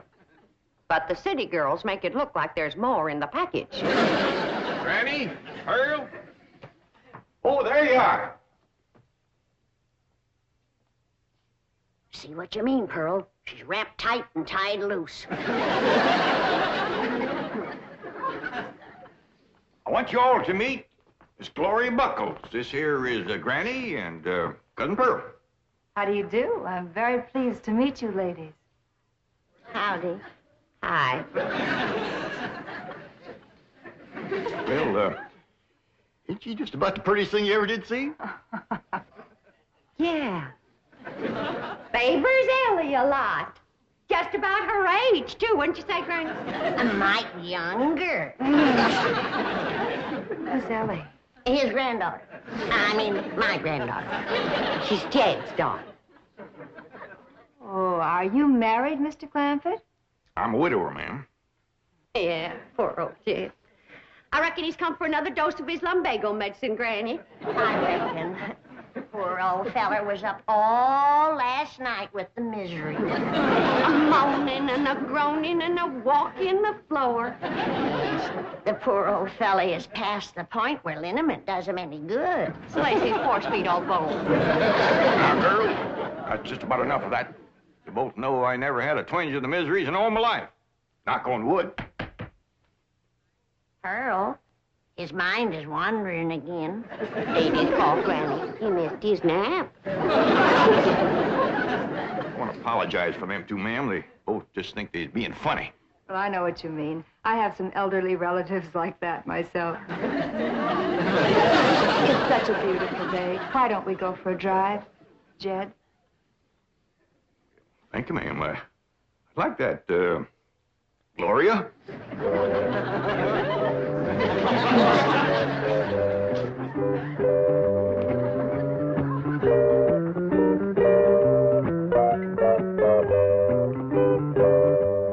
Did you hear what she called us? Elderly relatives. Mind that. It's what he called her and she called him, and now she's going to get him out alone in her car. Let's get in the truck and follow him. We can't drive. Jethro can. Oh, I don't want Jethro getting no ideas from his uncle. Don't forget, he's been tonic, too. We has nothing to worry about. Jed's a man that can keep his feet on the ground. Once he gets his arms around that girl, won't much matter where he keeps his feet. By dingies, ma'am, if you hadn't brought her to a halt right when you did, we'd have gone right over that bluff. I'll get out and push her back on the road. No, Mr. Clampett. I stopped here purposely. Oh? How come? Well, it's so beautiful and I'm so lonely. Pretty woman like you. Why, I'd think these city boys would be standing in line for you. Boys, yes. Men, no. Well, I've seen them here all ages. Well, I'm afraid that years alone do not turn a boy into a man. I reckon I know what you mean. I blame that city down there. Something about it seems to close in on a boy and keep him small and immature all his life. Show me a boy that's grown up in the country, in the mountains especially, and I'll show you a man, a real man. You're going to think I'm making this up on account of what you just said. But I grew up in the mountains. No. Yes, ma'am. Don't let that Beverly Hills mansion fool you. I'm a mountain boy, born and bred. Of course. Of course, I see it now. I see it in those cool, clear eyes, unclouded by smog. Eyes that have looked beyond a city skyline and seen the truth and beauty of nature. I see it in this rugged, handsome face. I see it in these strong but gentle hands. Hands that have dug into the good earth, put life into it, and brought it forth. Hands roughened by honest toil.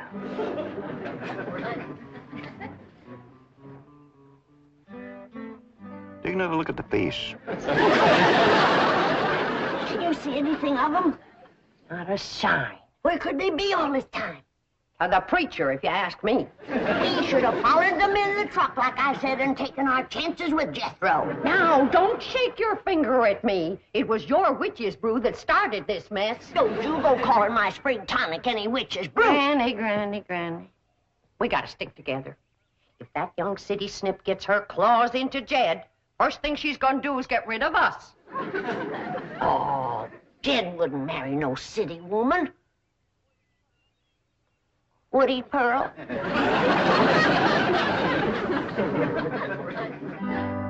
Oh, Jed.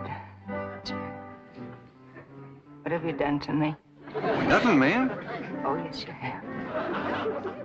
You've sentenced me to a life of loneliness, a life without love, a life unfulfilled. Well, I don't know what you mean, ma'am. Honest, I don't. I'll tell you what I mean. You set a standard no man could measure up to, a goal I could never achieve. Having met you, I could never care for a city man. Those weak and puny clothes dummies with their narrow suits and their narrow shoulders and their narrow minds. Please, ma'am, I have felt the muscles of a mountaineer ripple beneath my hands. Do you think I could ever be happy with anything less? No. I shall never marry. Better an old maid than a life with a man I could neither love nor respect. Ma'am, don't feel that way. Pretty woman like you, smart and all. Why, it'd be a terrible shame if you was to never to get married and raise a flock of young'uns.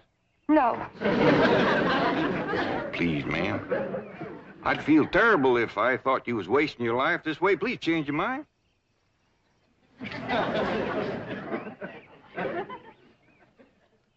Well, Miss Gloria, if you're determined to marry a mountain man and none other, and unless you do it, your life will be ruined, maybe, and I get to know you better,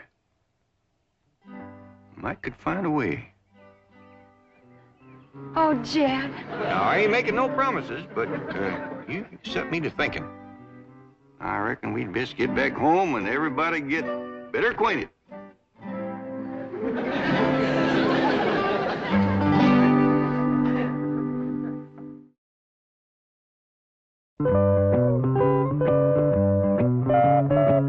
Here they come, Granny. Here they come.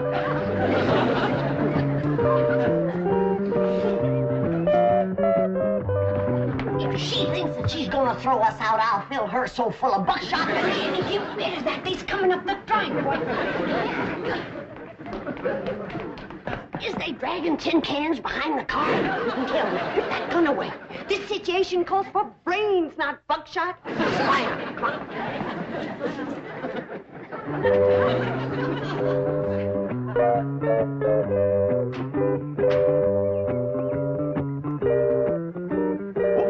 Near forgot your pocketbook. Oh, those are some papers Mr. Drysdale wants you to sign. Well, come on, let's get in here and get busy. Got a lot to do with signing and dancing and getting better acquainted.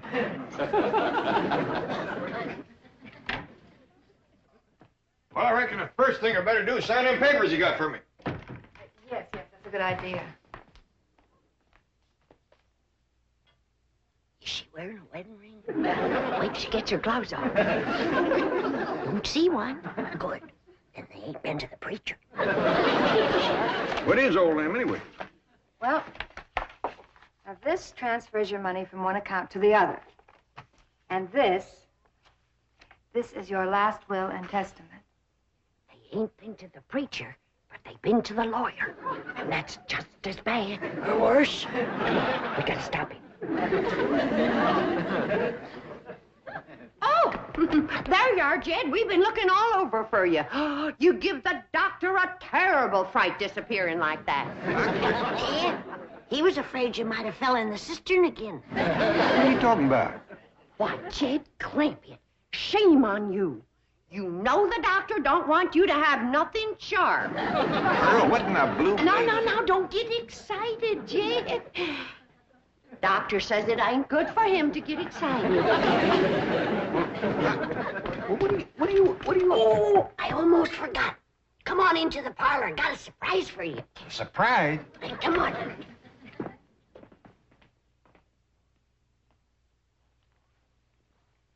All right, what's a surprise? Well, the surprise is what Pearl and me found out about that woman whilst you was gone. What'd you find out? She's a spy. For one of them foreign nations. Which one? Minneapolis, Wisconsin. Poor old fella. He ain't been himself since that mule kicked him in the head. Shame. I suppose he's been giving you that story about having lots of money and this house being his and all that. Well, I did get the impression that he was a very wealthy man, yes. Don't have a cent. Not a red penny to his name. Is that a fact? Yeah. But it ain't his fault, poor old thing. He didn't mean no harm. A mule kick. Shook a few things loose in the loft. Leave Kansas City, Illinois? Now, Granny, I want you and Pearl to stop all this nonsense and listen careful. You go out and round up Jethro and Elly me. I want the whole family to get well acquainted with Miss Buckles here, because when you do, I just might have an announcement to make. What about Jed? You'll find out in due time, Pearl. Now, you and Granny go on, Scoot. This beautiful young lady here is going to teach me how to dance city style. That's right, Mr. Drysdale. We didn't know who else to call. But we think this here woman's trying to get Jed's money. Well, she says her name is Gloria Buckles, but I don't know What? Oh, well, yes, sir. Yes, sir, we will. Bye. Mr. Drysdale must know that woman. He's a-coming right over. Paul gonna marry up with her? Oh, child, we hope not. We pray not. Why, Granny? Well, I got to look at her, and boy, she's pretty. Beauty is only skin deep, son. Well, she must have awful deep skin, because every place I could see was... Now, Mr. Drysdale says we's to keep her here till he comes. I'll watch her, Ma. You watch your car. How about I throw her down and set on her? Good idea. I'll sit with you. No, Jed ain't gonna hold still for nothing rough. Now, Elly, you and Jethro keep an eye on things. Granny and me's gonna do some plotting and thinking.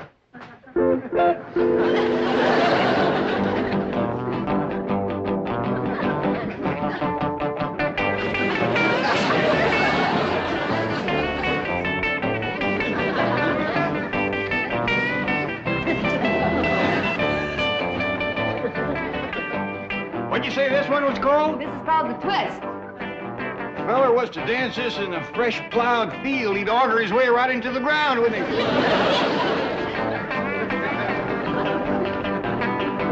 Hey, Jethro, come on in. You want to dance? I'd heap rather dance with her, Uncle Jed. That's what I had in mind, boy. Miss Buckles, this here is my nephew, Jethro. Hiya. You teach him that there twist, and I'll teach it to Elly me. This is my daughter I've been telling you about. Oh, what a beautiful child. You and I are going to be such good chums. Ma'am, I think he meant for you to dance with me.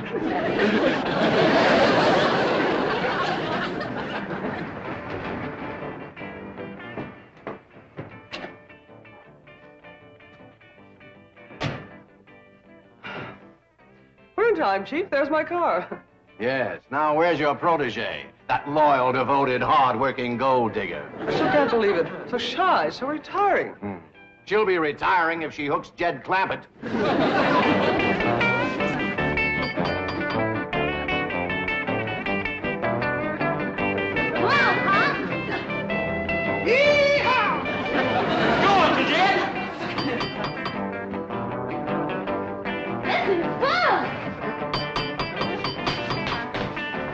Jethro, I reckon you better answer that door. Okay, Uncle Jed. Howdy. How do you do, ma'am? I'm sorry to intrude. Howdy, folks. Come on in. Dig yourselves a hole. Gloria Buckles. Huh? Where? There. Oh, I thunder it is. You imposter. Jezebel! You gold digger. I have a bulletin for you two. You better be nice to me, or else after my wedding, you may lose your largest depositor. Wedding? Mr. Clampett. Have things gotten as far as actually discussing marriage with this woman? Well, yes, Mr. Drysdale, they have. Her and me had a nice long talk about it, and that's the reason I brung her home, so she could meet the family, kind of get acquainted. But this pretty young city woman says that unless she can marry a mountain man, she just ain't gonna get married at all. I think we all agree that'd be a terrible waste. Should we set the date now, Jed? Well, yeah, near as we can. I'd say everybody willing that it'd be in about 3 or 4 years. 3 or 4 years? Yeah, be that long before Jed Throws 21. Hot diggity dog, I got me a wife!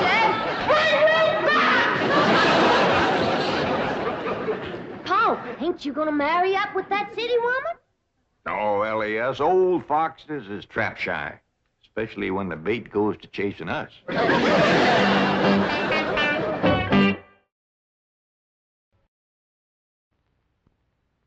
Oh, sure nice to have your tonic in the spring. Makes a fella whistle and makes you want to sing. But for everyday pleasure, the recipe it takes is a great big bowl of crispy corn flakes. Kellogg's, that is.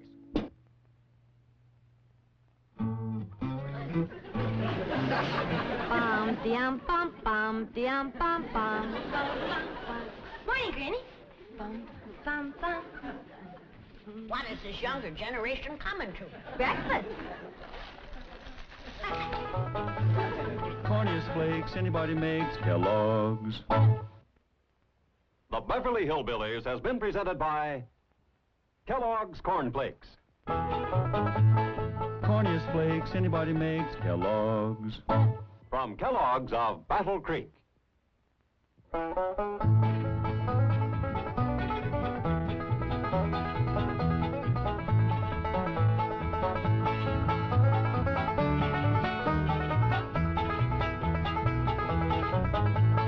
now it's time to say goodbye to Jed and all his kin.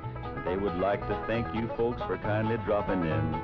You're all invited back next week to this locality to have a heaping helping of their hospitality. Hillbilly, that is. Set a spell. Take your shoes off. Y'all come back now. Here?